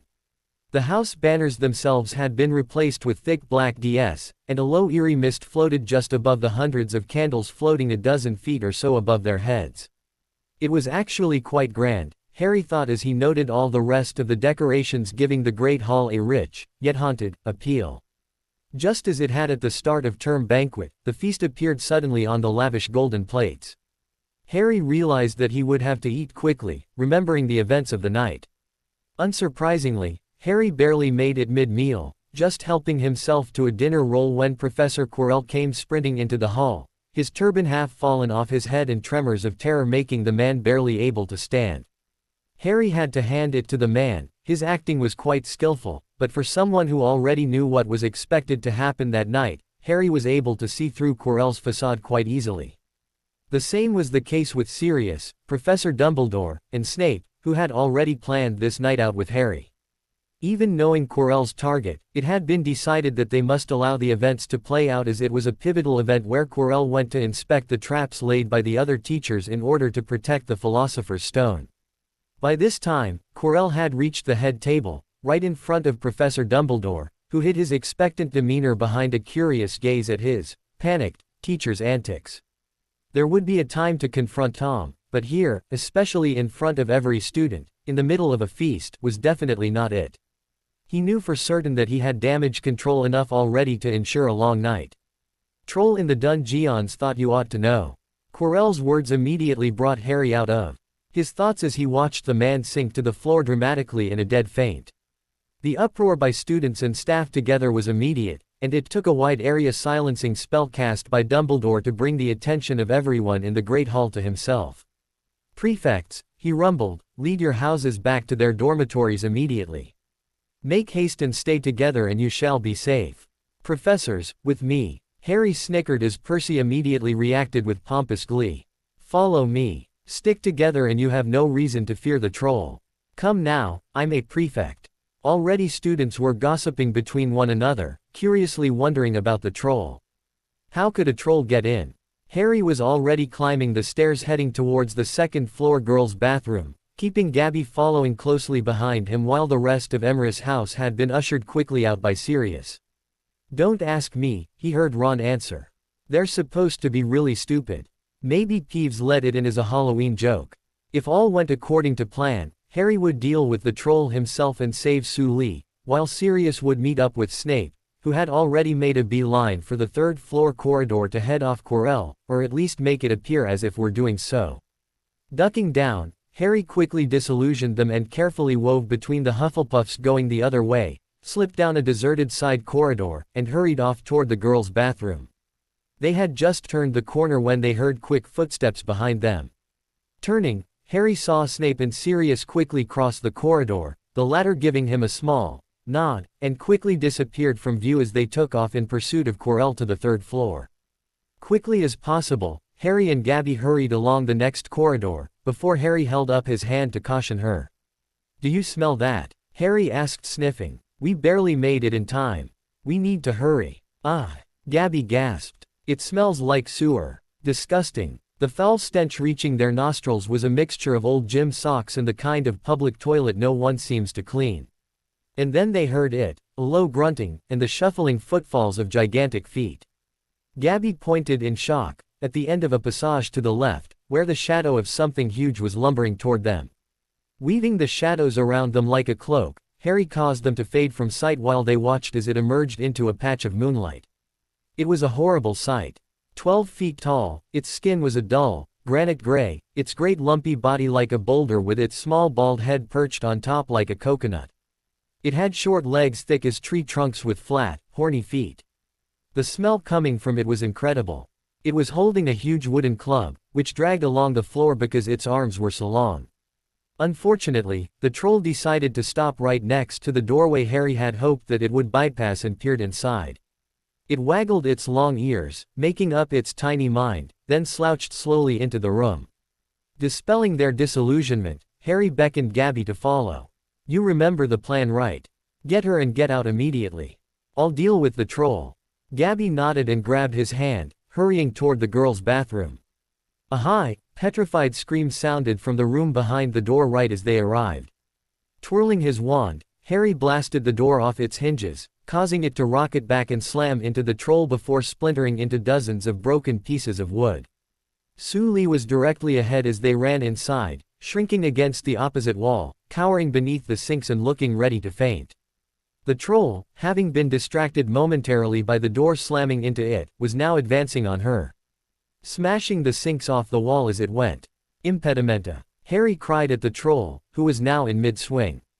This caused the troll to be nearly knocked off balance as it felt like it was literally hit a wall, and the deflection caused it to bounce back. Harry grabbed Gabby's hand, motioning her to the side where Su Li was. "Hurry! Take her! I'll deal with the troll as planned." For its part, the troll was confusedly lumbering around, blinking stupidly, trying to figure out what attacked it. Spotting Harry, it made to attack him instead. Fortunately for Harry, Gabby had quickly rescued Su Li and evacuating her to the hospital wing. Now he had no reason to hold back and no distractions. He didn't want either of them to see the effects of what he was about to do. As the troll approached him, raising its club as it went, Harry raised his wand and closed his eyes. Kaikus lucem. The resulting flash blinded the troll, causing it to howl in agony and distracting it long enough for Harry to dart back to where the door had once stood, turn back to face the beast, and cast his spell. The troll, for its part, was twisting around and flailing its club in every D, attempting to find and smash Harry into the floor with all its might. Directing his will towards the shattered pieces of the wooden door, Harry began. Surger. Et congregabit. The shattered pieces rose and gathered, orbiting around him. Nec ad ferrum. Ut exaquerit. The troll was now shaking its head, the effects of Harry's blinding spell worn off, but it was too late. Now, Harry's arms were spread wide, the shattered pieces of the door having been transfigured into solid steel spears. As the troll roared in a berserker fury and once more advanced on him, Harry flicked his wand with a muttered, "Stern it." And the orbiting spears stopped, turned with their sharpened heads toward the troll, and rocketed forward. The force of the spears was enough to knock the troll back over a dozen feet, impaling it messily against the far wall. Dark blue blood oozed steadily from the many puncture wounds, quickly pooling on the stone bathroom floor. A sudden gasp made Harry turn around, where loud footsteps were quickly approaching behind Professor McGonagall's shocked form. She hadn't been informed of the night's events ahead of time, in the event that Quirrell might have somehow caught wind of what was planned, and the racket caused by the troll attacking Su Li, and its subsequent defeat by Harry was surely enough to draw her attention. After all, how could anyone within a floor or so of the bathroom have missed the troll's roars, the sound of Harry blasting the door apart, or the crashes of the sinks in the floor as the troll's club destroyed half the bathroom? A moment later, Snape burst into the room, brushing past McGonagall's stupefied form, clutching at her heart at the sight of an 11-year-old Harry and a 12-foot mountain troll impaled against the wall behind him, very obviously dead.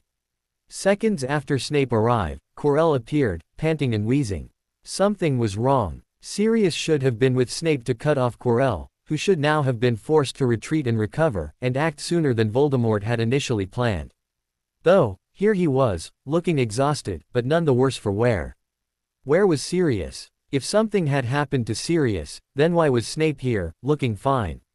Harry glanced subtly at Snape, locking eyes with him in query. He received a look in return that plainly said, "Later." A whimper caught Harry's attention as Quirrell caught sight of the troll.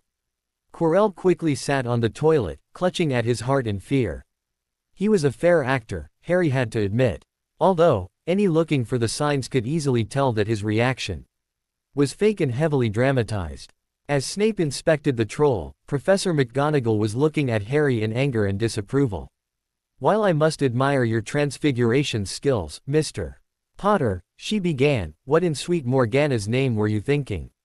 Skilled though you are, a right protege, I'm forced to admit, you are only 11 and have less than half a year of magical education. She looked down her nose at him, glaring with cold fury in her eyes, silently waiting for his answer. Su Li had been here since before the feast, Professor.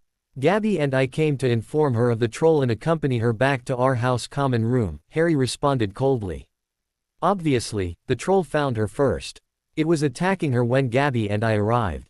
While I caught its attention, Gabby grabbed Su Li and took her away while I dealt with the troll myself. Professor McGonagall stared at him in disbelief. You sent them away. You felt confident that you could survive a full-grown troll alone, and with such a meager magical education. Harry glared at her. What else would you have had me do, Professor? If they had stayed, they would have distracted me, and we would have all been in danger. This way, only my life was risked. Only I was in danger.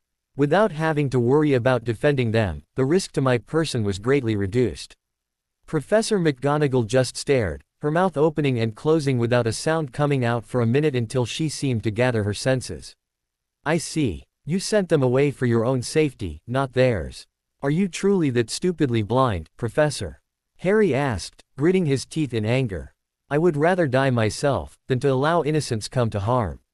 Contrary to your opinion, I value life greatly. Still, sometimes we must make hard choices in how to discipline those who are being led along the wrong path, be it because of their inability to see and understand the path they walk, or by their sheer stubbornness making them unwilling to acknowledge any kind of disciplinary actions. Immediately she looked affronted, but Harry's reply to her implying that he had acted the same way tonight as he had acted towards Malfoy during flying practice was quickly caught by her keen mind, and she immediately understood. I believe, Mr. Potter, she began slowly, that I may have misjudged you. You act with wisdom beyond your years. So much so, that even those of us who are decades your elder, at times do not understand at first. You should not have to make these choices. You are merely a child. Still, you called me, I quote, stupidly blind. While I admit that in your eyes, and mine now that I understand, this, as ineloquently as you put it, was true. In fact, I would probably have worded it with just as sharp a tongue. However, I am your professor, and as such, demand your respect. 10 points from Emrys. Take 10 points each for yourself and Gabrielle rescuing your classmate, and 10 more for your defeat of the troll. The only reason you are probably still alive is by sheer, dumb luck. Yes, Professor. Professor Dumbledore will be informed of this. Hurry now back to your dorm. You may go. Harry quickly left the bathroom, and as soon as he turned the corner, drew back into the shadows and disappeared. Defense against the Dark Arts classroom, Hogwarts, Northern Scotland. Harry was feeling quite irritable, and had been since Halloween night. Sirius, it seemed, had underestimated Quirrell. When Snape and Sirius cornered Quirrell right outside the door in the third-floor corridor, Quirrell had disillusioned himself before they spotted him. Stunning Sirius from the back, Quirrell had quickly opened the door and banished Sirius into the room, not bothering to see what lay beyond. Fortunately, being such a skilled wizard, Snape was easily able to fend Quirrell off, but when Voldemort made himself known, quickly acted subdued. As decided beforehand, there would be another day. For the meantime, such major must still unfold as far as possible along the lines that Harry had lived through before. Whilst Quirrell fled, Snape quickly rushed in the door. If he were just seconds later, Sirius would never have awoken from being stunned. As it were, Sirius was bedridden. While stunned, Fluffy had bitten and clawed the man in several places. It was amazing luck that no major organs had been damaged, but he still required several days to rest and recover. Welcome, everyone. Please take your seats, Professor Dumbledore said calmly, as he watched the first-year Gryffindor, Emrys, and Slytherin students arrive. Today, due to Professor Black falling ill, I have decided to take it upon myself to get back to what means the most to me, teaching, Professor Dumbledore said, smiling serenely at them all. It has been many a year, far too long in my opinion, that I have had the time to impart some of my not insubstantial knowledge to young wizards and witches, in the hopes that they would treasure that knowledge, as I have. Indeed, it is a magnificent gift to be able to impart my life's learnings to the younger generations. Now, I have notes here on what Professor Black has been going over with you, but I have decided that I would like to teach you all something a bit different today. Regardless, it is just as, if not more important than learning to defend yourselves against the dark arts. For all his faults, Albus Dumbledore was a gifted speaker and magnificent teacher, and nearly the entire class were learning forward in their seats, eager to hear. Today, I would like to begin teaching each of you how to connect to your magic, Dumbledore said, glancing around at the class, most of whom were utterly confused. Learning to connect to your magic can be very beneficial. Not only will you be able to feel your magic channeled as you cast spells, your knowledge retention will increase, your body's natural immunities and healing will heighten, and your spells will even be more powerful. But to do this, we must first answer a question. What is magic, and why are witches and wizards able to use it, whilst muggles are not? Can anyone answer this? Ron scoffed at Hermione as she immediately answered. Witches and wizards are able to use magic because they are born with a magical core, and possess magical blood. Magic is the energy produced by the cores of witches and wizards and allow us our abilities. Harry smiled. Only you would give it word by word from a book, Hermione, but that only gives an outline, while most who read or hear it would understand nothing you said. However, that answer is incorrect. Hermione gasped and even Professor Dumbledore looked confused for a moment, though he quickly hid it. Well then, Mr. Potter, please enlighten us. Harry grinned. Look around us, Professor. To ask yourself what is magic, is to ask yourself how everything in the world came to be, and is sustained. It is to ask yourself what gives nature its power, and maintains the balance in the universe. Magic is life. Magic simply is. It is the essence which forms each soul, and gives new life to everything. To make it simpler to understand, you would ask yourself the second question of why witches and wizards are able to perform magic whilst muggles can't.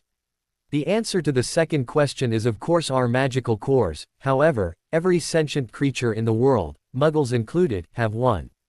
Muggle cores, though, do not possess the ability to attune to magic. Understand, our magical cores do not produce magic, they are simply reservoirs that attune to the magic that is all around us, in each plant, creature, person, and even the air we breathe. A witch or wizard's power levels are determined by the size of their natural magical reservoirs, and their core's ability to attune to magic. There is ambient magic everywhere, and our magical cores are the conduits, but as reservoirs, can also store certain amounts of magical energy, and create channels throughout our body for our magic to circulate. We can cast magic because we are more attuned to the forces of nature and energy which binds all life and creation. Remember, this is not physical. Our souls themselves are born of magic. Each soul is individual, but also a part, and still connected to, the source of magic in this world. Magic is the very essence of life that makes each of us who we are. To lose that, is inconceivable. Professor Dumbledore smiled softly. Very aptly put, Mr. Potter. Might I add for you all that such theory is extremely rare, and only very few individuals I have met throughout my life have understood the theory of magic to the depth that Mr. Potter explained. Magic is a gift to each of us, to be treasured and preserved. One must always remember that there are actions that can lead to our very own magic turning against us. Let's see if you can tell me 3 of these ways. Hermione's hand shot into the air. Breaking magical oaths. Correct, Miss Granger, Professor Dumbledore praised, causing Hermione to beam. Not all magical oaths are as severe, true, but sworn oaths made on your magic will take your magic if broken. It is the nature of magic to take such things very seriously. Can anyone give me a second way? Blaise Zabini nodded. It is said that witches who had bedded wizards other than their husband go insane from their magic. Professor Dumbledore nodded. Not a well-known fact, but essentially correct. While wizards have been known to form harems for millennia, never has the reverse been true. To understand why it is wrong for witches to do this, but not wizards, we must look at human nature itself. On one side we have the wizards. Wizards, men in general, are territorial beings, and highly unaccustomed to sharing their mates with other males. Indeed, when faced with this situation, I imagine the 2 wizards would be as volatile and violent and far more destructive than Muggle men are known to be. Many of the most powerful wizards in history have formed harems, from which many of the oldest pureblood lines derived. This could not have happened if all these wizards were in the harem of, say, one witch. How could one witch handle so many wizards and bearing all of their children? On the other side, we have witches. Witches, women in general, are naturally more accepting of other witches. This may be naturally encoded in witches, as they are often drawn to the most powerful of wizards, in order to preserve our species. Either way, the facts stand. If a witch were to bed more than one wizard and get pregnant, how could she be sure of who the child's father is? How to make sure that the child has both mother and father, since it is well known that Muggle women that perform such acts are almost never married to the father. After all, the highest crime against the laws of nature in this situation would be to take the child away from its father. Unless the father is physically violent and abusive, and a danger to his children, there is no higher crime. This fact is overlooked more and more each day, leading to greater and greater suffering for the children in this world. True, mothers provide much of the nurturing. However, fathers provide the protection, legitimacy, support, and teachings. This is the mother's and father's places in the natural order of things. The mother's place is to stand beside her husband, nurturing his children, while the father stands as the head of household, providing for and protecting his family at all costs, even his life. Already, we see the consequences of violating this becoming more widespread in the Muggle world each day. Perhaps in your third year, you will each take Muggle studies to learn a bit about their laws, politics, economies, and social views. Again, magic itself has already begun to strike against Muggles for such actions. There are many various new diseases that are incurable and caused by this. If Muggles did as wizards have done for centuries, with each male having a harem, with each witch only ever touching her husband, such diseases would never have come to exist, and a great many children in this world would have a loving family with both of their parents. The point is, magic wants to preserve our race, but such actions go against it. They lead to harm for each future generation and are unfruitful for the preservation and expansion of humanity itself. Even that doesn't matter, Pansy remarked pompously. For any true pureblood lady it is a matter of respect and honor. To defile oneself before being wed to a pureblood husband, or with any besides him after, would show that you have no respect for yourself or your proper upbringing. Any pureblood witch that dared act in such a manner would prove herself a disgrace, unworthy of her family, her name, and shaming herself. We are taught to make more responsible decisions than giving in to our desires. After all, marriage is a duty, an honor to bring to ourselves and our family. Lust is too often mistaken for lust and is a sin which leads any foolhardy witch to the maledicta sterilis. There were shrieks the other witches in the room who had obviously grown up in the wizarding world. What is maledicta sterilis? Hermione asked. It is the consequence for any pureblood witch who brings shame upon herself, her family, and the upbringing her ancestors passed down. That is all you need to know, Pansy sneered. Maledicta sterilis is a passive spell that a great many of the old pureblood families place on witches when they are born, Harry stated calmly. In essence, it is a chastity spell, but will not stop the witch if she is determined to become intimate. However, the consequences of causing it to become active are extremely severe.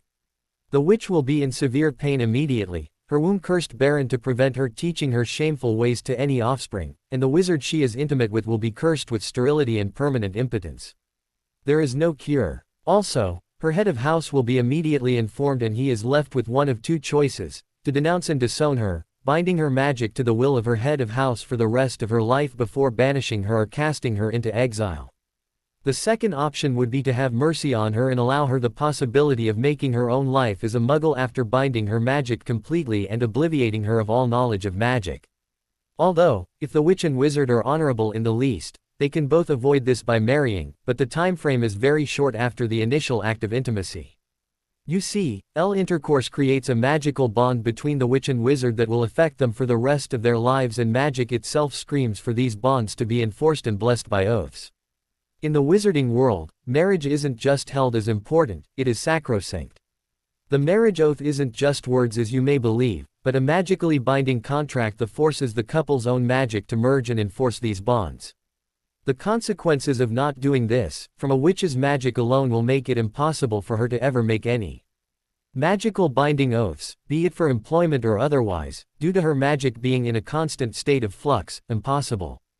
Indeed, it makes being around the witch dangerous as her magic works against her for the rest of her life as punishment for defiling such sacred acts and bonds. Unlike muggles, it is not possible to a witch.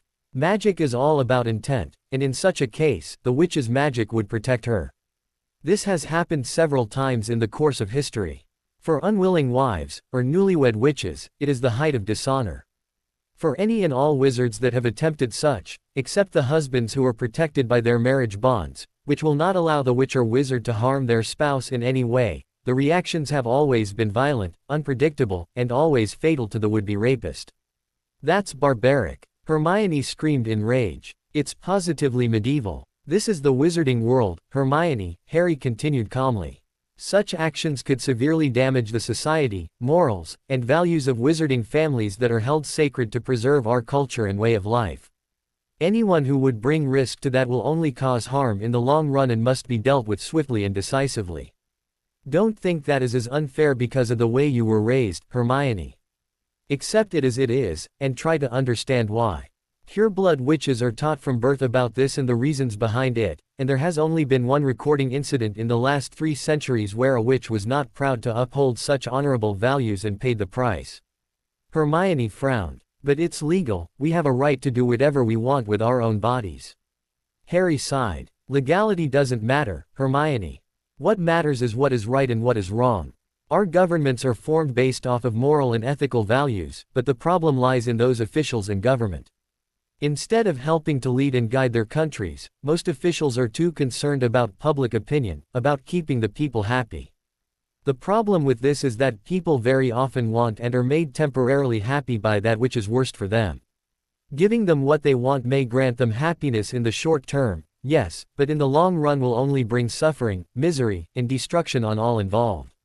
When legality becomes an issue, and something that is very morally wrong or unnatural is made legal simply because the current laws don't take it into account, these laws must be changed and amended to protect what is right, not the will and happiness of people that lead themselves and others to self-destruction. Besides, in the wizarding world, it isn't legal at all. Even the fools at the Ministry of Magic know better than to overturn that ancient law that has protected wizarding families for millennia. Even they know the consequences of allowing young, naive witches the ability to act on their desires without thought to the consequences. This is exactly why you will never see an orphaned pureblood child, unless their parents have died and their godparents have been unable to take custody of them. Even then, it is extremely rare for the wills of pureblood parents not to take this into account. Families and children are of utmost importance, especially with a declining population rate. Hermione looked down, deep in thought as Harry finished, obviously debating with herself the logic and truth of his words. Very good, Mr. Potter, Professor Dumbledore praised. Your expressed viewpoints, correct as they are, tend to be highly frowned upon in many Muggle societies, simply because Muggles deem personal happiness and satisfaction more important than what the right thing to do is. Humans in general despise being forced to see, even more. So admit too, that which does not give them what they desire. Can anyone name a third way our magic can be made to turn against us? Harry looked thoughtful for a moment as no one else answered. Barnabas the Perverse. Every Slytherin, and indeed every pureblood of the other houses hissed in fury at the name. Blasphemy! Roared Blaise Zabini. Filth! Shame of all purebloods! Yelled Pansy with insane rage. To utter the name of such a disgusting, filthy abomination in my presence, Potter, Malfoy spit, white with fury.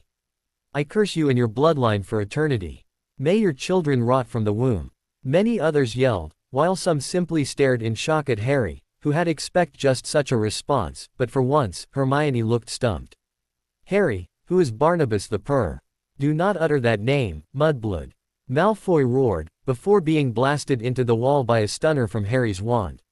Silence. Dumbledore roared, allowing his magic to fill the room. Instantly every movement and sound stopped as the students gave him their undivided attention. Barnabas the Perverse is an extremely sore subject, especially for those of pureblood descent, but I will not tolerate such behavior in my classroom. Now, for those among you who haven't heard of the name, mainly our Muggle-born students, Barnabas the Perverse was a pureblood wizard of the Hufflepuff line, whose magic killed him because he had same relations with a Muggle man. How would that cause his magic to kill him, Professor? Hermione asked. Harry spoke up before Dumbledore could answer. Because such actions for a wizard are a perversion and complete violation against himself, mind, body, soul, and magic, as well as the natural order of things. It is unnatural and an abomination to commit such a twisted act. Though it is natural for women in harems to do such with each other, as it tends to be naturally allowed in order to preserve our species and allow it to flourish, as well as helping to maintain harmony between the witches. For wizards, it is nothing short of the sickest physical act possible. Remember, our magic comes from nature, and to commit such a corrupt act that defies every natural law and defiles the body so heavily, is to commit the gravest of crimes against magic. Remember, whether it makes a person happy or not, be it right or wrong, every action has a consequence. The punishment magic delivers for this is death. For muggles it is through disease, for wizards, they immediately become unable to attune to magic, becoming squibs before their very own magic very slowly tortures and kills them in the most painful of ways. No potion or spell was said to have any effect on Barnabas. To protect the natural order, magic has hardwired a natural aversion to such action in every human in history. Dean Thomas, already well known for his pride of being Muggle-born, looked furious. That isn't right. We should each have the right to love whoever we want, regardless of gender. Not everyone has the same preferences.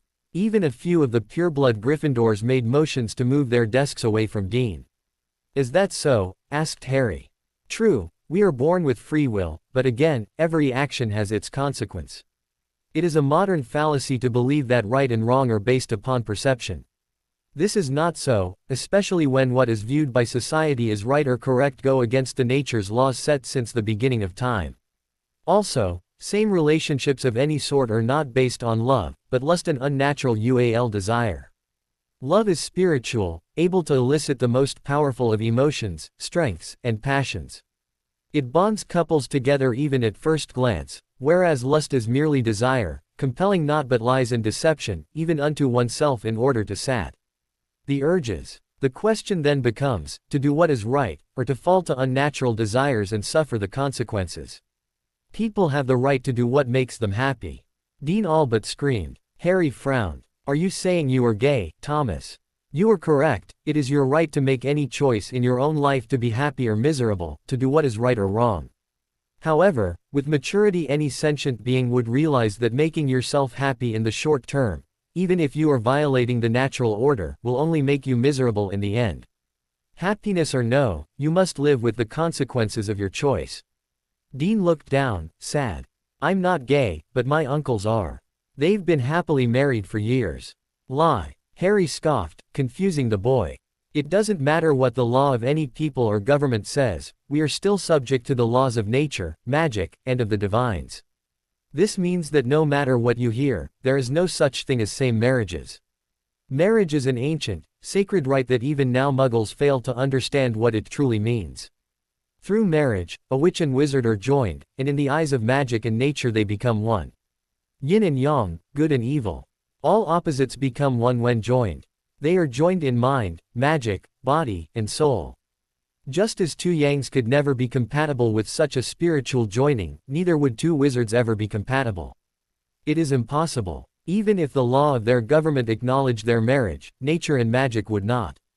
The laws of mortal men have no power to overrule the natural order set down by the divines, no matter what they attempt to say to delude themselves. Dean was by now red with fury, banging his fists on the table. That's the saddest lie I've ever heard. No, Harry said sadly.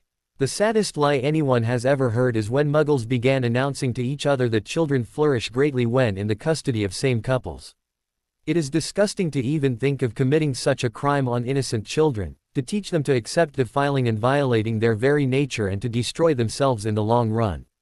To allow their nurturing to overrule their natural aversion. There is no greater lie. Dean snarled. They give the children a home and love. That should be enough. Wrong, Harry stated firmly. It is not enough. Parents are not only supposed to provide love, but also a stable, secure home in which the environment is safe not only physically, but also psychologically, morally, and ethically. If they truly give those children love, they would teach them to accept what is right, and to reject what is wrong. Instead of teaching them that personal happiness matters above all, they would teach the children that they could still love and cherish those who gave them a home and raised them, but to still understand that what they practice as a same couple is wrong in every way. There is a difference between loving the person and loving their actions.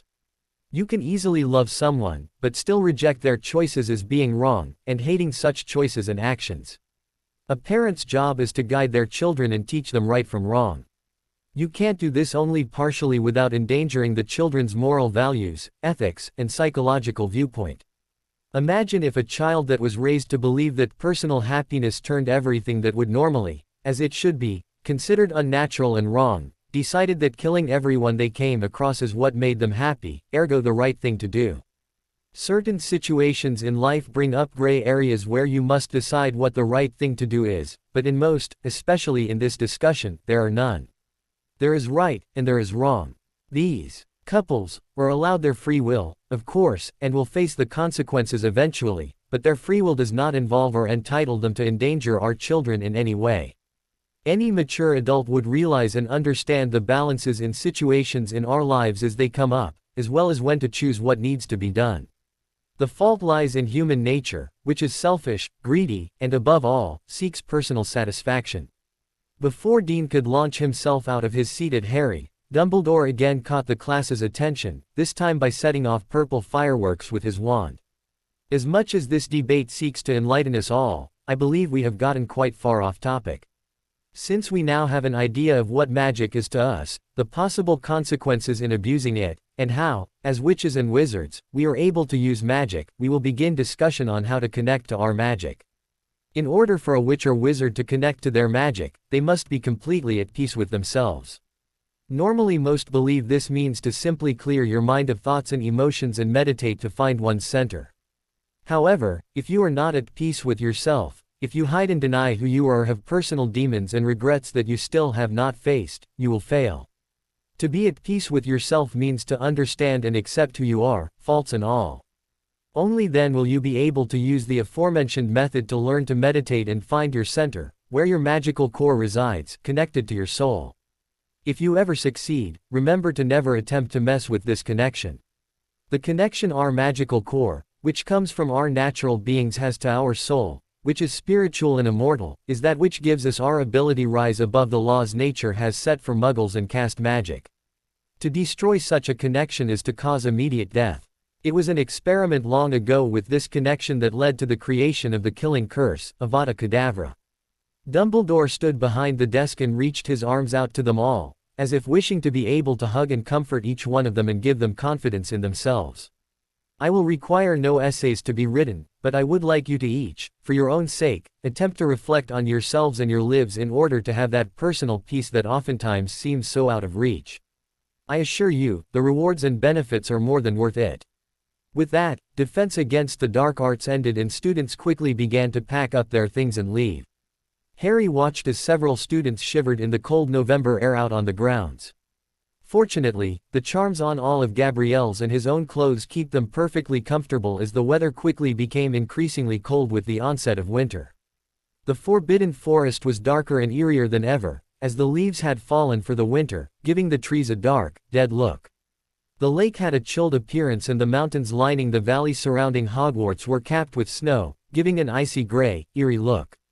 Into this atmosphere, the Quidditch season had begun, with the Emrys vs. Slytherin game leading the charge. There would be no Gryffindor team this year, as it had been mostly gutted when several of its players had been transferred to Emrys. The Wardens would be taking Gryffindor's place on the schedule for the year, in the hopes that Gryffindor would find a way to recover and rebuild a team for the next year's season. On Saturday, Emrys would play its first match as a team versus Slytherin. Harry would, of course, be playing as Seeker and captain. The twins would continue to rain hell as the beaters. Katie, Angelina, and Alicia would continue working together as the chasers. Finally, Tonks would be showing how graceful she was in the air as the keeper. The Emrys team had been training hard for weeks, and Harry was confident that Slytherin wouldn't stand a chance, even without counting his own experience and abilities. Speaking of Slytherin, Draco had been eerily calm since their duel. Nearly all of Slytherin had turned against the boy, even going so far as to break their silent rule of standing united outside of the Slytherin dorms. Still, while Harry was easily able to detect the lingering fear and rage from the blonde, Draco seemed to have finally begun enacting on the tenets of his house.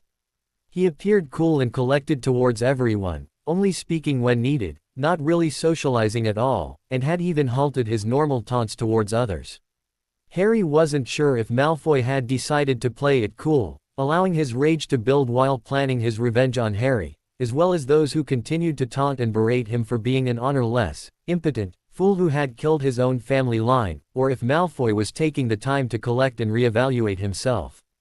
Only time would tell. Harry could, of course, pick the boy's mind with ease, but what fun would that be? It would make no difference, after all, except to sat Harry's curiosity. Harry would still wait for Draco to make his own decisions and move before he acted.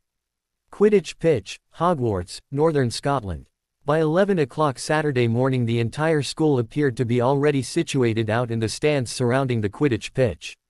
A great many of them were eager to see the new Emrys team in action, and were eagerly awaiting what promised to be an amazing game.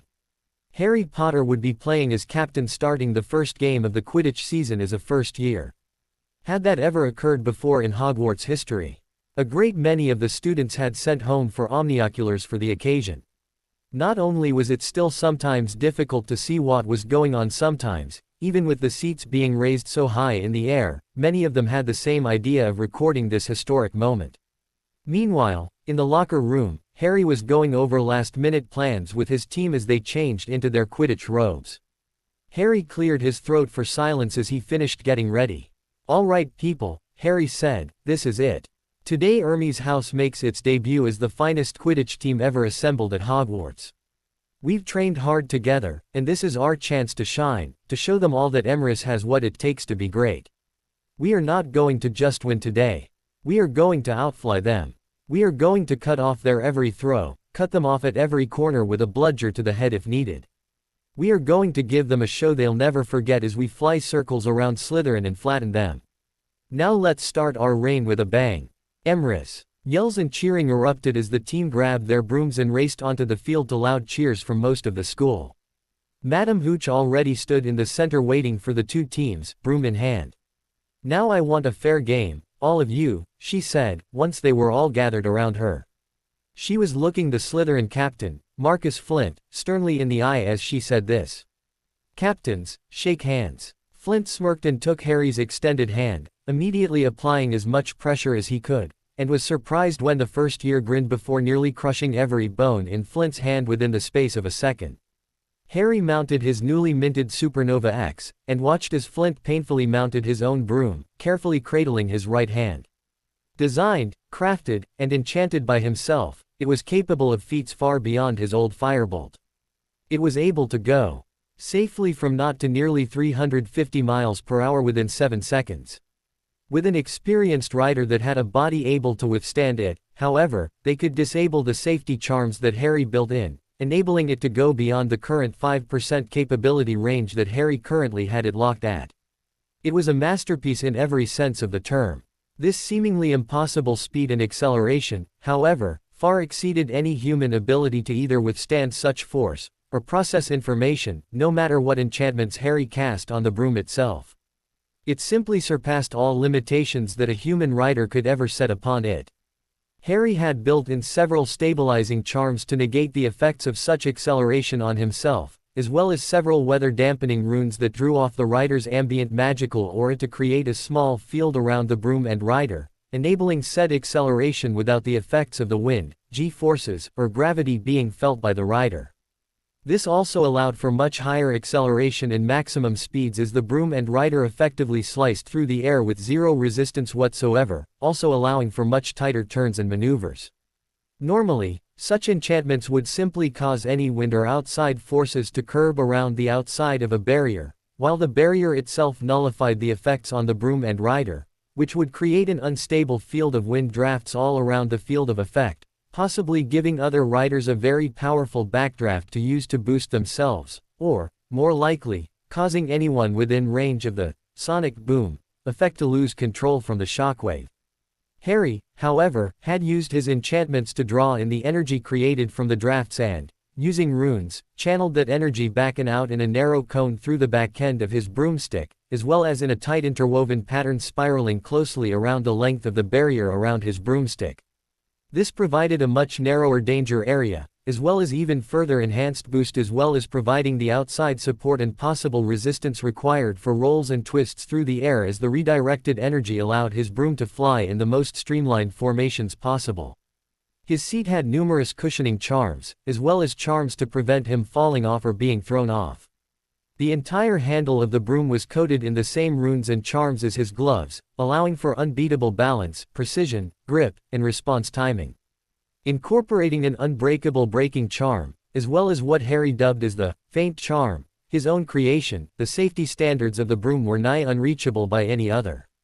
Harry's own creation, the faint charm nullified any human error in high-risk feints by detecting altitude and speed at all times, granting assistance to the rider on rolls, exceedingly high speed and/or sharp turns, and was even able to override the rider's commands to allow the broom to force the broom to straighten out at the barest minimum altitude, based off of the height and weight detection charms for the rider.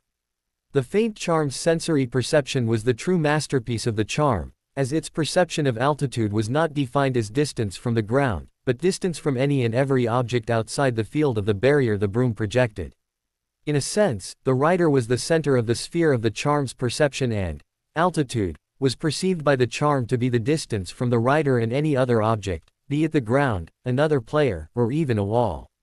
Of course, this would disable the rider being able to get too close to other players for possible maneuvers, if Harry hadn't incorporated a type of ping emitted by the faint charm, in order to determine speed, density, and organic or composite makeup of any object that entered its field of perception. Harry had, of course, built his to his exact specifications, and no speed would be lost. The same as his firebolt, the handle of the Supernova X was made of highly enchanted ebony. Harry had also inlaid the runes with mithril forged in his own phoenix fire, giving the handle a silvery sheen from the very thin filaments, and helping to give the broom enhanced stability, power and response to himself if he was the rider. The mithril also allowed Harry to enchant the entire broom to be indestructible, even to the point of a single twig being unable to be bent. The seat of the broom and foot grips were also of the same mithril, enabling the charms to last nigh unto forever as the mithril absorbed ambient magic from the ley lines themselves to power the runs and enchantments. The twigs were made of polished white elder, each cut and trimmed to streamlined and aerodynamic perfection, and each hollow with a tail feather from Harry's own royal phoenix animagus form. This gave the broom unparalleled smoothness when flying, speed, power, and acceleration, as well as control during even the tightest of maneuvers. The royal phoenix tail feathers also magnified the strength of the enchantments on the broom to impossible heights, as well as empowering the broom to carry cargo beyond the weight of several tons, without even the slightest indication of strain, even without the weightless enchantments that enfolded the broom and anyone or anything attached to or riding it. The mithril inlay on each twig, encircling each group of twigs only enhanced this further. The mithril and royal phoenix tail feathers, combined with the effects of the weather dampening and acceleration charms, gave the broom the appearance of either blazing through the sky or moving and maneuvering at such speeds that it seemingly flashed across the sky the way a phoenix would across the battlefield. Of course, there were various other charms included, able to be enabled or disabled by the rider at any given time.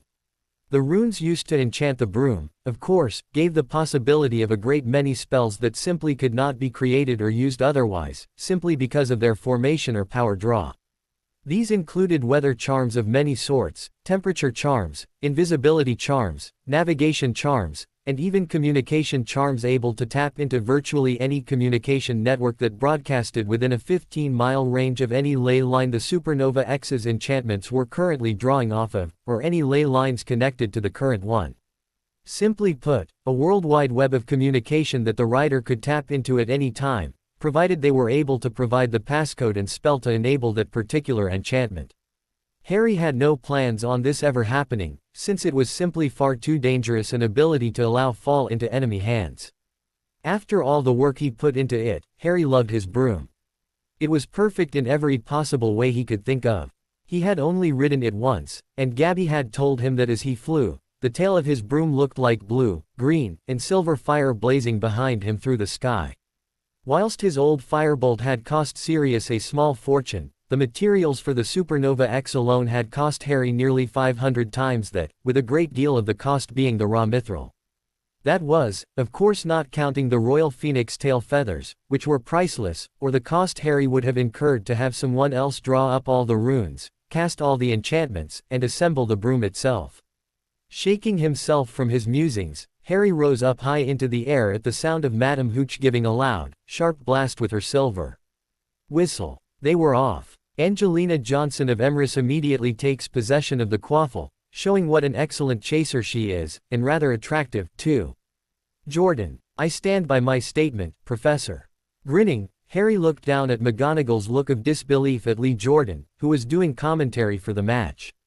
The Emrys chasers have drawn into a tight Harpies arrow formation belting down the line. Slytherin captain Marcus Flint attempts to fly between them from underneath, but is shot off elbowed off course by Emrys captain Harry Potter. Spinnet shoots, Emrys score.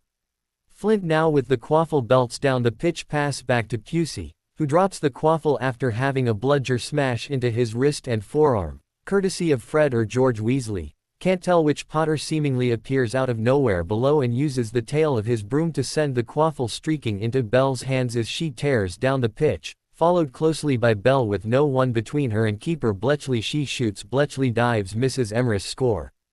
On and on it went. Aided by, and working in tandem with Harry, the Emrys chasers continued to intercept every pass or dropped quaffle flying straight through and around the Slytherin team, whose defenses were seemingly unapparent. Both Slytherin beaters were knocked unconscious within the first half-hour of play, and the twins were taking a sadistic pleasure in battering and bruising the Slytherins, while Harry worked in tandem with them to disrupt every possible play the Slytherin team could try. By now, the Slytherins were howling and ing with anger as the rest of the school cheered. He should be making his move soon, Sirius said, never removing his eyes from the game as he moved to sit behind Gabby and Susan. Make sure to keep an eye on him, Gabby replied, again raising her omnioculars and peering skyward at the speck that was Harry as he climbed high into the sky to search for the snitch. Again, Katie scored, and Harry noted Terence Higgs was marking him. Smirking inwardly, Harry continued looking around before spotting the snitch near the wall of the stands. Pushing his Supernova X, Harry quickly descended at incredible speed, corkscrewing directly at the enchantment-enhanced wooden wall, although he was careful to allow the Slytherin seeker to stay within close range of him. The moment Harry was within the minimal distance, his broom turned sharply upwards without even a hint of slowing as Harry's feet brushed the wall lightly and comfortably while the other seeker plowed directly into the wall at top speed. So focused was he at following Harry, he hadn't noticed how close he was to collision until far too late. Within seconds he was being levitated onto a stretcher and off the field. Emrys now had a 7-4 player advantage, as the Slytherin team had no reserves. Even with an already 210-0 commanding lead, Emrys took full advantage of it. It had been decades since such an advantage had been fielded, and even longer since the advantage hadn't been to Slytherin's favor from their team's tactics. Even as Flint raged, the rest of the Slytherin team had lost their morale. They were now aiming to injure and maim in any possible way, and had already granted Emrys 13 penalty shots in the seemingly very short time it took for Harry to spot the snitch fluttering near the floor of the middle goalpost on the Slytherin side. There, Sirius spotted Quirrell growing ever more red in the face as he attempted to covertly curse Harry's broom, although they needn't have worried. As Harry had told them before heading down to the Great Hall for breakfast, his enchantments would easily hold against any possible pirating, thievery, jinxes, and even the unforgivable curses, as he had built in the runes outlying the magical series for his Ambroska Aegis charm, tied to magical signature and intent detection charm as a final defense. If Harry's other enchantments were actually pushed that far, or an unforgivable cast in his General D, the shield would activate the instant the curse was within 15 yards of the broom. In the meantime, over half the people in the stands were on their feet as Harry dove steeply at nearly 200 miles per hour, straight for the snitch, which was still glittering near the bottom of the middle goalpost.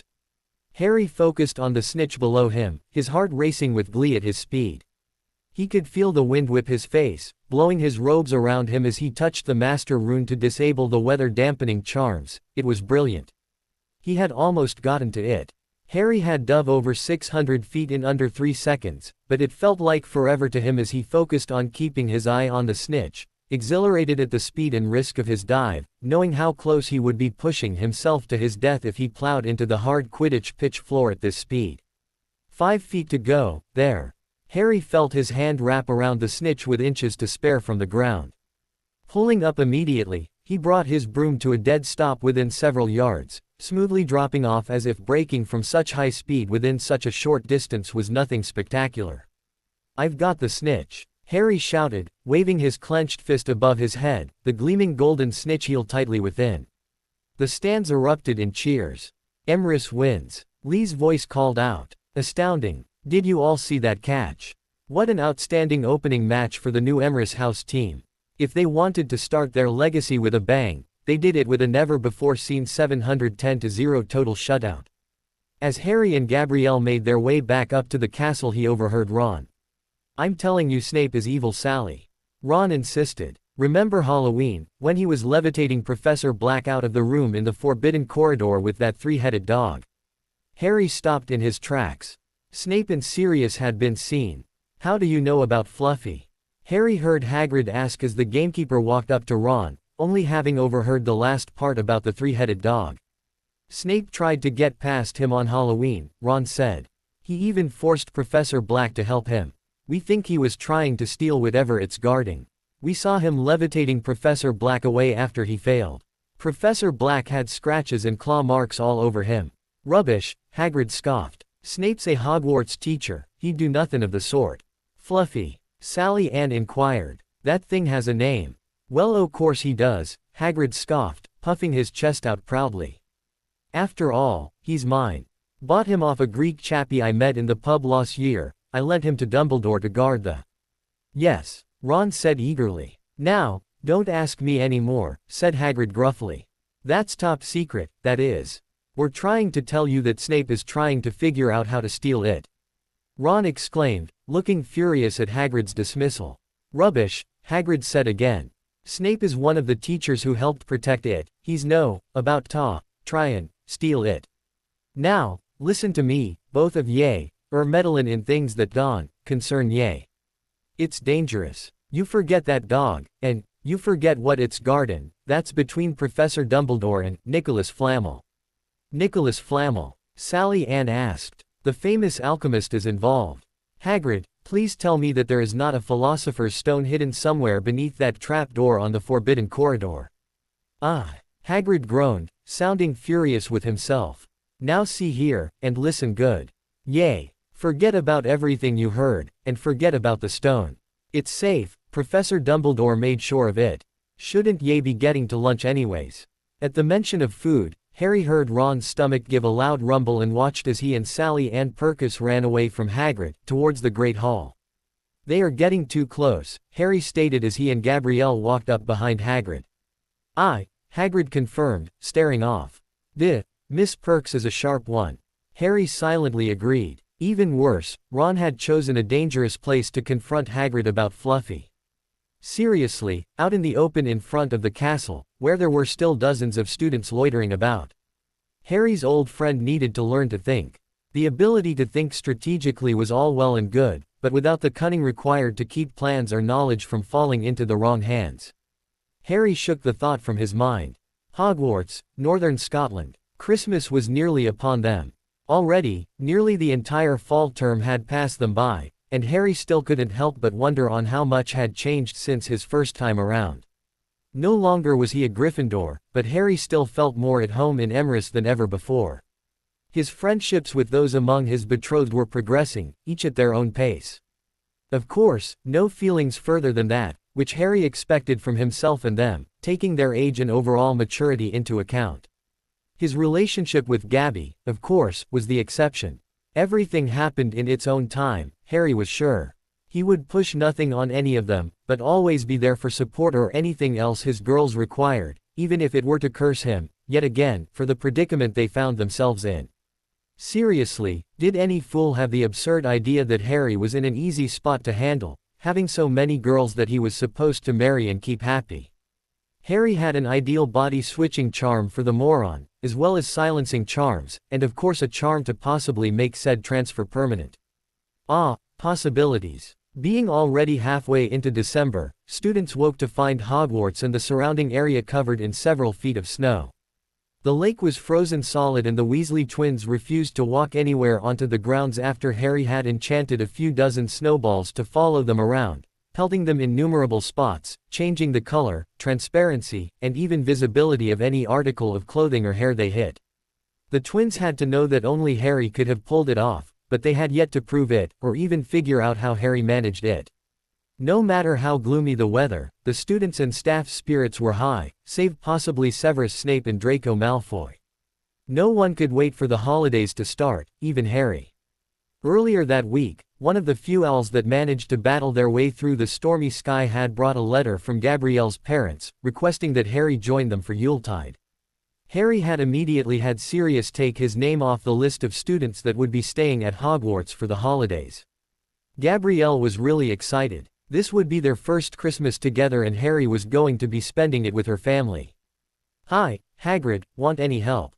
Ron asked, sticking his head through the branches of the large fir tree blocking the corridor up ahead. "Nah, I'm all right, thanks, Ron. Would you mind moving out of the way?" Came Malfoy's cold drawl from behind Harry and Gabrielle. "Are you trying to get some early training for when you take over as gamekeeper?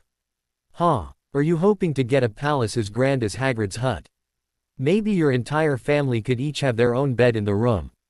Ron's face and ears grew alarmingly red and he dove at Malfoy just as Snape came up the stairs. "Weasley." Ron let go of the front of Malfoy's robes.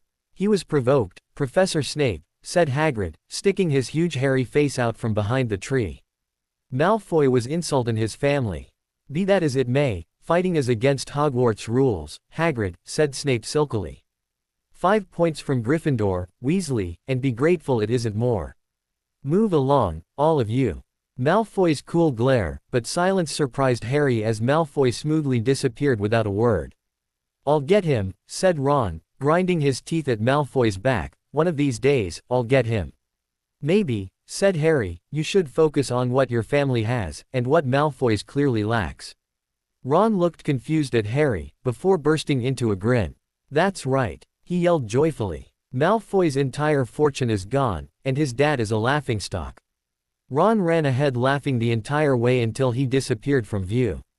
"Not exactly what I meant," Harry muttered softly. "Why is it that people only hear or conclude something that matters to them, be it misunderstanding or not?" "Because love," Gabby whispered softly to him, "it is human nature to desire and seek self-satisfaction, no matter the cost to others. Such a self-absorbed path is already leading this world to the verge of its own destruction," Harry responded darkly. "What makes it worse is that people don't even care, so deluded in their own minds that their happiness is what governs right and wrong. You can't change the truth to fit what the world wants, the world must change to fit the truth, or all is lost." "Do you think such a thing is truly possible, Harry? The way so many societies are today?"